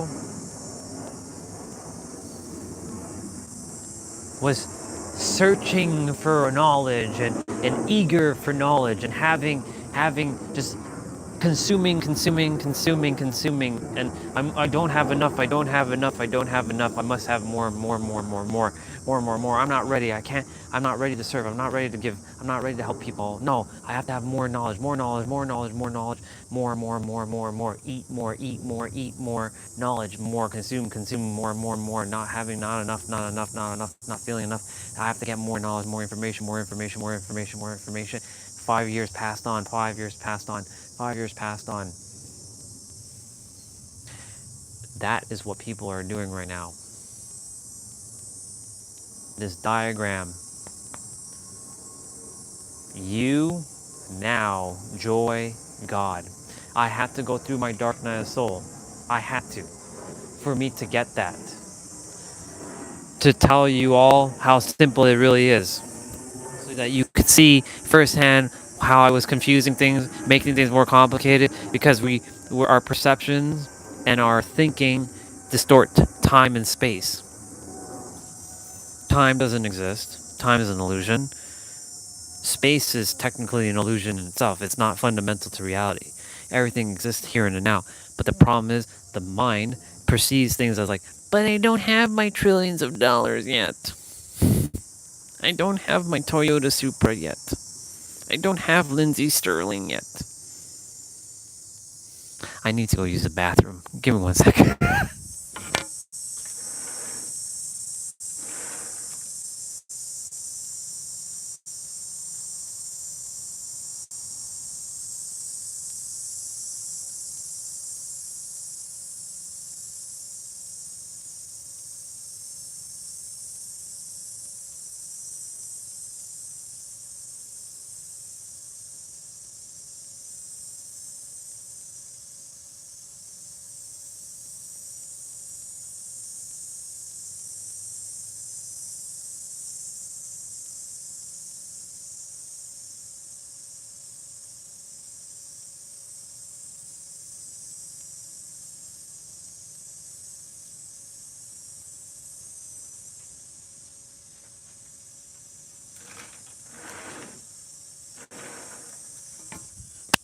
All right. So I was going to say, like, my goal is to take what others have complicated to make it simplified for humanity. Plain and simple. I'm here to simplify everyone's life. And that's why me simplifying my own life first. So that's why this journey right now is for me to simplify, for those who are following the journey to also get simplified, to know that it's a simplified journey, to not overly complicated, to then realize it really was just that simple. It's the same heart thing. We start off with nothing, and nothing means we have everything. Then we go through our journey feeling like we have to go consume, attain, and acquire things. But in reality, we will come back to the spot in that heart where, like, we already have everything. Because we already are everything. All right, I'm going to get straight to the play out. I will just do a quick little, like, warm up with the body, like tapping. Because, you know, it's 11:32 and I want to be starting my bike ride at 1 p.m. So if I have to, like, skip a bunch of shit, I will skip it, because I will not miss today for riding my bike. I will not. But I also have to give my phone time to charge. So this phone has to get charged to at least 100, or at least have enough charge so I can take the ride. All right, so I have to undo that, and I'm gonna switch this to there so it charges faster. And yeah, full body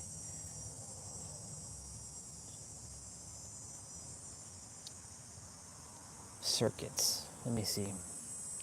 What is the circuit we got going on in this one? This is from 3 years ago. This is drop set.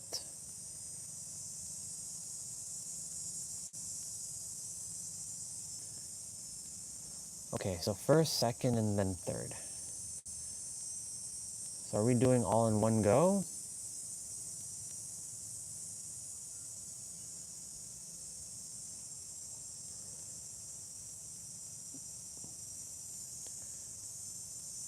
Okay. All right. This one's gonna be fun. I'll still be talking while I'm doing this thing. So this one's full body circuit. It's gonna be 2 dumbbells, 1 dumbbells, and no dumbbells. If you do not have dumbbells, you will be doing body weight, so no excuse. I know most of you don't do these with me, and that's okay, but I still practice because there's gonna come a point where I'm gonna be serving the world with fitness and movement. So like I still practice, as you all know, so I still have to explain stuff. So I pretend that there's like 100,000 of you watching right now, and I'm explaining this is how you're gonna do this move. So for the 100,000 of you that are watching right now, if you do not have dumbbells, there's still no excuse. You can still use your body weight. You'll be doing push-ups for your upper body, and you'll be doing squats or lunges with your lower body. Now, if anything with chest related, you're gonna be doing wide push-ups. Notice my elbows to my rib cage. This is wide, this targets your outer chest. If you're doing anything with your biceps and your triceps, you're doing narrow push-ups. So you're bringing your elbows closer in. So this focuses on your biceps and your triceps. If you're doing anything with your shoulder blades and a bit of your mid-back, you're doing standard push-ups. So wide, chest, standard, shoulders, shoulder blades and back, and narrow for biceps and triceps. Now your triceps, you can do narrow, standard, and diamond. So diamond works on your inner chest. You bring in your index fingers and your thumbs together to create a diamond. That focuses on your inner chest and your triceps. And then your actual shoulders, this, you're doing pike push-ups. So this is pike push-ups. And the closer you bring your hands, the harder it gets. But you will also feel it in your hamstrings as well too. Now for anything lower body, you will be doing squats and lunges. Forward, backwards, even side to side. You might do some calf raises. You can do like this. These are lunges. So there are no excuses. Zero excuses. So today it's full body circuit. You will be doing 3 exercises back to back. So every one of them will be 30 seconds. There's no pause in between. But what you're gonna do is you're gonna hold 2 dumbbells. For those who have dumbbells, we're starting with high squats. So you're gonna be doing squats first. Then you're gonna drop 1 dumbbell and do goblet squat. And then you're gonna be doing, you can drop the next dumbbell and you're gonna do air squats. So just letting you know, that's how today's routine is gonna be. Now, back to what I was sharing earlier, to Soul Famine, anyone else who's still listening.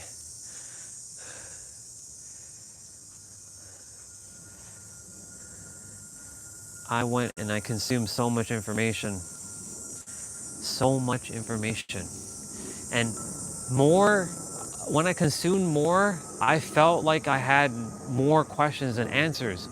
because every time I watch a video, it didn't feel like it was hitting the mark. It felt like they wanted me to keep coming back to their content, and I would never get closer to what I desire to know until last year when I stopped consuming information. There was a point in the journey where I stopped listening to podcasts. I did my dark night of the soul, and I realized that the answer was me all along. And then, of course, Nero and Pete showed up to mirror that back to me, to reinforce that idea. To now, really not. I mean, yeah, I'm consuming a little bit more content as of late because it's just mirroring back to me more of what I already know, the now. All that you have to know is the now. Be in joy, stay in the now, know that you're the creator, and let go of your third dimensional thinking. You will transcend a lot of things on the planet just by that simple formula.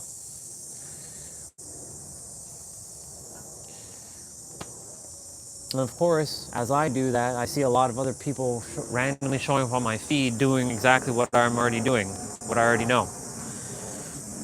So clearly, they and me are on the same alignment, because they wouldn't have shown up on my feed 2 years ago.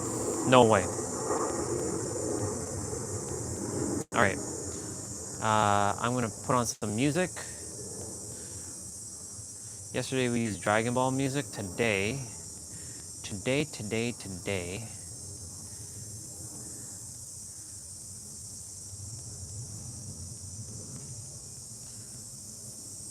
we're gonna use the play out music.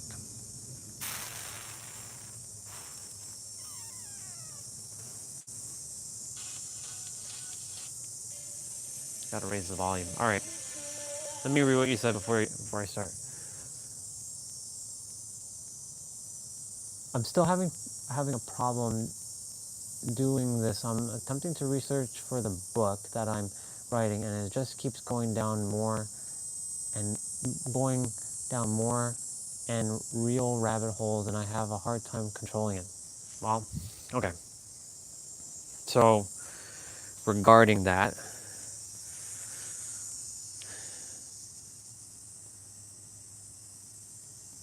you have to tell yourself that you already have all the answers, and you have to stop with the rabbit holes. You have all the answers. You know that. All the things that are that you have it. It's already there. Don't obfuscate it. Do your best to keep it simple. Use the synergy of Trinity. That synergy of Trinity wasn't for me, That synergy of Trinity is for all of you. Keep it simple. You have all the answers. Write the book. Don't make it more complicated than it has to be. It doesn't have to have,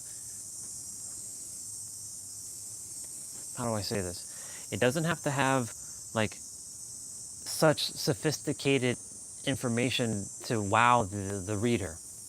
Keep it simple. The reason why we may think it has to be sophisticated is because the third dimensional mind likes to make things more complicated, because it thinks that it has to be more complicated because it thinks it looks cooler because it's complicated. And because people value cooler over simplicity. It's just that simple. That's why I said if I were to write a book, it's only going to be one page. You're the creator. But now is the only thing that matters. The creation is finished. Be more of who you are. Be authentically you. Stay in joy. Do more of what you love, which goes hand in hand with stay in joy. Be still and know that you are, and not just you, but everyone, is the creator. And that everything that you desire is truly, like I said, creation is finished, truly here in the now, and that everything that you've done serves you no matter what it is. Even the complications have served you. But you have all the answers. Write that book. Finish it. Put it out. The world's waiting for it.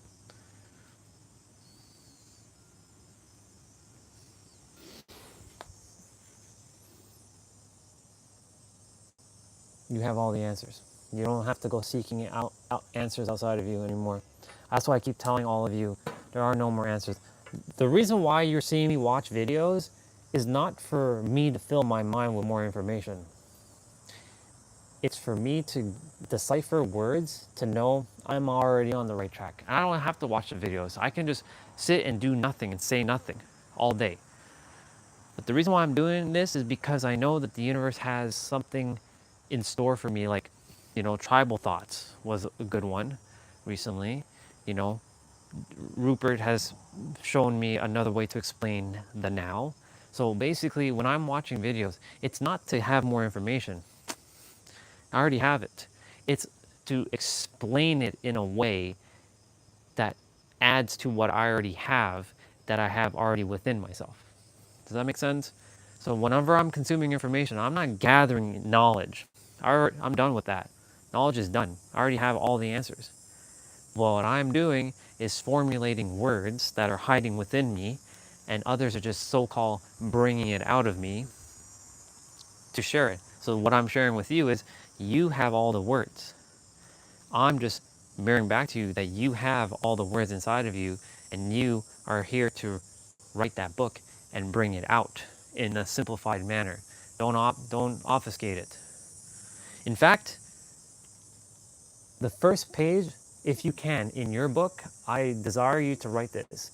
When you read this book, your mind is going to think that it has to be complicated, and it's going to go against the very nature of your mind. But you have to make sure you don't obfuscate it, and then put a little paragraph. What does obfuscation mean? Obfuscation means that making it more complicated than it has to be. Our brain is designed to do that. You write that in the first page in your book, that will set the reader to know what to prepare themselves for. Simplicity. Prepare that first page so that you give them heads up what to expect with the book. After that, just keep it simple. Don't even obfuscate it, because they already know. All right, so the author of this book, Mr. Soulfam, he's saying that, okay, this is not going to be like a book where I have to logically process things much, because my brain is going to attempt to make things more complicated, because we tend to do that. Do it in a way where you're guiding them in the beginning, so that way the rest of your book, easy. It's simple. It's easy. That way they don't have to worry about, like, I don't understand this information or anything. You give them that word, obfuscation, because there's many people in the world that don't even know about that word, because I've never heard that word in my life. You tell them that word, that will change their life. That word has literally changed my life, just so you know. Now, to the play out. Keep sharing though. I will read.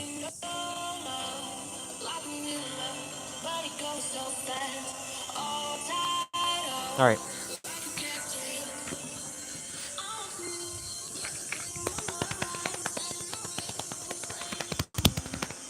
1:30, we gotta be gone.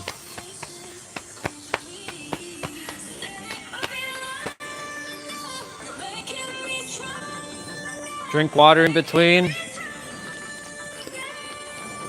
and go at your own pace. Let's go.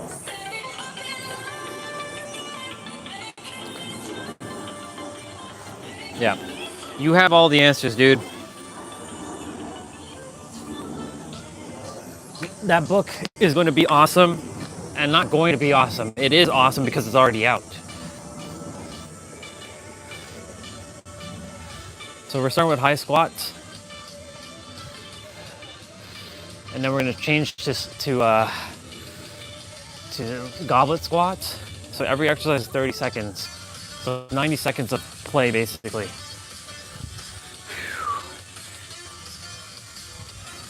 Okay, put one dumbbell down.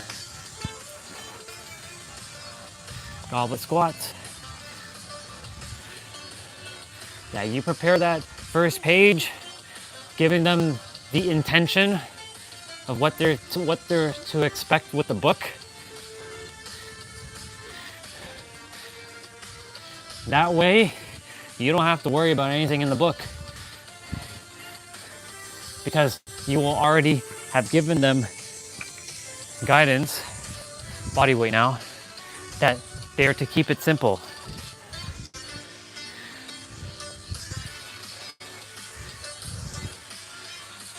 Again, you know, T-Bray and I came up with a solution for me that I'm gonna do a journal when the time is aligned.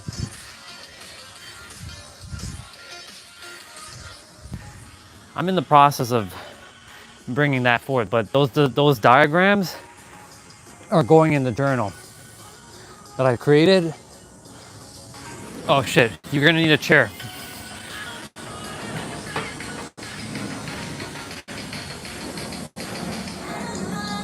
We're gonna be doing Bulgarian squats or Bulgarian lunges.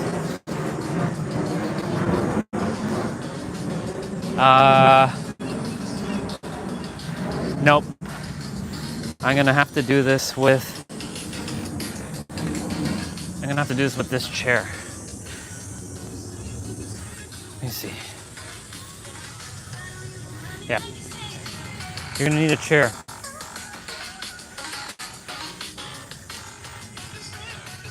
So we're doing the right side first, 2 dumbbells, 1 dumbbell, no dumbbell. So without dumbbells, so you're gonna be bringing your left leg forward, or sorry, your left leg back, and your right leg is forward.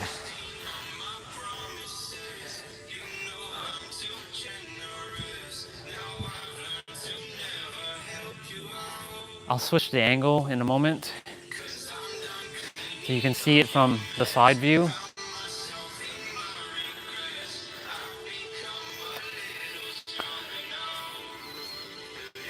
Okay, 1 dumbbell down. You're gonna hold it in the right hand.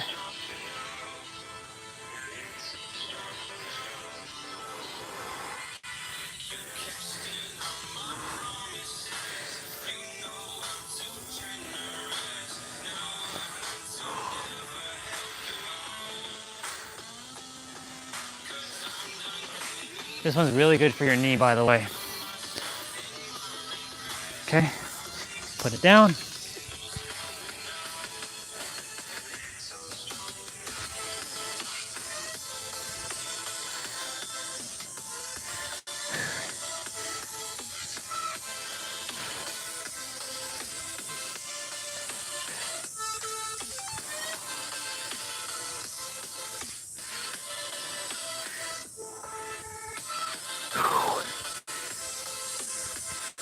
Perfect. Yeah.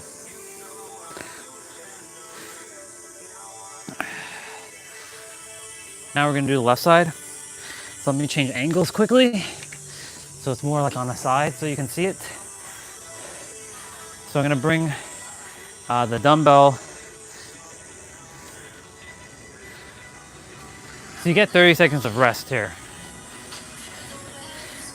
So you're gonna bring your right leg behind now. And your left leg is forward.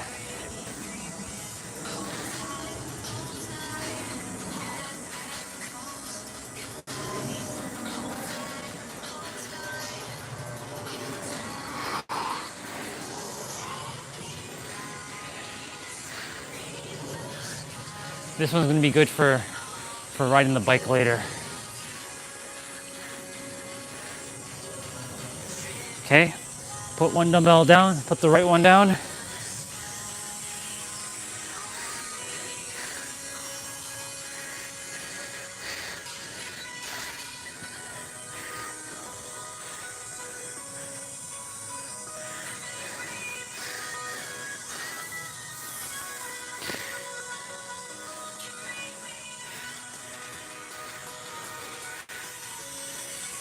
Okay, put that one down, and then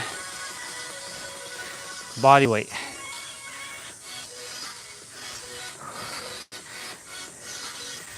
Bulgarians used to be very, very challenging for me back then, but because I've done so much mobility training with the knees, it's become a lot easier.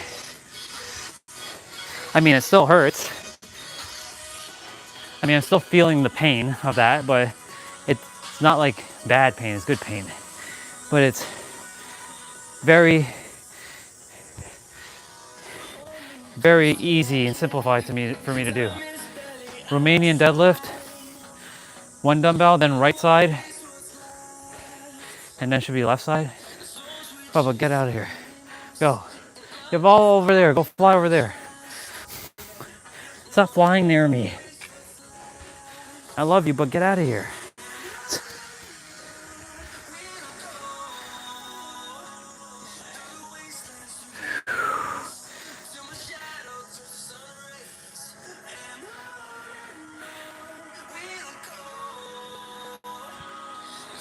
I had to smack a bee yesterday because it kept coming in my space. I'm like, get out of here. Like, I love you, but get out of here. And I didn't want to hit it, but like, I smacked it and I sent it flying. Because it came right by my hand. I'm like, I didn't want to do that, but I'm like, get out of here. I know I'm sweet, but come on. You have all out there to go fly. Why are you flying here?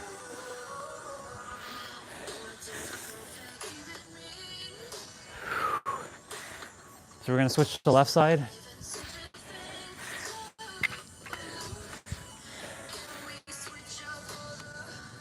So your right leg is back and you're gonna be bouncing on your toes here. And your left leg is forward and it's flat against the ground. You're sticking out your butt here, you're feeling it in your hamstrings. So you're keeping your left leg straight and you're bending your right knee.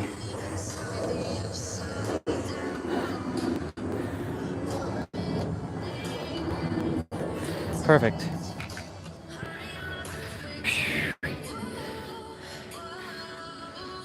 So we're doing front lunges, alternating.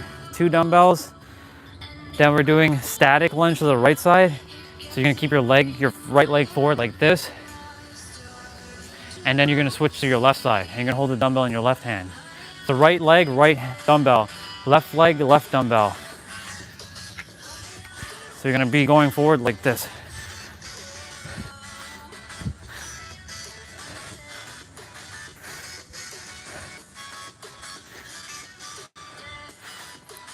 So he's starting with lower body first, so I'm sure upper body's coming up shortly.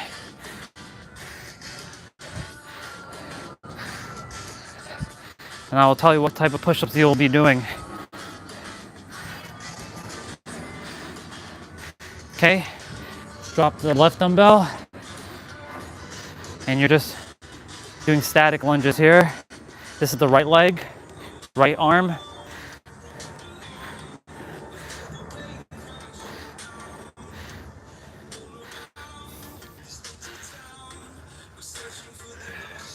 Soul fam, I trust what I said made sense.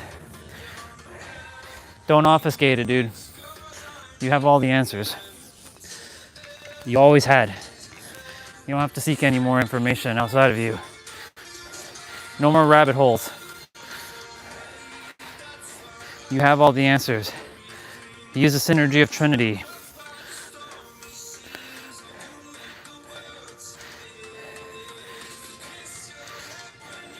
Share the wisdom, yes, that you have, but make it in a way that's simplified, that a third grader can understand. Make it so dumb easy that people be like, it can't be that easy. But that's why you're going to preface at the beginning of the book exactly what I said about your brain is going to think that this is too easy. It has to be harder. So we're doing abs. So this is full body, but we're still doing abs afterwards. So don't think we're not doing abs. We still have abs to do. We have 3 exercises. We're starting with bicycle.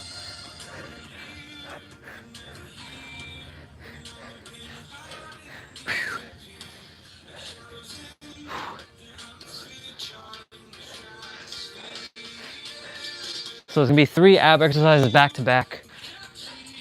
Same format, but no weights.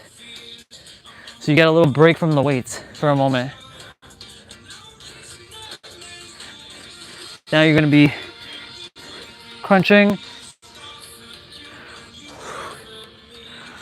Remember to suck in your gut, pull in your belly button, contract your core, bringing your navel into your spine. Keep your lower back flat as much as you can. Breathe through your nose, out through your mouth if you can. If you're having a hard time to breathe through the nose, breathe through your mouth. Make those air gasps. Gasp for those airs. So we're doing extended tuck now. The dumbbells are behind me.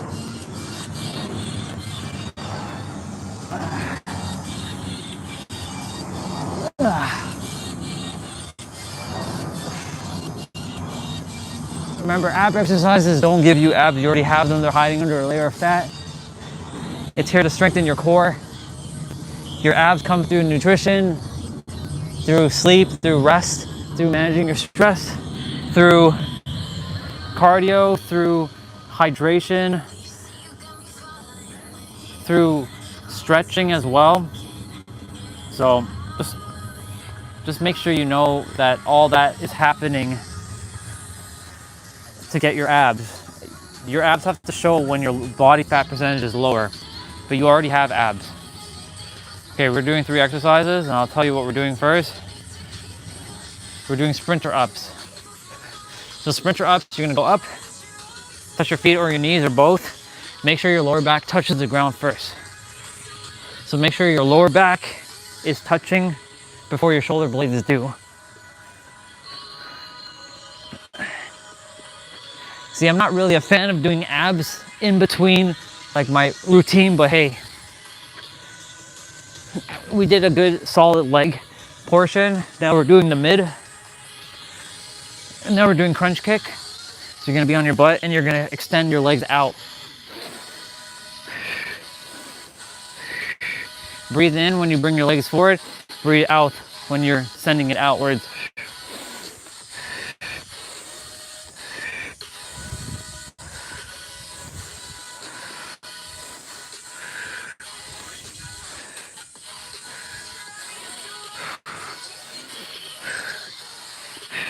Okay, now we're gonna do flutter kicks, so you can put your hands underneath your butt to give your lower back support.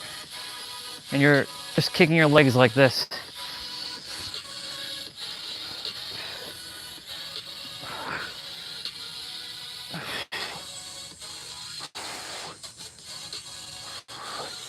Just because we're doing abs here doesn't mean we're not doing abs after. We still have 10 minutes of abs to do.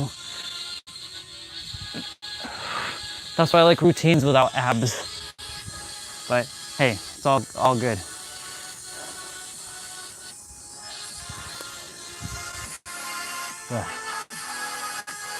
Obliques here, these are obliques. You're doing obliques V up. So you can do the left and the right. So what those look like are like this. You're gonna be on your side here, and you're gonna come up and do this. Then you're gonna switch to your other side to the left, and then you're gonna do spider climbers, where you're gonna be on a plank and bringing your knees towards your corresponding elbow.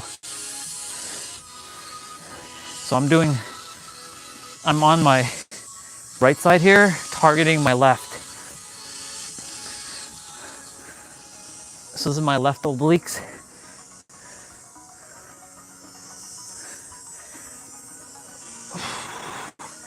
Obliques are what gives you that hourglass look. Switch sides.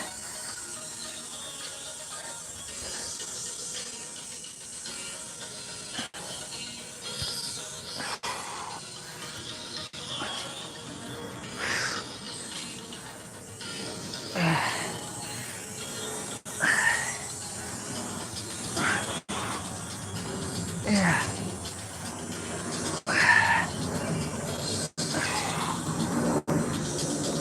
Okay, now you're gonna get down on your forearms here and bring your knees towards your corresponding elbow.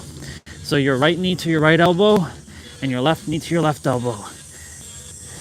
These are called spider climbers.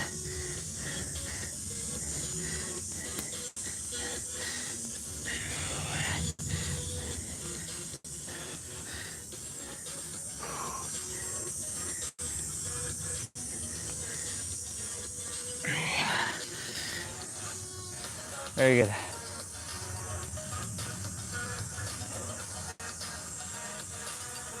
So we're doing plank hops, so I'm gonna move onto the grass here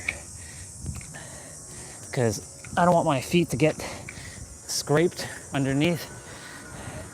I don't have shoes on right now. So we're doing plank jacks as a third, mountain climbers as a third, or as a second, and then squat hops. Oop.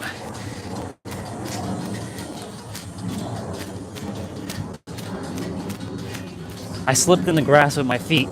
The grass is kind of slippery.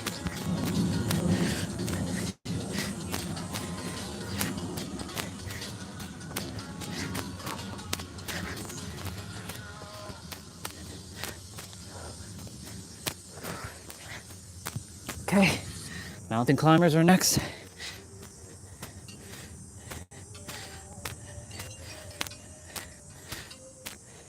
Nothing like touching grass while moving your body.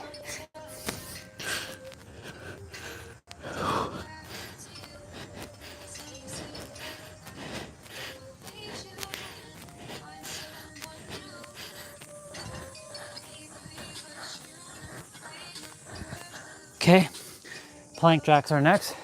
So you're doing a jumping jack while in a plank. So your feet are basically like that. Really suck in your gut here.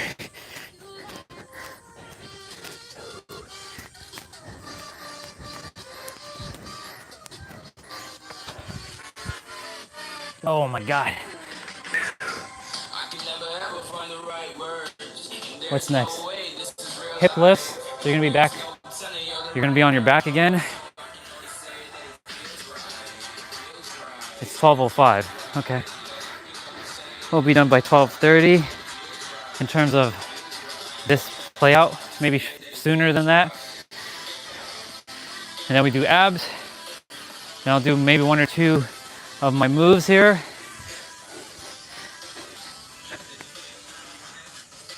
One 1:30, we're leaving for the bike ride. So phone, you better be charged.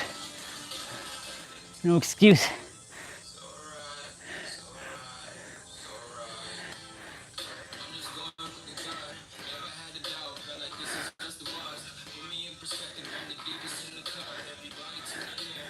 Okay. So you're basically dropping your legs and like this and picking it back up, dropping. So this is where I would keep your hands underneath your butt to give your lower back support.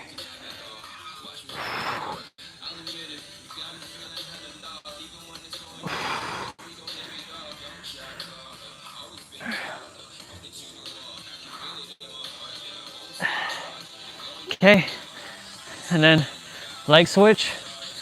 So switch lunge or switch leg switches.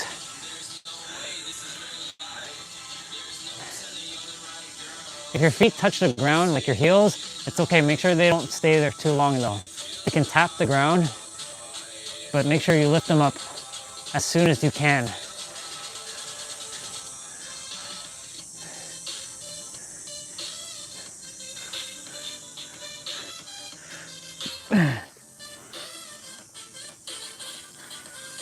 We should be moving on to upper body shortly. Yep, upper body. All right, we're doing shoulders now. So you're gonna be doing pike push-ups.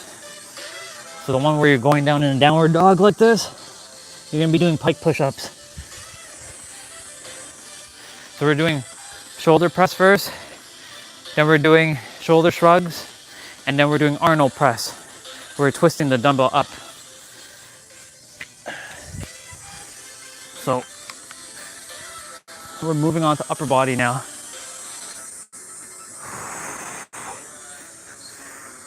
Not bad. I haven't done this one this one's from 3 years ago when he made it. His playouts back then were much more difficult than they are now. Okay. Drop the dumbbell. Shoulder shrugs. Don't underestimate shoulder shrugs. Don't underestimate it. You'd be surprised. The simple ones are the most effective. That's why I kept saying simplicity is sexy. It goes with the letter S. Simplicity is sexy. Sexy starts with an S. So we're doing Arnold press here.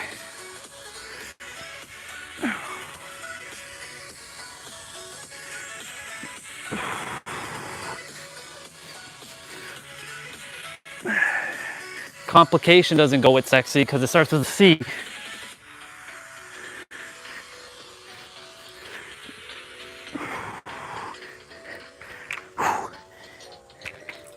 Okay.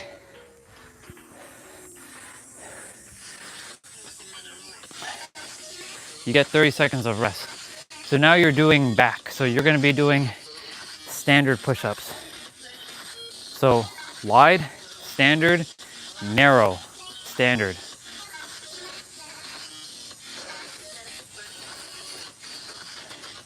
Okay, so you're doing alternating rows, then you're doing upright rows, and then you do renegade rows.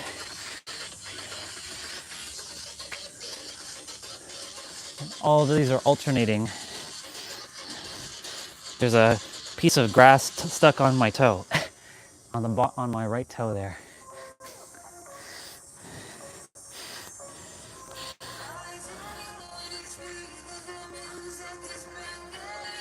I gotta prepare my bag and everything for, I'm gonna shake it out, pick it back up. Upright rows. This is technically targeting your shoulders, theoretically.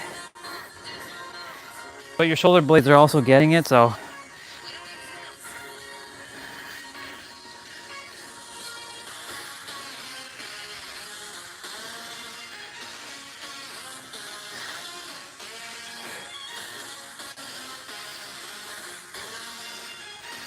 All right, we're doing plank rows, not renegade rows. Because plank rows are just like this. No push up here. He made an error. It was a plank row, not renegade, because renegade requires a push up. Keep your legs wide here, suck in your gut. Pretend that you have a water bottle on your back and you're balancing it right now. No wobbling.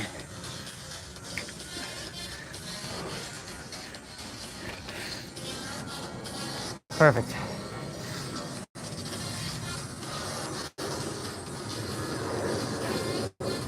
Okay, triceps. You're gonna do narrow push-ups. You're gonna wanna get a chair for dips. I so happen to have my walker handy, and I put 2 handles at the bottom, like 2 little spongy handles to do it. And then we have ground stop push-ups, which is narrow push-ups. But we're gonna do that on the dumbbell. So we're gonna be standing up, doing overhead extensions.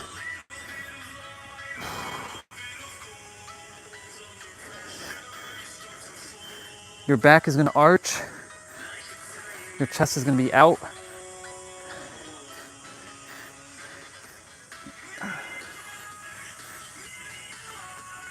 Okay.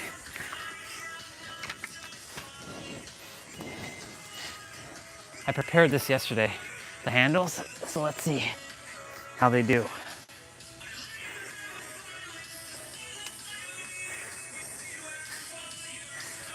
I put foam here.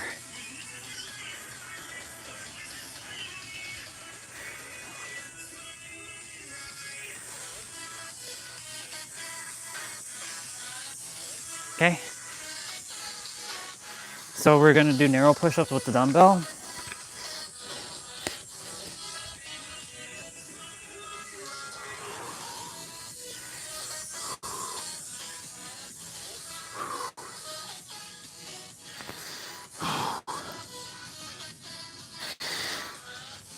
You're gonna be doing narrow push-ups again, so I should have told you to do different types of push-ups for tricep, but it's okay. You can do that for biceps. Biceps are gonna come up shortly. Yep, biceps are next. Biceps are definitely narrow push-ups. So you can actually alternate if you like now.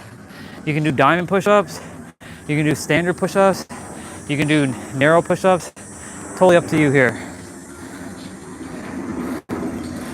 Normally he starts with bicep and then tricep.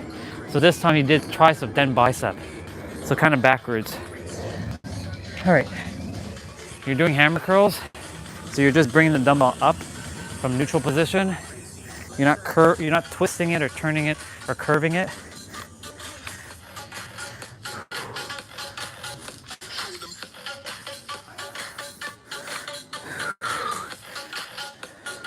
Make sure you're breathing through that nose.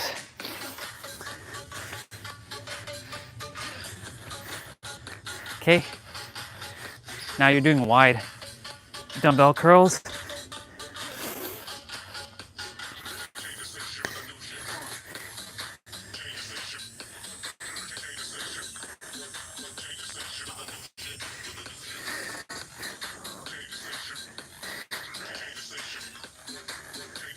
Yeah, when we're at the park, we'll do some of the movements.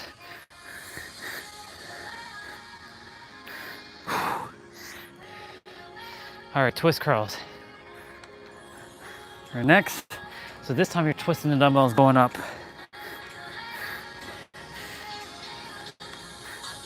After this is gonna be chest. So you're gonna do wide push-ups and diamond push-ups. You can do wide, diamond, wide, or you can do diamond, wide, diamond. Totally up to you, what you choose to do.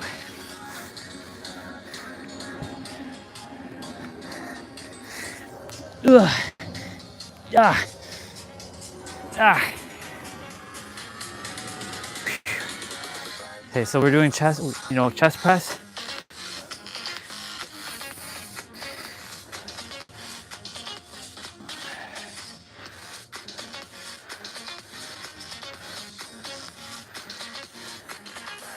Okay, we're doing a twist chest press on the last, and I believe we're doing flyers.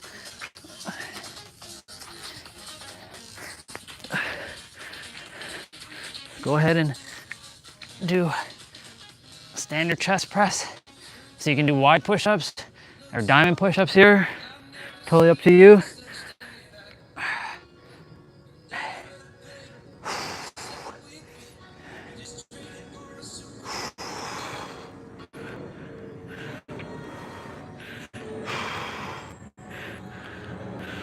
So we're doing flyers now. So I would do diamond push-ups here. Again, totally up to what you do.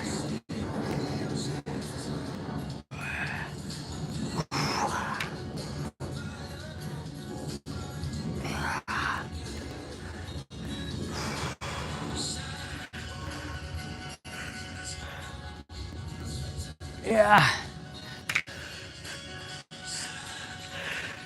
Okay. So we're doing twist push up or chest press. So it's like we're doing that. Oh.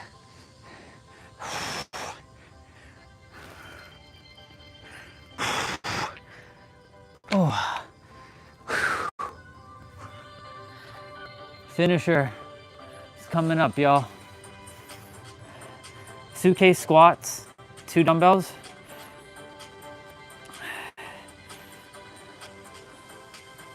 Alternating dumbbell snatch.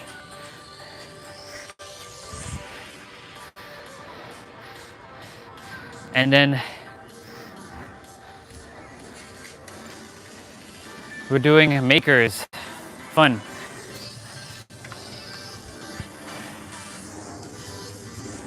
So this suitcase squats. So you're doing air squats basically.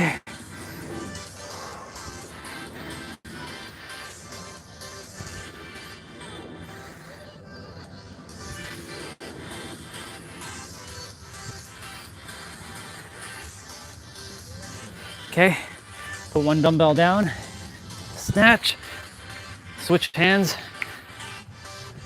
snatch, switch hands in the middle, snatch.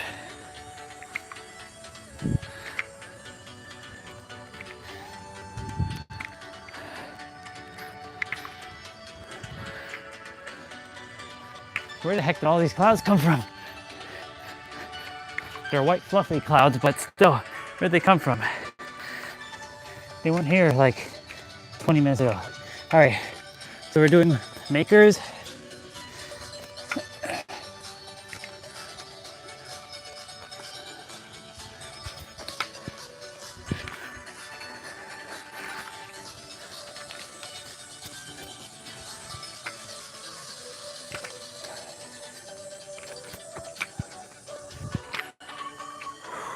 Three, two, one, done.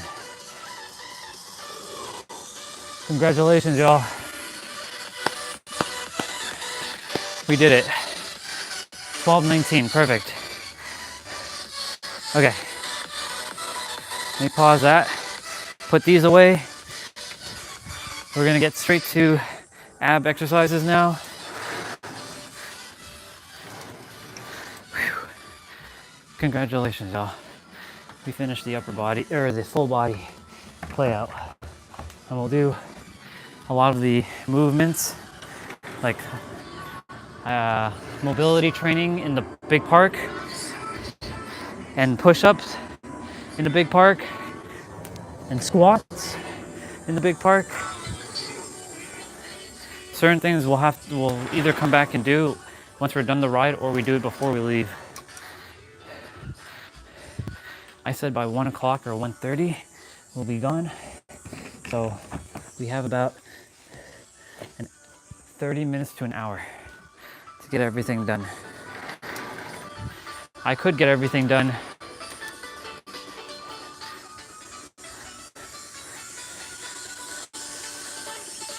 all right, let's stretch quickly.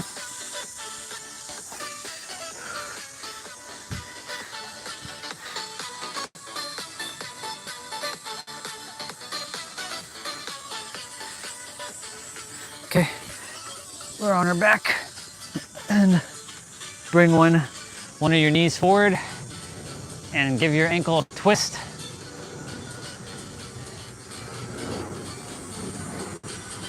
Full body is like the best of both worlds. Like it doesn't target, I mean it targets everything, but it doesn't last as long as a standard long leg workout would. Same with the upper body portion.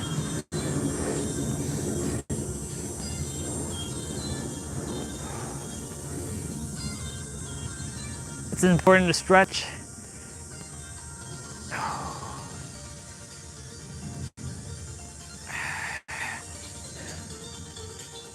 You can bring your knees towards your chest and kind of cradle.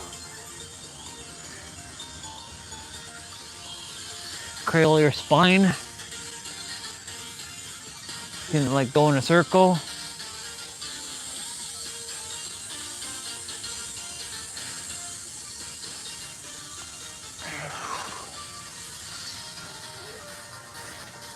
Go ahead and reach for your toes.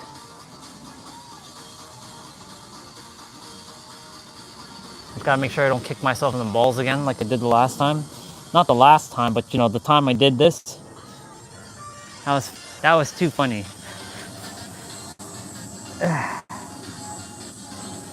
Proud of myself yesterday for doing a move, putting my head into my legs and touching my forehead on the ground, on the grass out there. It's pretty awesome. Child's pose. I usually, when I'm in child's pose, I kind of give myself a shake here. Rocking side to side, like swaying side to side.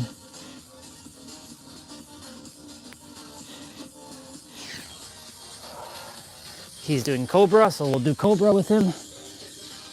You don't have to go all the way back.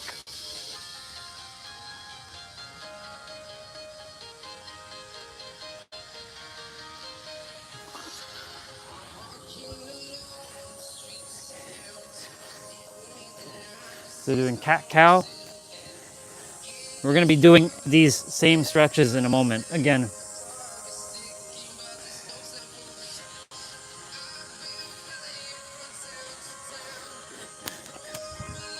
go ahead and grab a wall or a pole or a chair or a table and just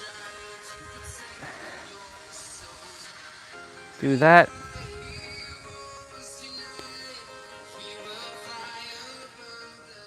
If I wasn't going for a bike ride, I wouldn't be skipping a lot of this stuff. I'd just be like taking my time. But it's a great day for a bike ride. And I like to go early because the parks are usually quieter. But today might be different because, you know, it's Friday. It's one of the last, it's not the last weekend of the summer, but you know,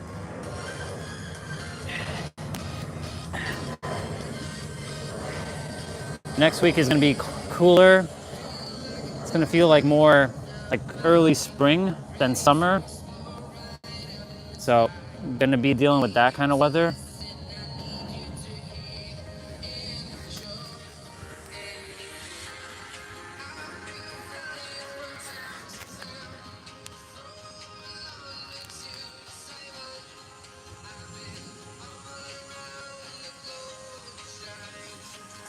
Okay.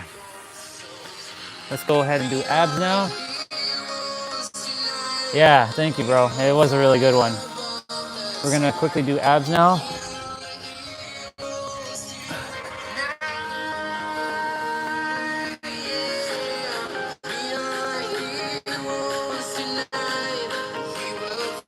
All right.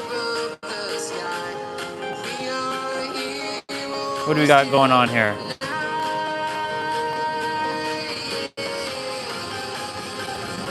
All right, we're starting with bicycle. We did this one on Wednesday, actually. So we'll do it again. I like this one. This one was good. So it's 50 seconds of play, 10 seconds of rest. Once I get these two things done, like I'm good. I'm like good. Like the other stuff will happen. They'll happen when they happen, but they'll definitely happen. But these two have to be done. Like these are like my non-negotiables. Like, you know, my 55s, they're definitely non-negotiables, but they are not my non-negotiables. You know what I mean? Like they have to be like, they take a backseat from the super non-negotiables.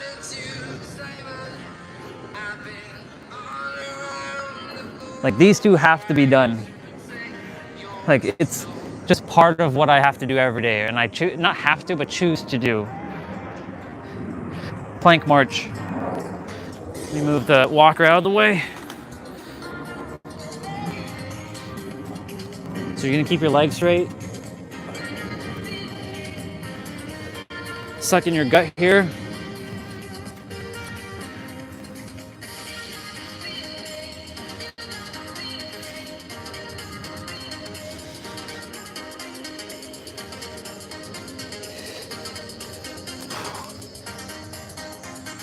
No, we're doing great. Keep it up. Remember to breathe through that nose and out through that mouth. Again, if you're having a hard time breathing through the nose, and take the air from your mouth.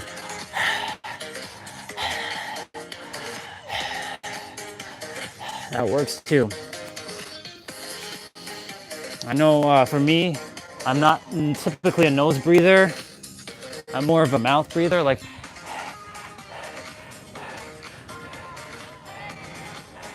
I breathe like that generally. So like breathing through my nose, like I can do, and I do it. We're doing Russian twist or universal twist. It takes more conscious effort, which is great. That's why breathing through your nose keeps you present, because it forces you to actually be conscious with your breath.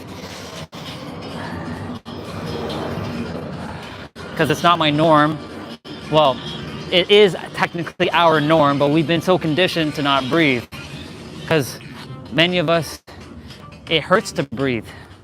I know, because when Huang first introduced breath work to me, he's like, can you breathe? What do you mean? Of course I can breathe. What kind of stupid question is that? What kind of dumbass question are you asking me, bro? That's why I asked him, like, what kind of fucking question are you asking me, dude?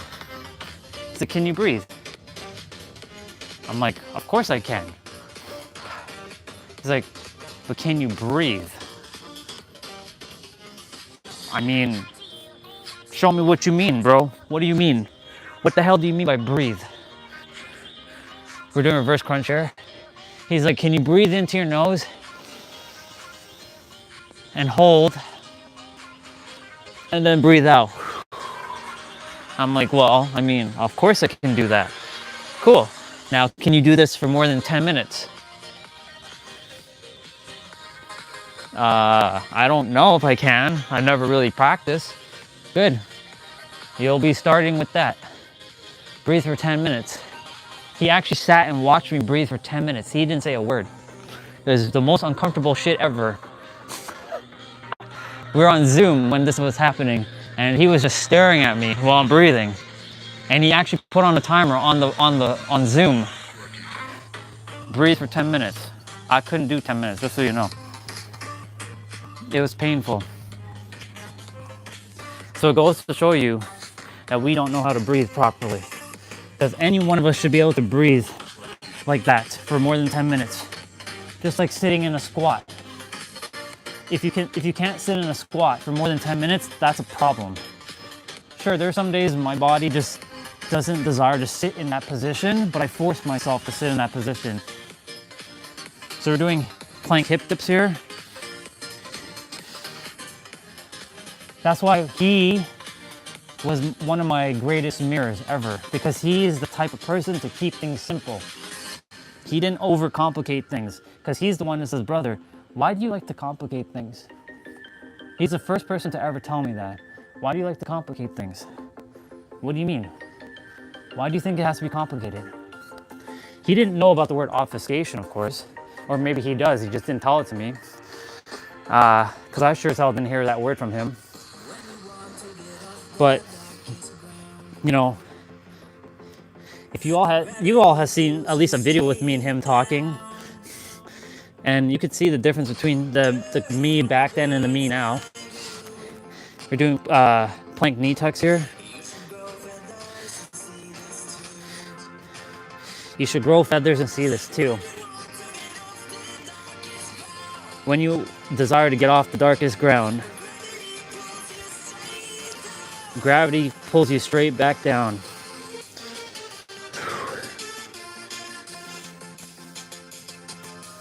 Anyways, he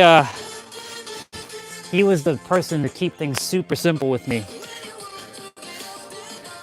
And then of course Angel, she added the acronym KISS. K-I-S-S, keep it simple, superhero. Or keep it simple, superstar. Or keep it simple, or stupid simple. Or keep it super simple. Either way, use the word KISS. Leg raise. Keep your hands underneath your butt, or you can keep it to the side. Totally up to you here. That's why the word obfuscation is such a powerful word for me. Because whenever I think of, I'm obfuscating right now. I'm making it more complicated. Don't overcomplicate it. Don't overcomplicate it. Keep it simple. Because the earth values complex solutions. Solving life's complex mysteries. But guess what? It's not complex. It's actually quite simple. In fact, Greg Braden said something yesterday in that video. He said the closer you get to source, the mathematical equations in those dimensions are super simple.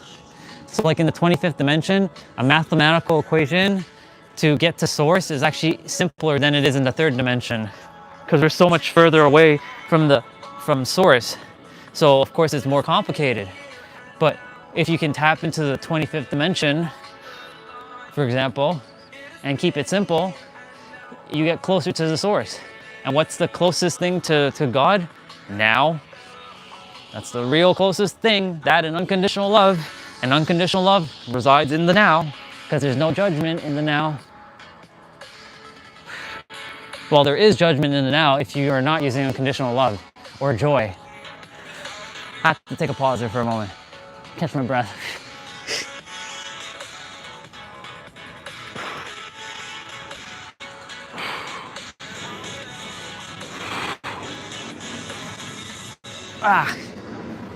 I'll read what you shared in a moment, bro. Shoulder taps are next. Keep your legs wide here. And don't quiver like this, don't shake.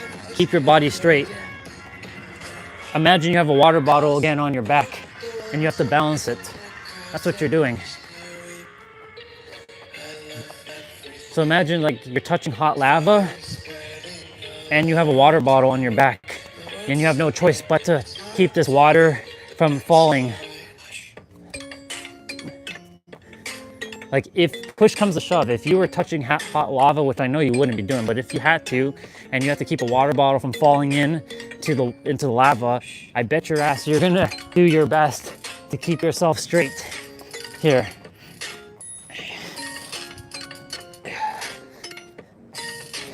When push comes to shove, your body, your mind, and your soul are gonna get into this to keep you going. Adrenaline's gonna kick in. Cross mountain climbers. So left knee, right elbow, right knee, left elbow. So this is targeting your obliques, which is your side ab muscles closest to your rib cage. We're almost done, by the way. It's the final exercise, which is cool because it's not 1 o'clock yet, so that gives me some time to see what else I can do. Oh.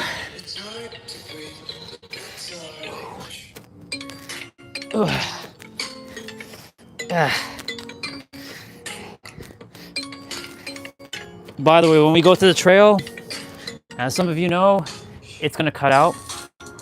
Like the certain part of the trail, the internet's gonna get very blurry and choppy and ugly looking.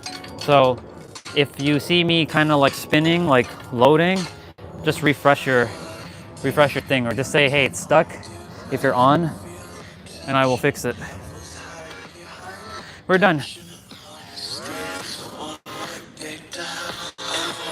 12:35. Yeah. See, you've done a lot more breath stuff than I have ever done in my entire life. So you can basically vouch for breath. Because like I have not done that much breath stuff.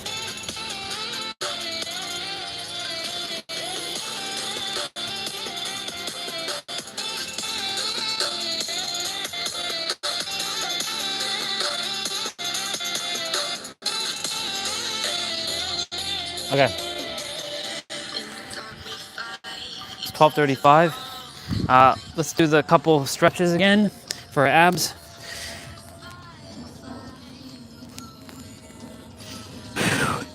Yeah. So the three things, and the word that was missing that day that Huang was reminding me of was to breathe. So he said to feel it, be present, and feel. Those are the three words he told me to write down. Present, feel, or feel it. Technically it's 4 words. Or 5 words. Be present, feel it, and breathe. Be present. That's a holy trinity, by the way. That's another synergy of Trinity.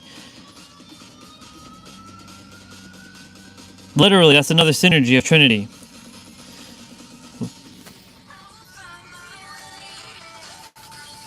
Breathe, feel it,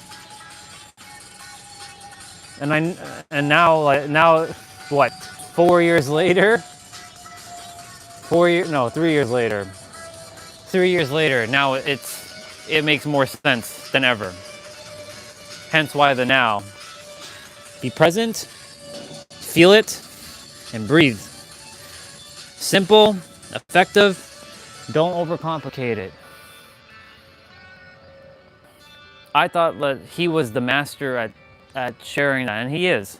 But I thought I was not going to be able to do what he's doing and sharing that. But now I came to realization that, yep, I came to explain the same thing just like he did. In my own unique way, of course. All right, I'm going to do my favorite stretch. This one, I like this one. This one is really good for your lower body and your spine. If you can suck in your gut and bring your lower back to the ground and pull down, you will feel a great stretch.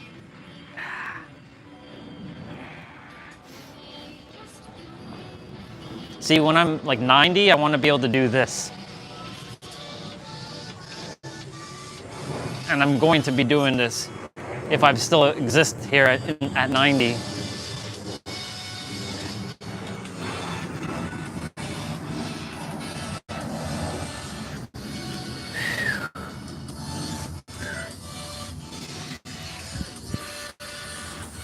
Cool.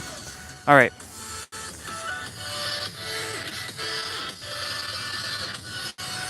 Wait, what the hell? My phone battery went down.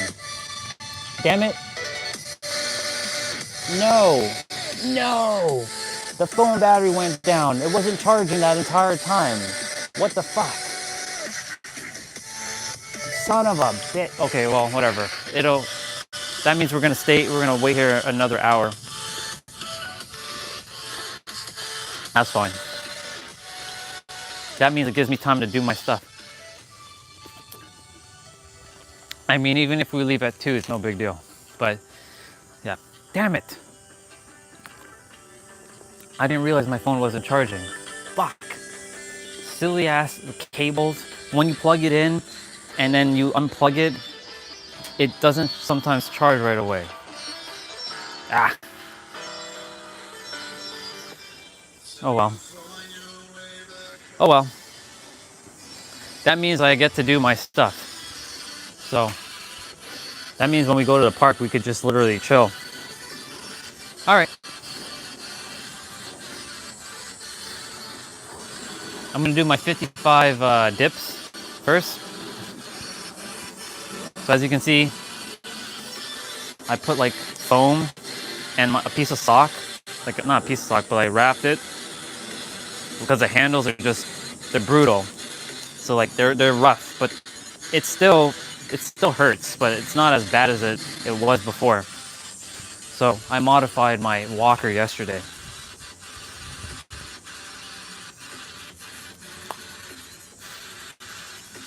But of course the handles keep moving, so I have to also either glue it on or something. All right, 3, 2, 1.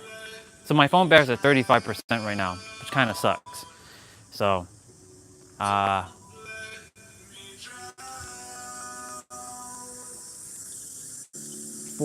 now. Okay. Because by the time I ride to the park, that will die. If it's at 40%, it'll die. I have to have at least like 80%. Like if the phone battery doesn't go past 80, then we're gonna have to go with 80 and ride as fast as I can to the park, plug in with the battery, and then yeah, I really do require a new phone. Like this phone is great, but because I've overused the battery, like I put wear and tear on this battery. Like this battery it's not liking me right now. 3, 2, 1, go. 1, 2, 3, 4, 5, 6, 7, 8, 9, 10, 11, 12, 13, 14, 15, 16, 17, 18, 19, 20, 21, 22, 23. Usually the first go is always like 22, 23. Damn. My song's about to play, by the way.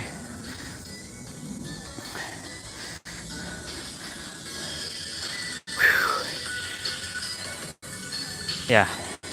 Anyways, you, sir, get that book out. Don't wait.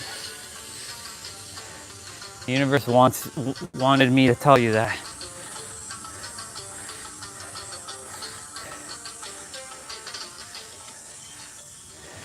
That's why, universe, I declare that you fix this channel so there thousands of people can come on and I show them those diagrams. That's why those diagrams are been prepared for those hundreds of thousands of people.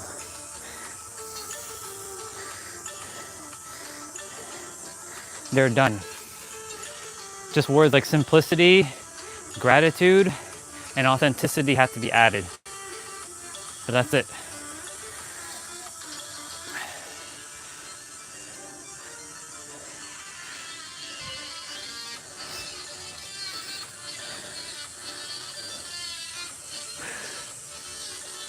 Cool. 3, 2, 1, go.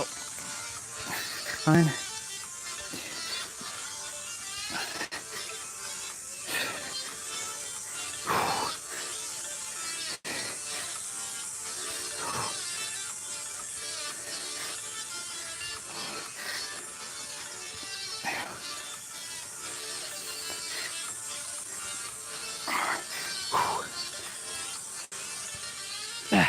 I'm at 35. Oh my God. Oh, oh, rough, rough. That was rough. I'll be right back.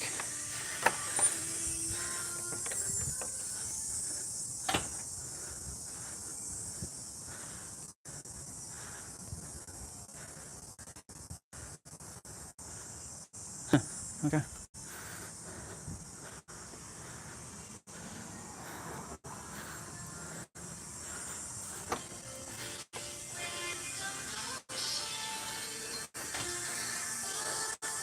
Okay. I was just checking where the car was. That's all.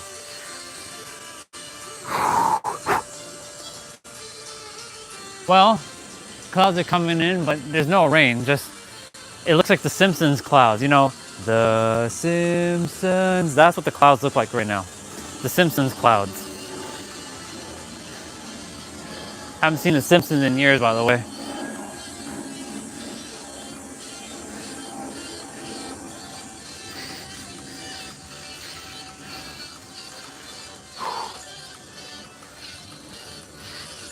I should groom again on the live stream. I did it on Monday. I was like taking the razor on the live stream outside. I took my blade and I was just like, I was like doing my arms. It was actually quite fun. No one was on, but like it's quite hilarious just doing, like grooming my body on the stream. So what else haven't done yet? The only thing I haven't done is cook on the stream. Okay. My song is almost done.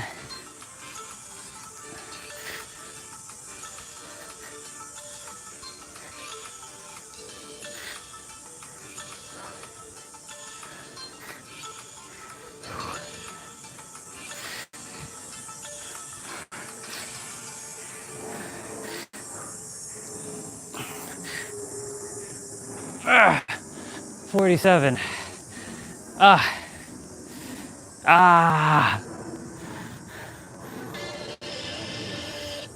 Okay. As much as I like that song,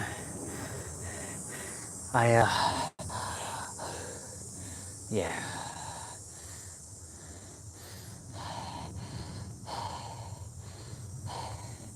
$47. We're at 47. Just a few more to go. Just a few more to go.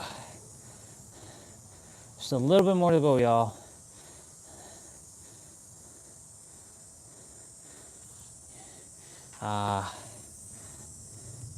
Remind me, y'all, to I gotta wish Jason a happy birthday. I want to text him, but that would require me to kind of pause the live stream or turn on my Mac and send a message from my Mac.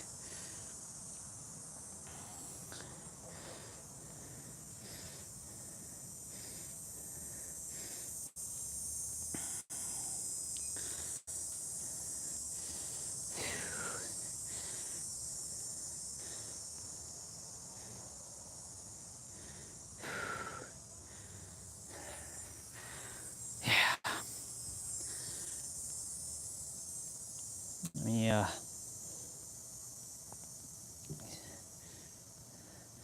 give me a sec.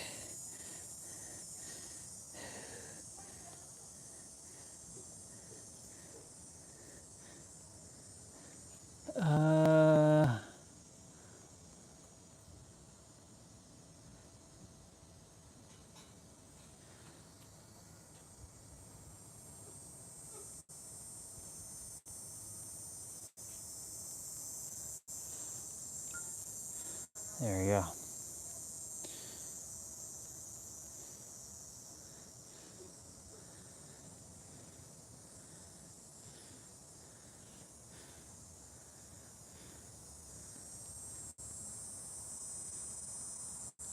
There's another brother of mine who his birthday is also today.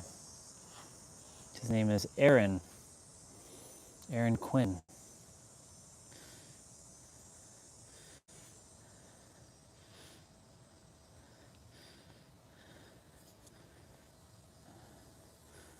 All right, give me a sec. Just gonna send him.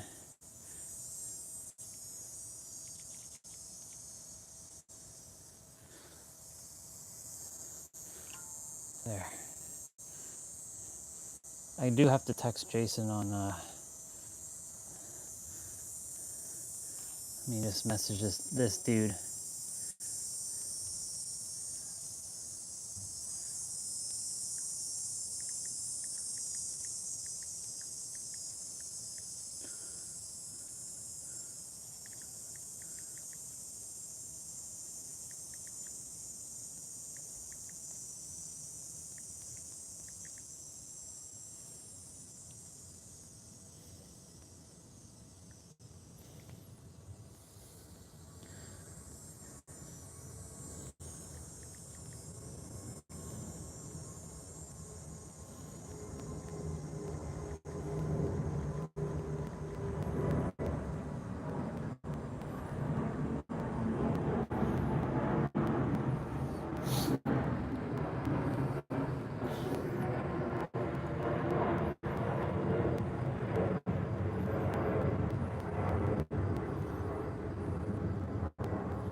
Okay, cool.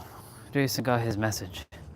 I sent it on Discord, so that I don't have to go turn on my computer. See, there's always another way. If there's not one solution, if there's not one thing, there's many ways, there's many solutions. Hence why there's many paths up the same mountain.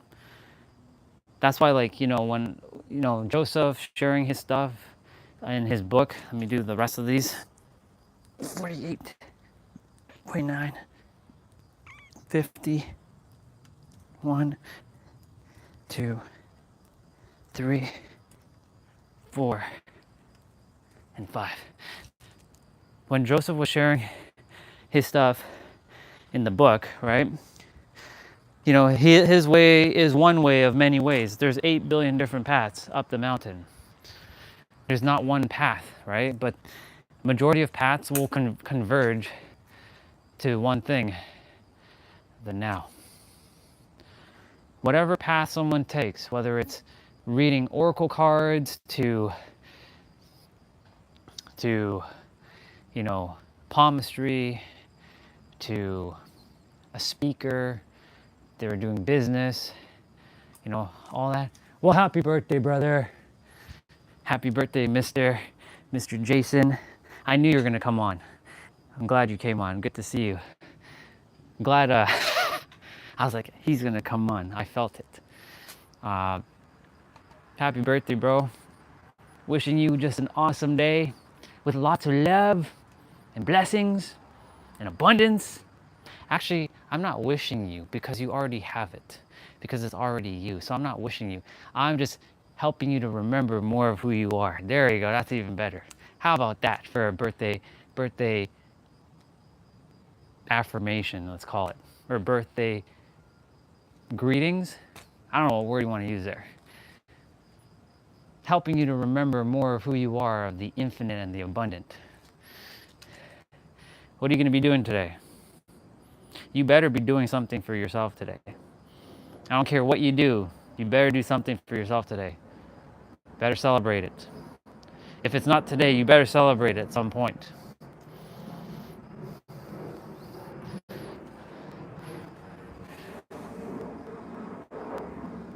You're welcome.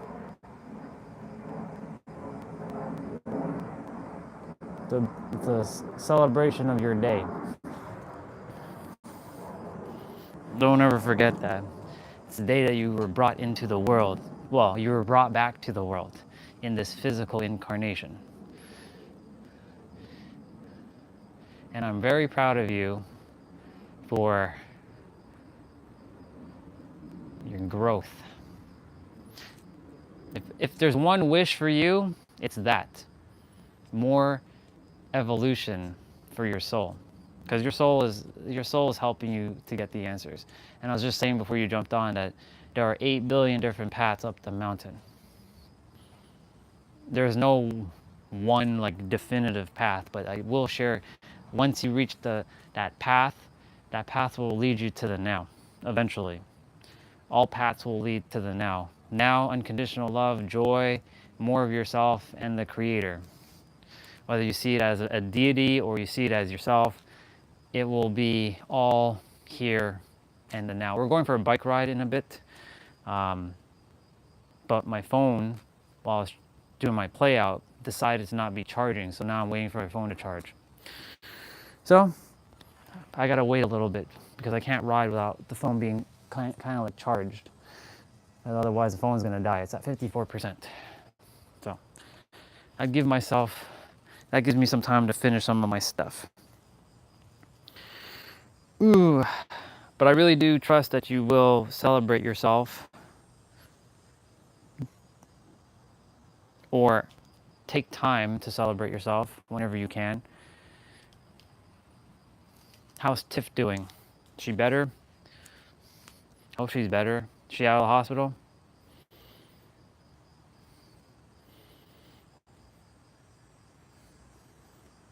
And tell Evan I'm gonna eat him alive.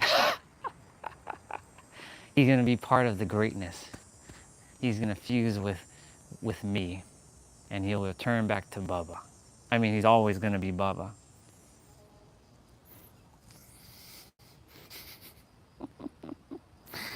That tiny Bubba. Watching like 5 years, he's like this tall. I look up. Hi, Mr. Giant. Oh. Yeah. I'm about to do 55 leg raises. Yep.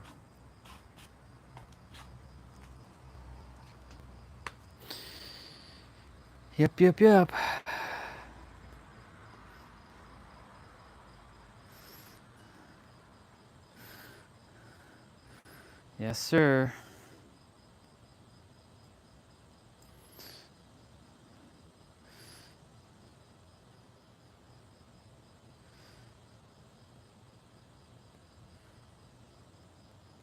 Dominique. Don't I know Dominique?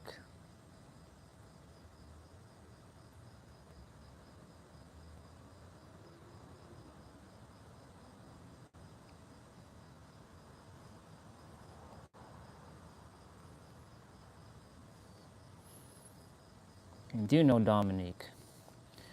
It's been a while since I spoke to Dominique. She was on the live stream.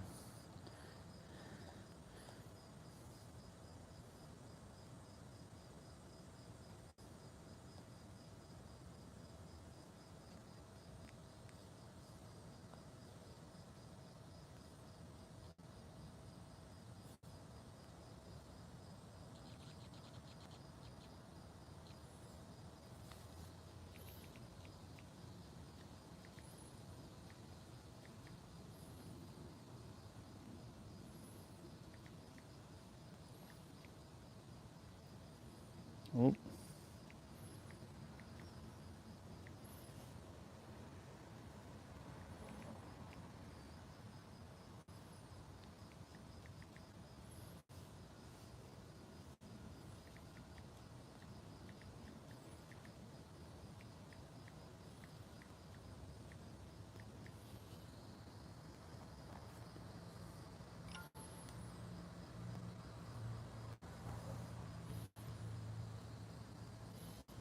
Mm.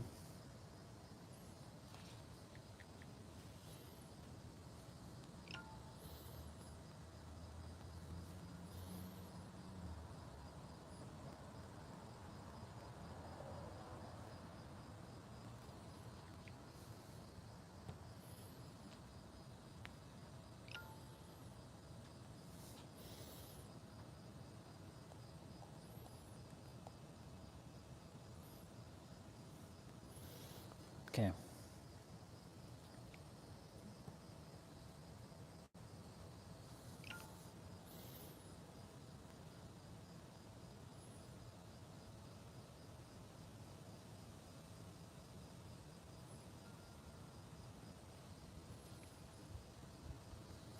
There. Okay. Let's see what we got.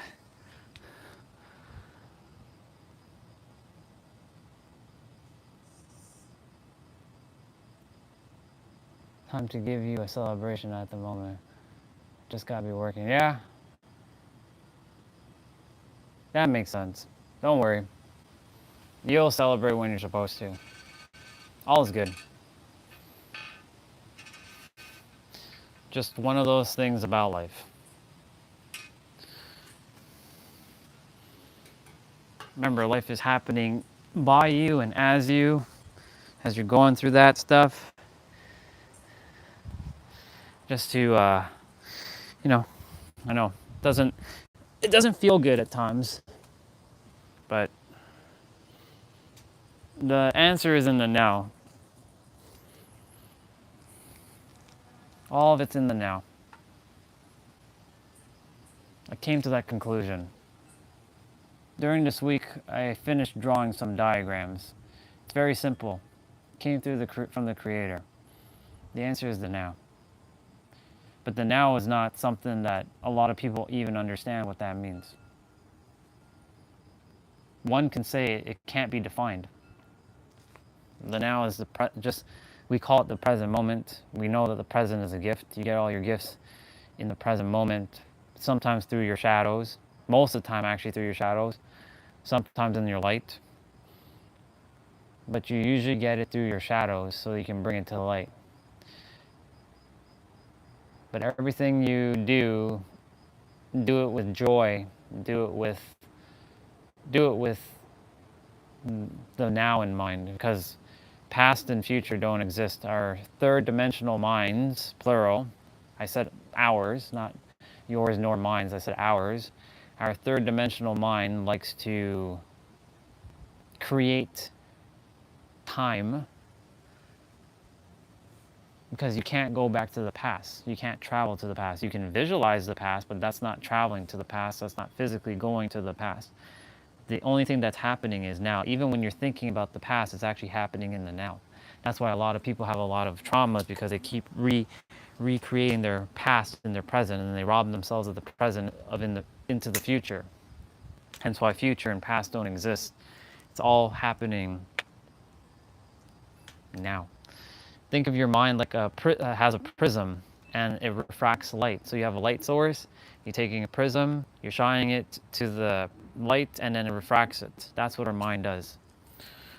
It's as simple as it's gonna get, as an explanation. So literally, like, you remove the prism, not prison, but prism, like a crystal. You remove the prism from the light source, you'll have your full light again. But that's the mind, because the mind likes to refract things. Our thinking likes to distort things and create time, and our perceptions distort things and create space. So, like, for example, this thing I'm sitting on, the walker, this is actually part of me, but because my senses tell me no, this is not part of me. This is actually separate. It's creating this thing separately. But technically, this is not separate. This is atoms and molecules that are like my atoms and molecules. It's just it doesn't have a soul. It doesn't have an animate soul to like know like that. Like if it did, or if it didn't, sorry, if it did, it would probably be saying that, why are you sitting on me? Kind of thing.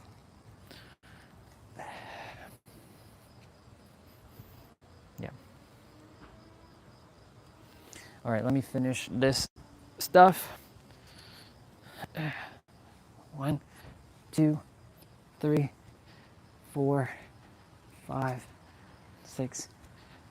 But yeah, our mind gets in the way. 8, 9, 10, 11, 12, 13, 14, 15, 16, 17, 18, 19, 20, 1, 2, 3, 4, 5, 6, 7, 8, 9, 30, 1, 2, 3, 4, 5, 6, 7, 8, 9, 40, 1, 2, 3, 4, 5, 6, 7, 8, 9, 50, 1, 2, 3, 4, 5. Walker stuff is done. Thank you, Walker. I appreciate it. I don't require you now for the rest of the day. You're done. You're done. I finished you, Walker. Whew. Wow.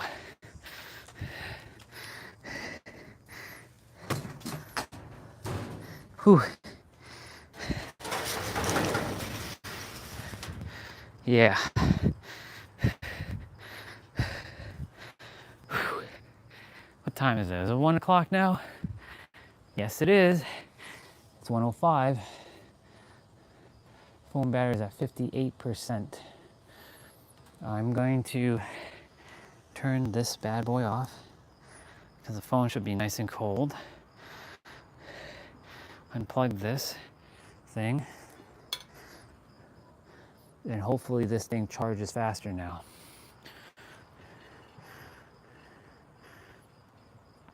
Or I'll switch cables. Actually, you know what I'll do? I'm gonna switch cables.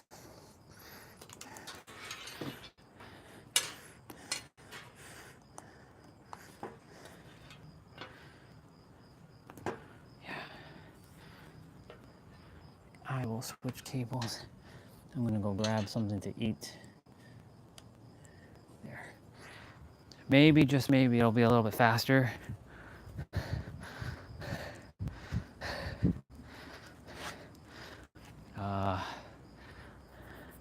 Yeah, I can do the push-ups there.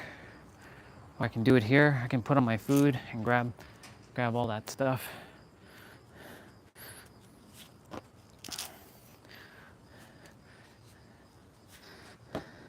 I have resistant band curls to do, tricep pull downs to do, push-ups, squats to do. I have this dish to wash because nobody wants to wash dishes, which is okay.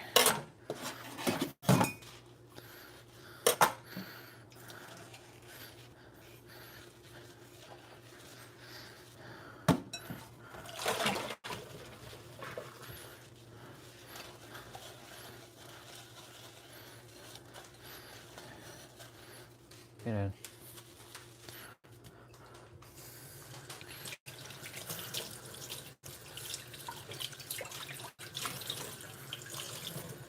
Cool beans.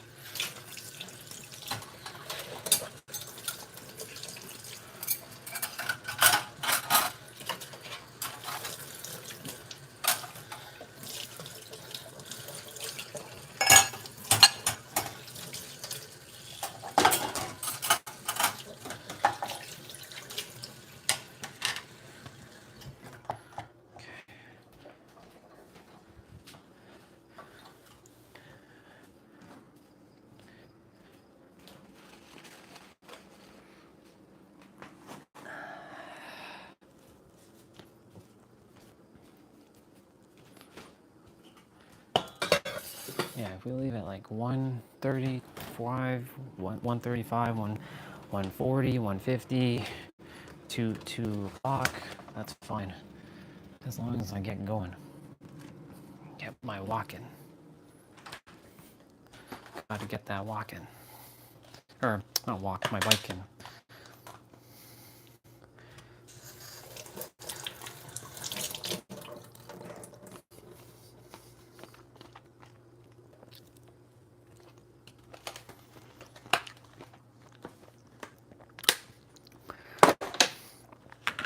Ooh, those blueberries are kind of sour.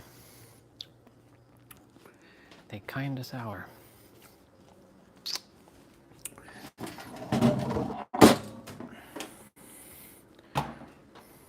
Okay.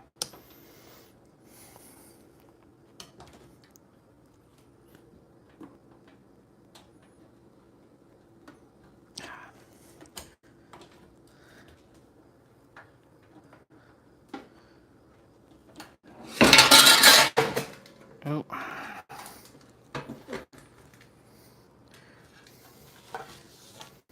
Slow down. Slow down.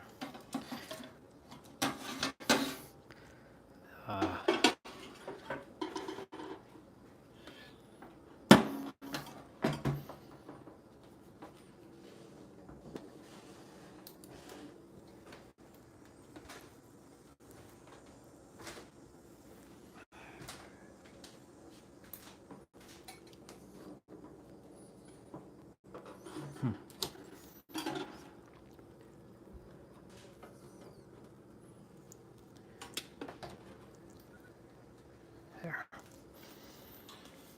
The pizza oven wasn't, or the toaster oven wasn't working properly.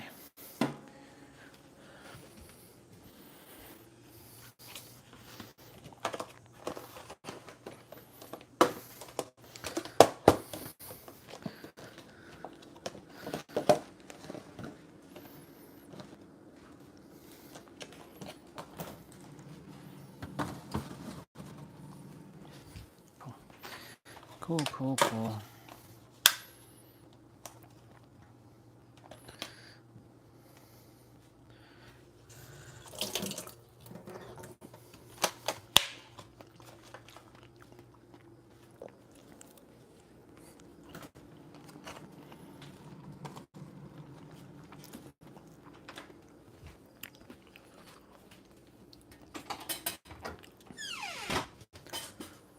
Okay.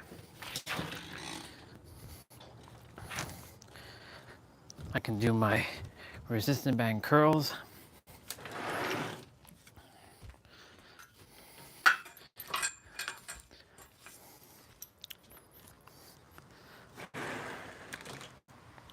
If I can get the main stuff done,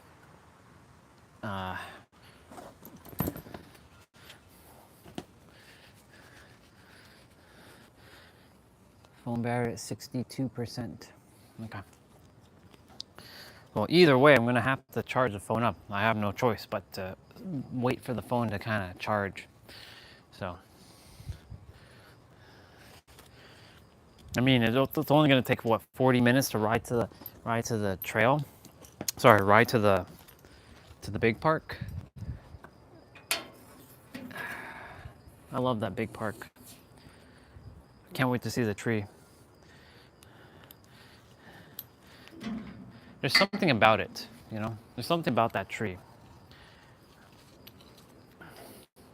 So 3, 2, 1, go. 1, 2, 3, 4, 5, 6, 7, 8, 9, 10. 1, 2, 3, 4, 5, 6, 7, 8, 9, 20. 1, 2, 3, 4, 5, 6, 7, 8, 9, 30. 1, 2, 3, 4, 5, 6, 7, 8, 9, 40. 1, 2, 3, 4, 5, 6, 7, 8, 9, 50. 1, 2, 3, 4, 5. Oh, damn. I'm gonna eat that pizza and then we're gonna burn it all off when we ride.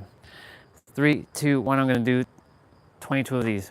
1, 2, 3, 4, 5, 6, 7, 8, 9, 10, 11, 12, 13, 14, 15, 16, 17, 18, 19, 20, 21, 22. Only reason why I'm doing 22 of that one is because I'm not quite making that staple yet until I make that staple. So until I make that staple, it'll stay at 22. Technically, I should do my ab pull downs before I remove it. 3, 2, 1, go. 1, 2, 3, 4, 5, 6, 7, 8, 9, 10, 11, 12, 13, 14. Thank you to Sushi and Soul Fam for this one to help me to modify my movements. 17, 18, 19, 20, 21, 22, 23, 24, 25, 26, 27, 28, 29, 30, 31, 32, 33, 34, 35, 36, 37, 38, 39, 40, 1, 2, 3, 4, 5, 6, 7, 8, 9, 50, 1, 2, 3, 4, and 5. Yep. Now I can remove this and bring my shoes out. Do 55 resistant band curls. Only because like holding the resistant band with my feet hurt.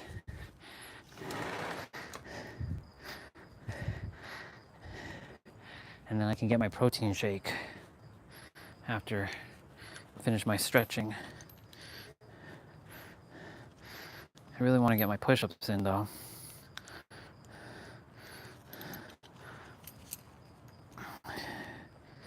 Three, 2, 1, go.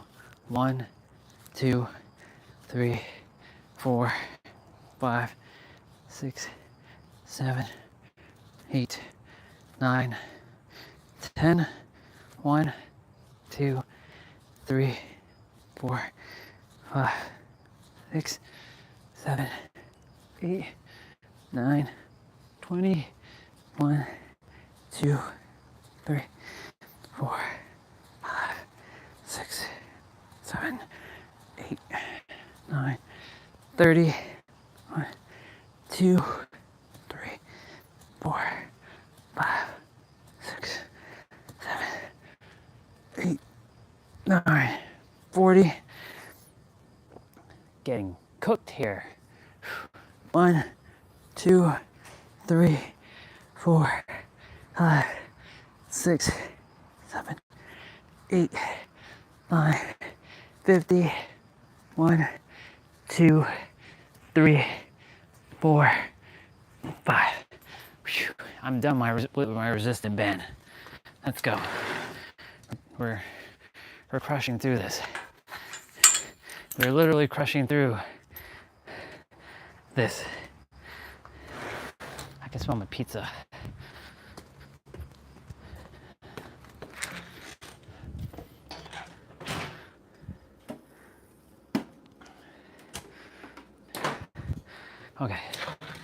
I'll let it stay in the toaster oven for a little bit more.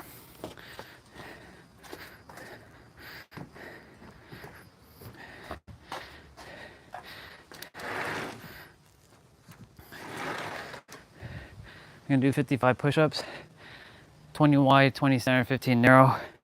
3, 2, 1, go. 1, 2, 3, 4, 5, 6, 7, 8, 9, 10, 11, 12, 13, 14, 15, 16, 17, 18, 19, 20. Oh my, 2, 3, 4, 5, 6, 7, 8, 9, 30, 1, 2, 3, 4, 5, 6, 7, 8, 9, 40. Oh my God, my arms are like dying right now. 1, 2, 3, 4, 5, 6, 7, 8, 9, 50. 1, 2, 3, 4, and 5. Oh my God. Okay. The only thing that's left is squats to do, and I can do that when I'm over there. Phone battery at 65%. Come on, phone. What you doing? Or I can do it now. 3, 2, 1, go.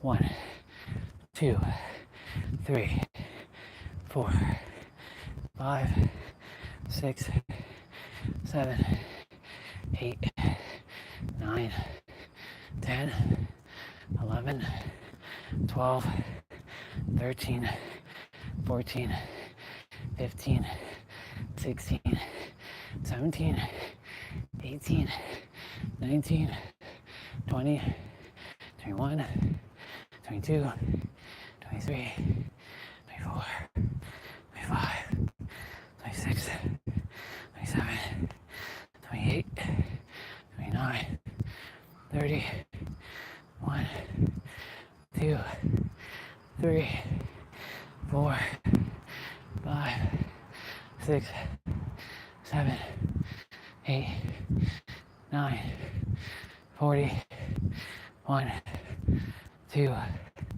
3, 4, 5, 6, 7, 8, 9, 50.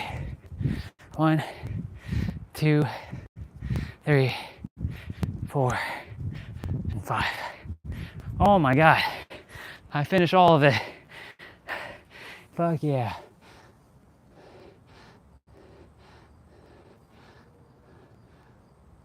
Yeah, exactly. Glad you said it like that.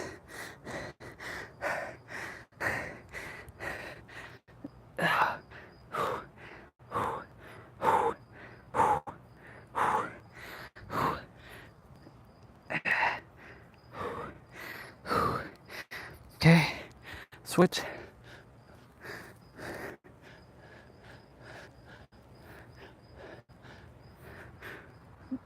A little bit tougher to grab this. The right hand one is at the bottom, but got it.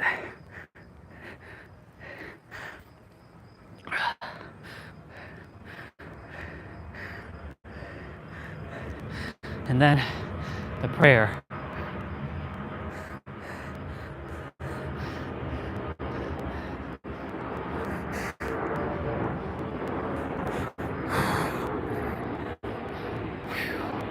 Wow. We got the prayer position in the back.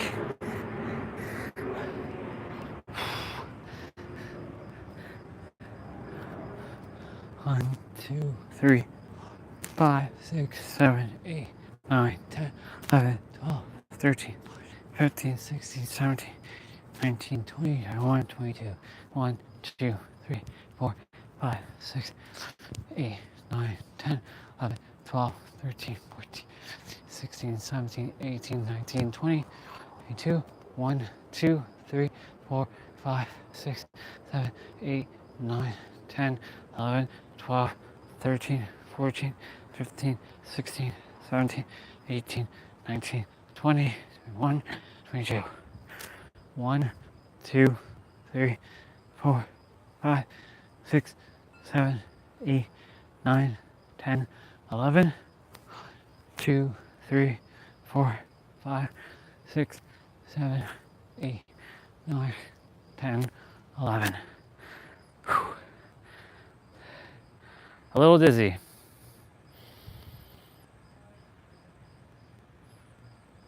Okay, cool. I'm back to center.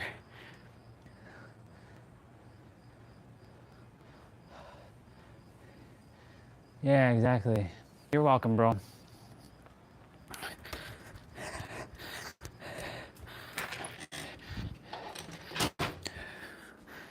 The universe wanted you to get that book done. Let me rephrase that. The universe desires that you get that book done.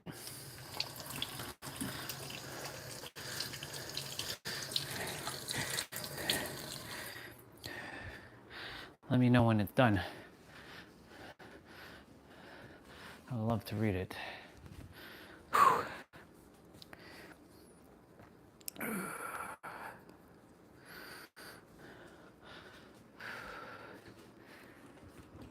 It wasn't supposed to be cloudy today. It's supposed to be sunny today. I don't think there's supposed to be rain, but okay. Mr. Fly, you shouldn't have came in with me. You better make sure you stay in my room so I can set you free. Or come to the door and I set you free. I don't want you to get killed.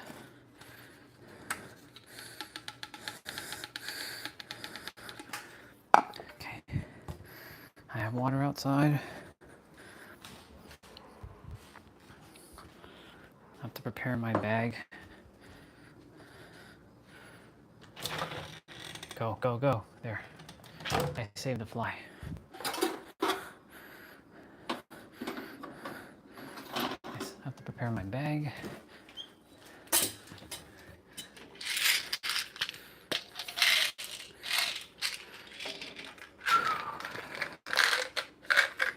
I summon more magnesium, more copper, more selenium, more rosemary oil, more biotin, more collagen, more protein, more nutrients into my body, more minerals. Bring it forth.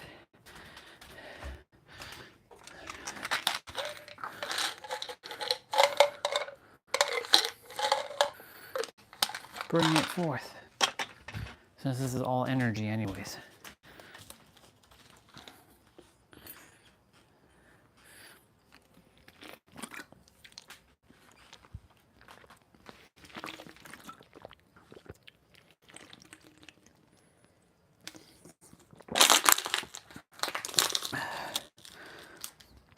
I had a bottle inside.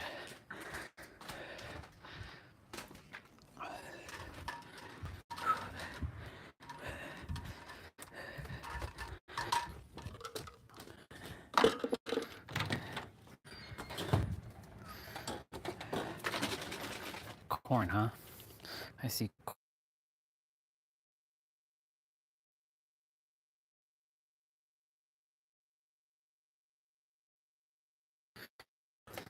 I feel like I'm in like the Midwestern United States, where it's all like farmland, like Kansas. I mean, Kansas is not fully farmland, but you know, it's not a New York City kind of thing. I wonder when I visit places like that, what people were like Mississippi, what people will think of my accent. I am a 25-dimensional being. Human. That's funny. I am a 25-dimensional human. Actually, no, I'm not a human. I'm a Saiyan. I'm a 25-dimensional Saiyan. All right, now that we got everything done except for mobility training will happen over there.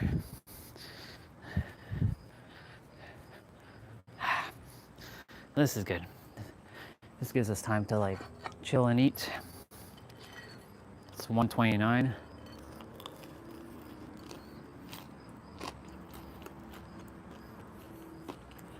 Yeah. Yeah. Yeah. You know, the thing is,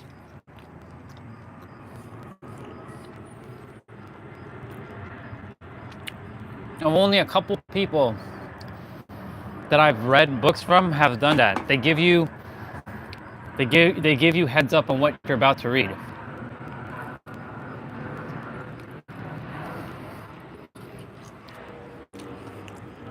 So like, should I write a book?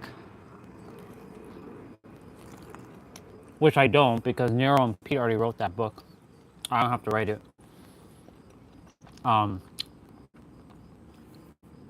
But I can write it. It's a combination of everything.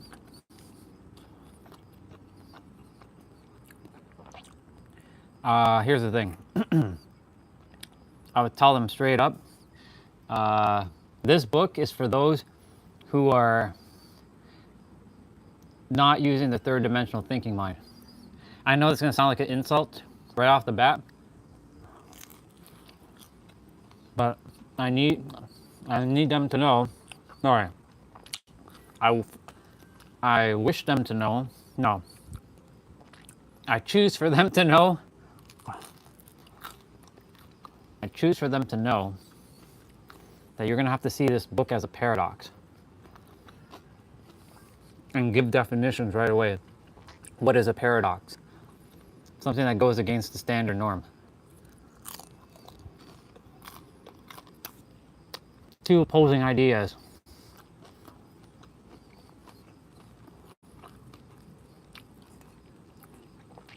And you're going to have to feel which one feels true to you. This book is not for you to read with your eyes and think with your mind. This book is for you to see with your soul and feel with your heart and feel with your mind. Actually, let me rephrase it. It's to see with your soul, feel with your heart, feel with your mind and think with your heart. Off the bat, people are gonna be like, what the fuck? How do you do that? So then I give them the answer right away. The answer is the now. Find your definition of what that word means and live by it from this moment forward as you read this book. Something along those lines.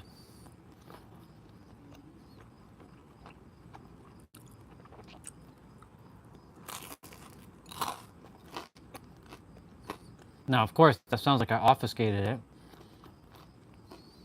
to some degree. Oops.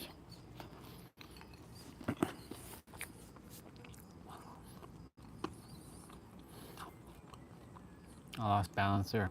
But really, that's what we're supposed to be doing.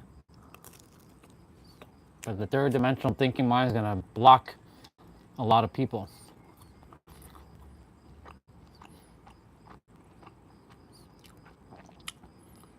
Nero's book is phenomenal. Pete's book is phenomenal. My live streams are phenomenal. My book is basically the live stream.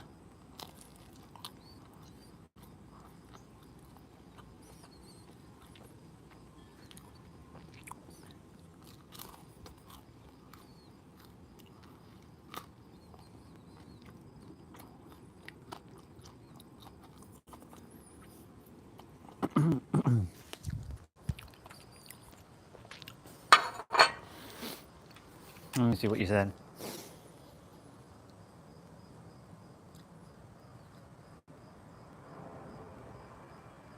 There you go. You're a 26-dimensional being. Let's go.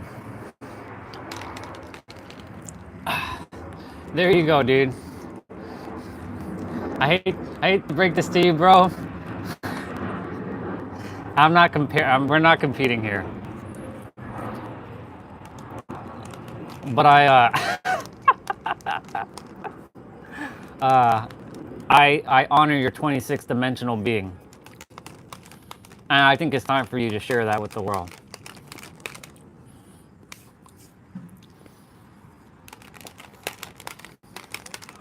For me, I reside outside of existence itself. I don't belong to any dimension. You know when they say I live in the dimension? No, I am the dimension itself. That's funny. No, but seriously, yeah, own it. Own your 26-dimensional being. Is this done? Yes, it is. Cheers, y'all, for another play well done. It's always good to have a nice protein shake at the end.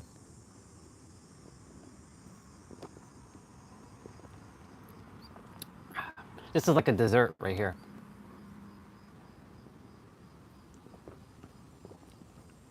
Sun's coming back out.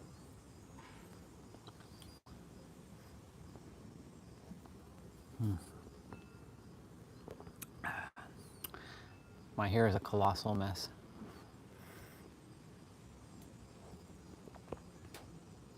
When Steve finally sees this, he's gonna be like, what the fuck, dude? Well, imagine I don't come to see him for 6 months. I have a troll like hair.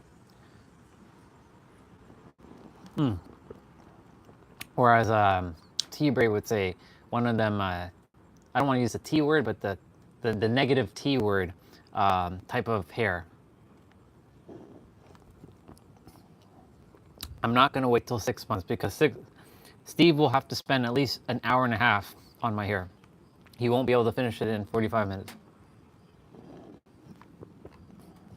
So there's going to come a point where I just have to say, I have to go get my hair cut.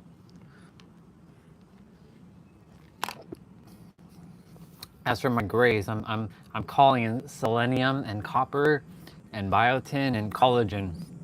And I'm just kind of like calling it in and just like kind of rubbing it on my face energetically. So the grays disappear. But you know why the grays are coming? Because the wisdom is coming forth. That's why.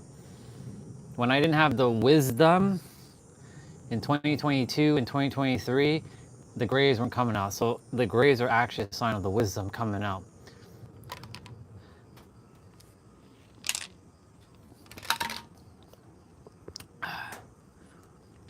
Because last year and the year before, I didn't have that many grays.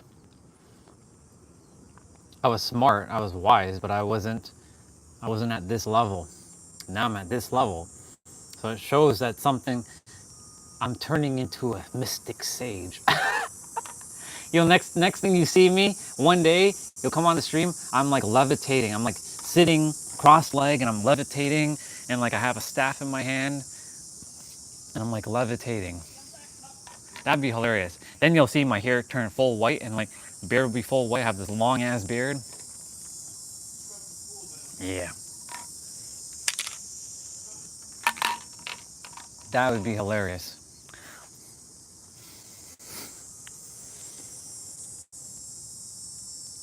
Yeah.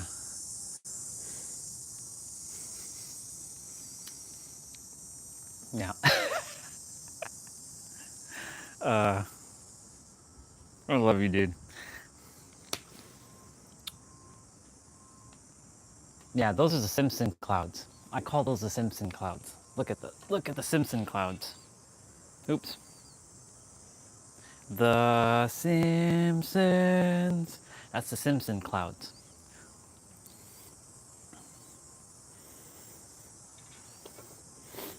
I don't know why I started calling them that, but it just reminded me of the Simpsons. Man, that show, The Simpsons. All those years I watched that show. It's crazy. It's crazy. It's a crazy.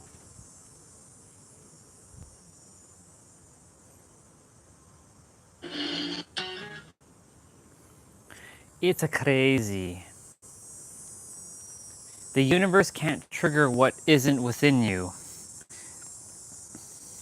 Wait, the universe can't trigger what isn't in you. And it being within you is the only reason the universe can trigger you. Ooh, that's a bar. See, this dude, he is very introspective with his thoughts, similar to me.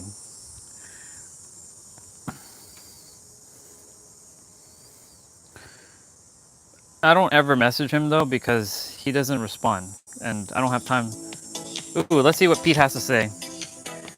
Reacting to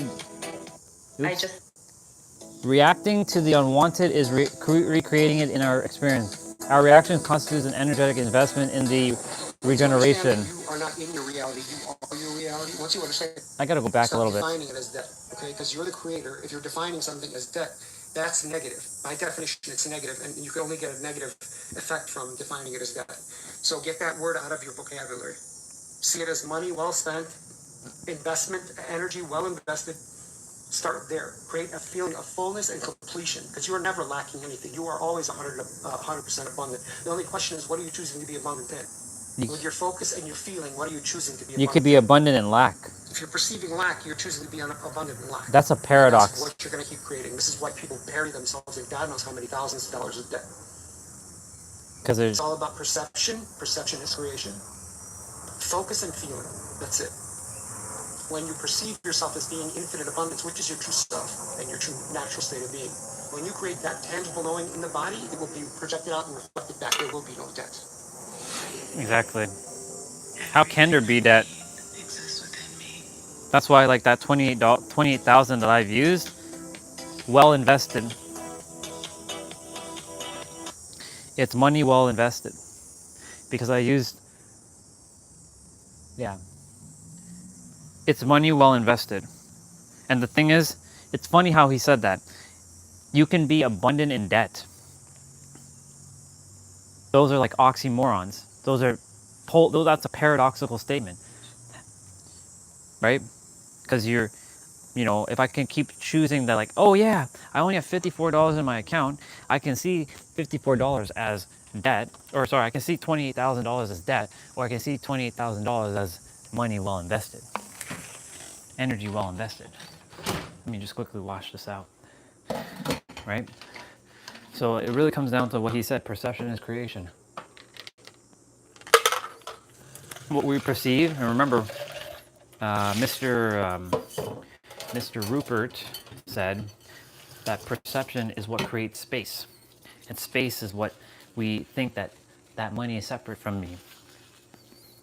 Because our perception is what is ultimately bringing forth our reality. Right? So like perception, from my perception, right, because I've been surrounded by, a lot of lack, right? Or I've been misperceiving it as lack, and actually it's really abundance, disguised, because it's actually abundance, right? Everything is abundance, but you can choose to perceive a lack and have abundance in lack. That's a friggin' paradox right there. When people are saying like I'm poor, well guess what? Then you're poor by the abundance and lack.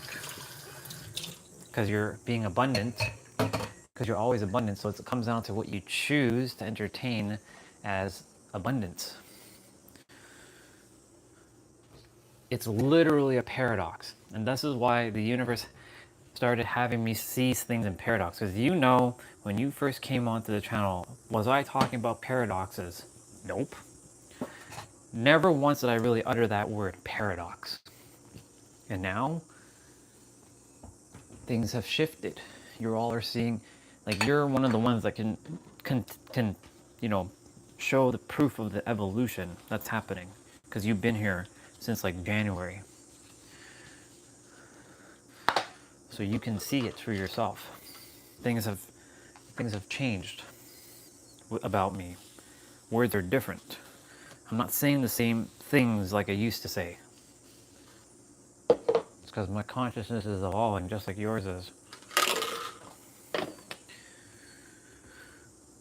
And as I evolve and you evolve, we all evolve.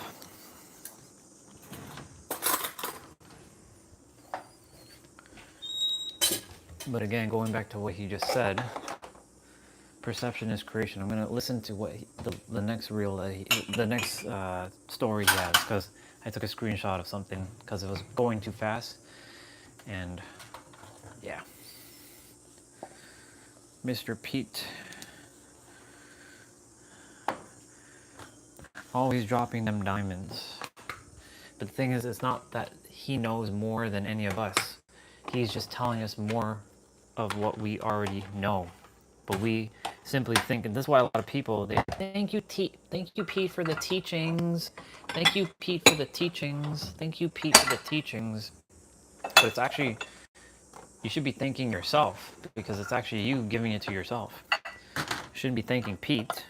You should be thanking yourself. And then they put Pete on a pedestal, just like a lot of people put Nero on a pedestal. And Nero literally has told people, do not put me on some pedestal, because if you put someone on a pedestal, you give them the power to tear you down. You give them the power over you. No one is more smarter than anybody. Everyone's equal in terms of wisdom. We all have the same capabilities. Oops. There goes that. We're all equal in wisdom. The only difference is who's just aware and who isn't. That's literally the only difference. Some will have more experience than others, and that's okay. But you could have never traveled, let's say hypothetically, and you can still have more experience than someone who has traveled more. They may have traveled more, but what if they traveled more but they didn't get any insights during the travels? Then until someone like who spent maybe 15 minutes a day meditating and they got all the insights, and it was just that simple to be in the now.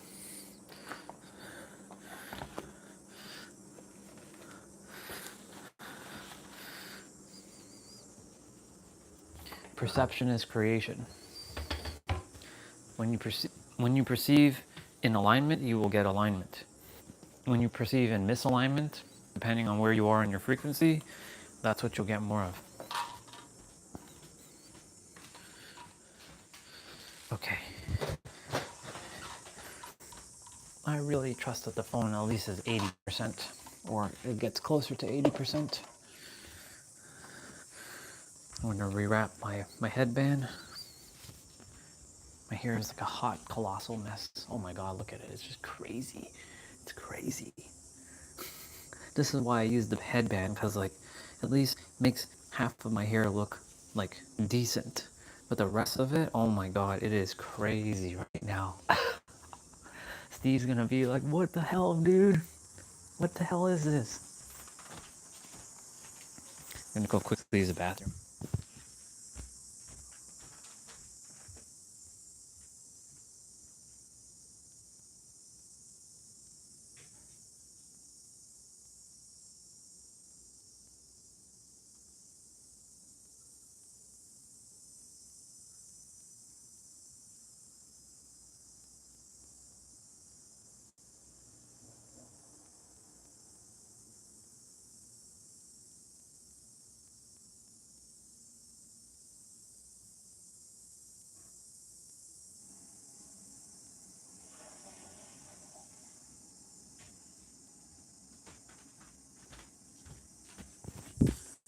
Yeah. Alright, I'm debating if I'm gonna stay shirtless or put back on my shirt and ride the bike. Probably wear the shirt and ride the bike.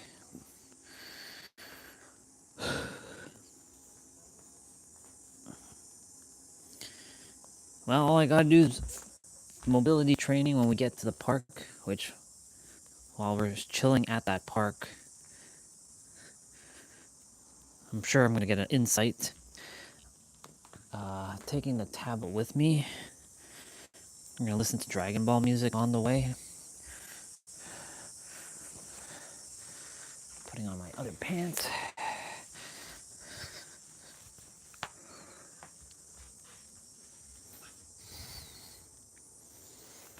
I could go shirtless, to be honest.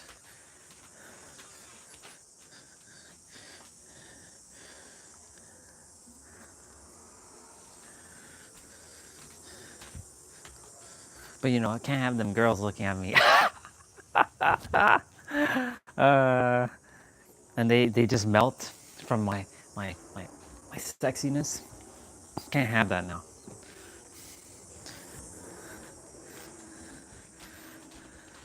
That's too funny. I'm a class act comedian. I'm preparing the bag right now. I'm gonna switch microphones only because, you know, this one's going to die. So I'm pulling out the other microphone.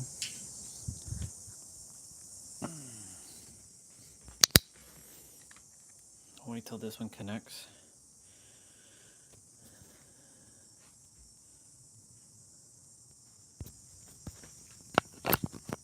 I always bring the microphones, like the second microphone. I always bring it.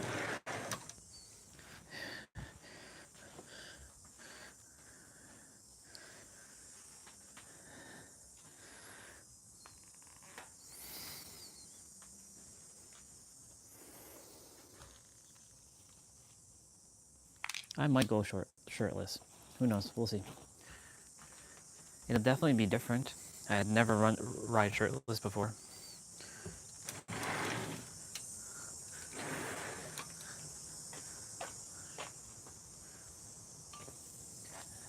Let's see. Did I see a Green Bay Packers from you? Dad has a Green Bay Packers shirt. Yes, you did see that. You are correct. He got it from he got it from, this is years ago when they used to put t-shirts in beer. Like, they used to give promotional t-shirts when you buy beer. He would buy a case of 24 and you would get like t-shirts, and that case that he got ended up getting a Green Bay Packers t-shirt. So he's not a football fan per se, but you know, he'll wear that stuff. But yeah, you did see correctly. You were spot on. You did see that. Yes. You were definitely spot on. Okay, I gotta get some water.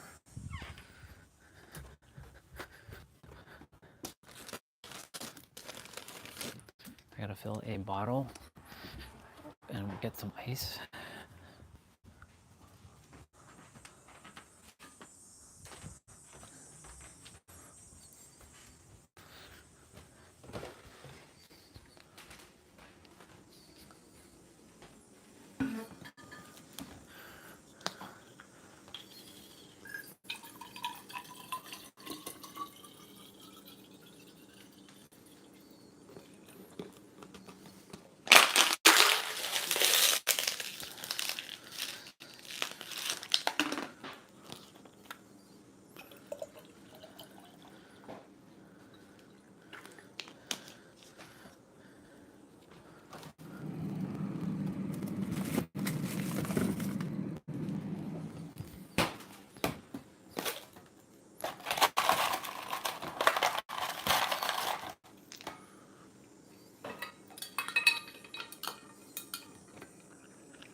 Let's see. I'm gonna carry that.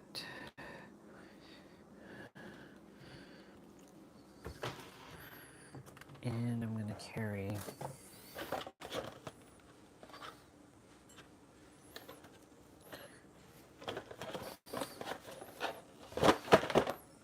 One of those.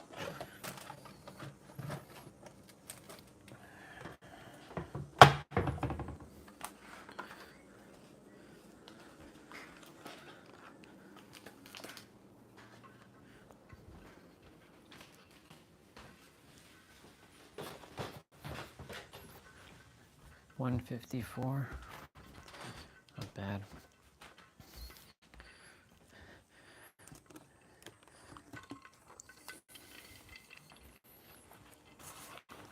Taking the tablet with me as well.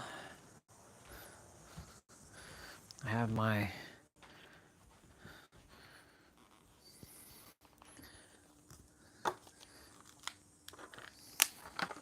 two little snacks, the clementine, and funny enough, Dunkaroo. I took a Dunkaroo. How awesome is that? I'll carry my shirt just in case in my bag. I'm gonna ride shirtless. I'm gonna challenge myself. I'm gonna be at the lights. I'm gonna challenge myself. Yeah, I'm gonna challenge myself. I'm gonna get out of my comfort zone. Cause I said screw it. I'm definitely gonna go shirtless. Let's see.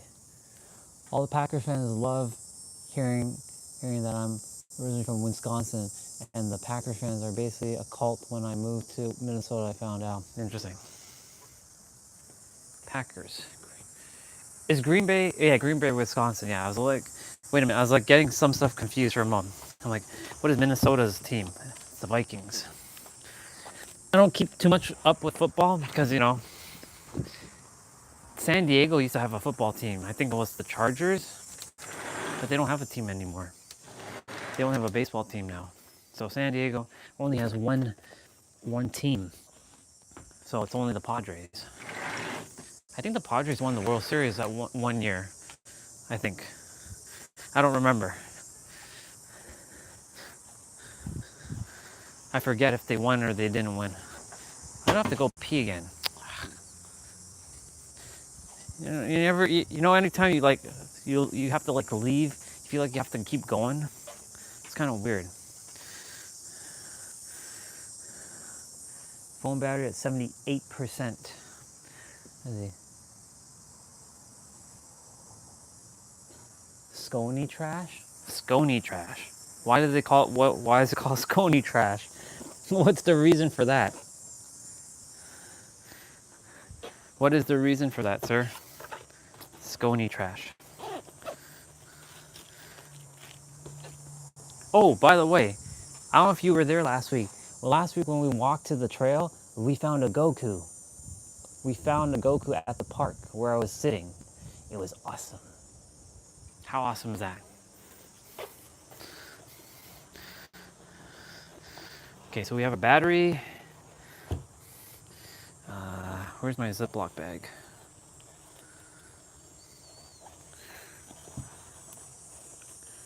Where's my Ziploc bag? Oh, it's over here. I already taken it out. We prepared Dunkaroos. I don't really require much snacks, except for that. And my tangerine, clementine. From Green Bay, Wisconsin.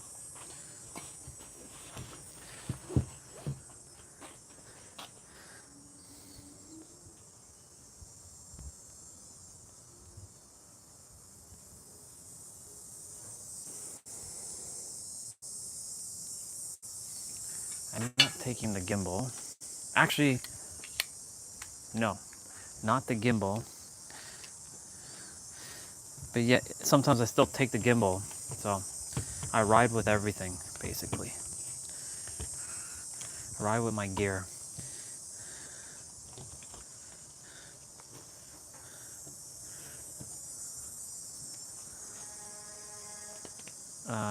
But yeah, why do they call Scony trash? Curious to know why they're called that.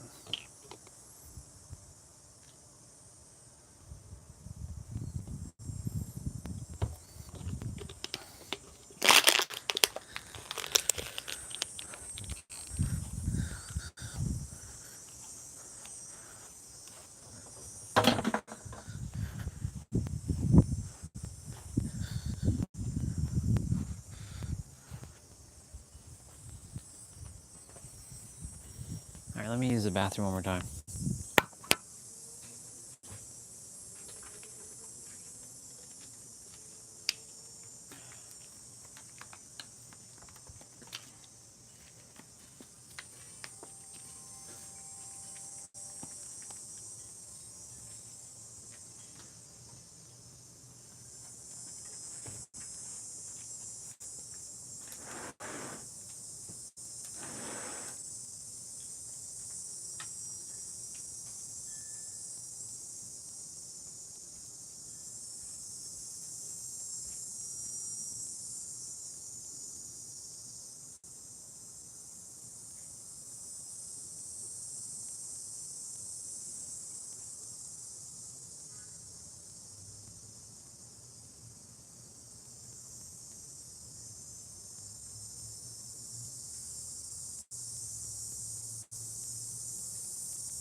Okay.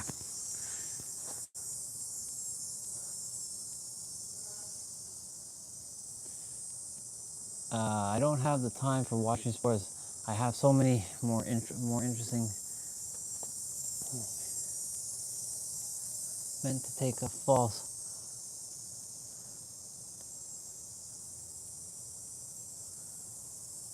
Interesting.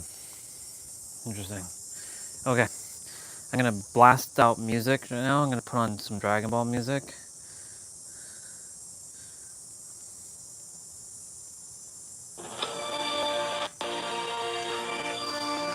It's gonna be loud.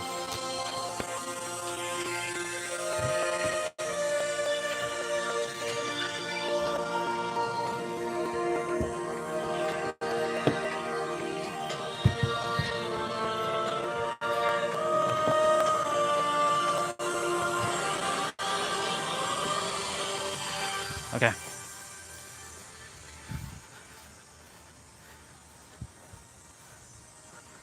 Let's get the bike. Tires are good. Yep. Tires are good. Let's have to check to see if they.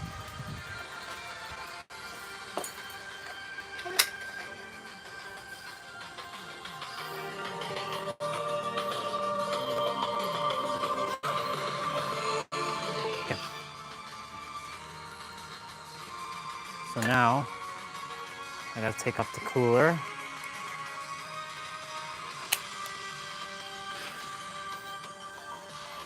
And that plug. Bring this with me as well. This is going without a case, so the phone should not overheat. Oh shit. Yeah.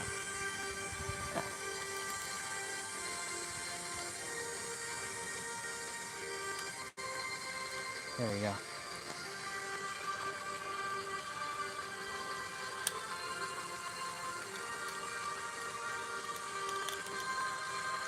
Ooh, okay. I just realized that this wasn't tight the last time. Huh. Interesting. Yeah, but you all don't usually see my hands, so that means that this needs to go up more. Y'all don't usually see my hands. Oh, I know why. No, I don't know why. What the hell? Y'all don't usually see my hands, so what the fuck is going on?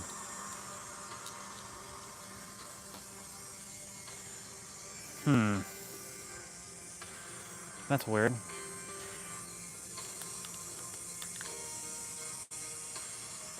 Normally, when I bring it on with the case, y'all don't see my hands.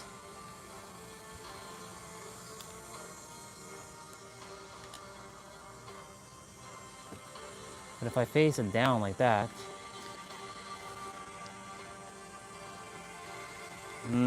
Screw it. We're gonna have to figure that out at some point.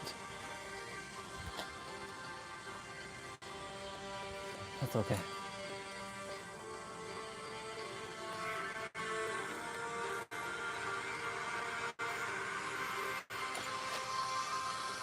Well, if you all see my hand, then you see my hands. No big deal. Y'all can still see the ride. Wi-Fi off.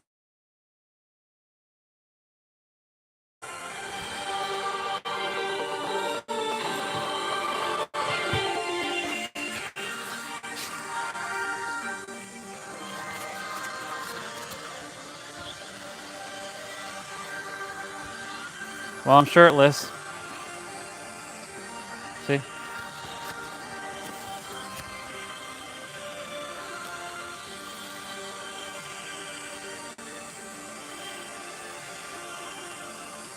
It's weird. Maybe, hold on.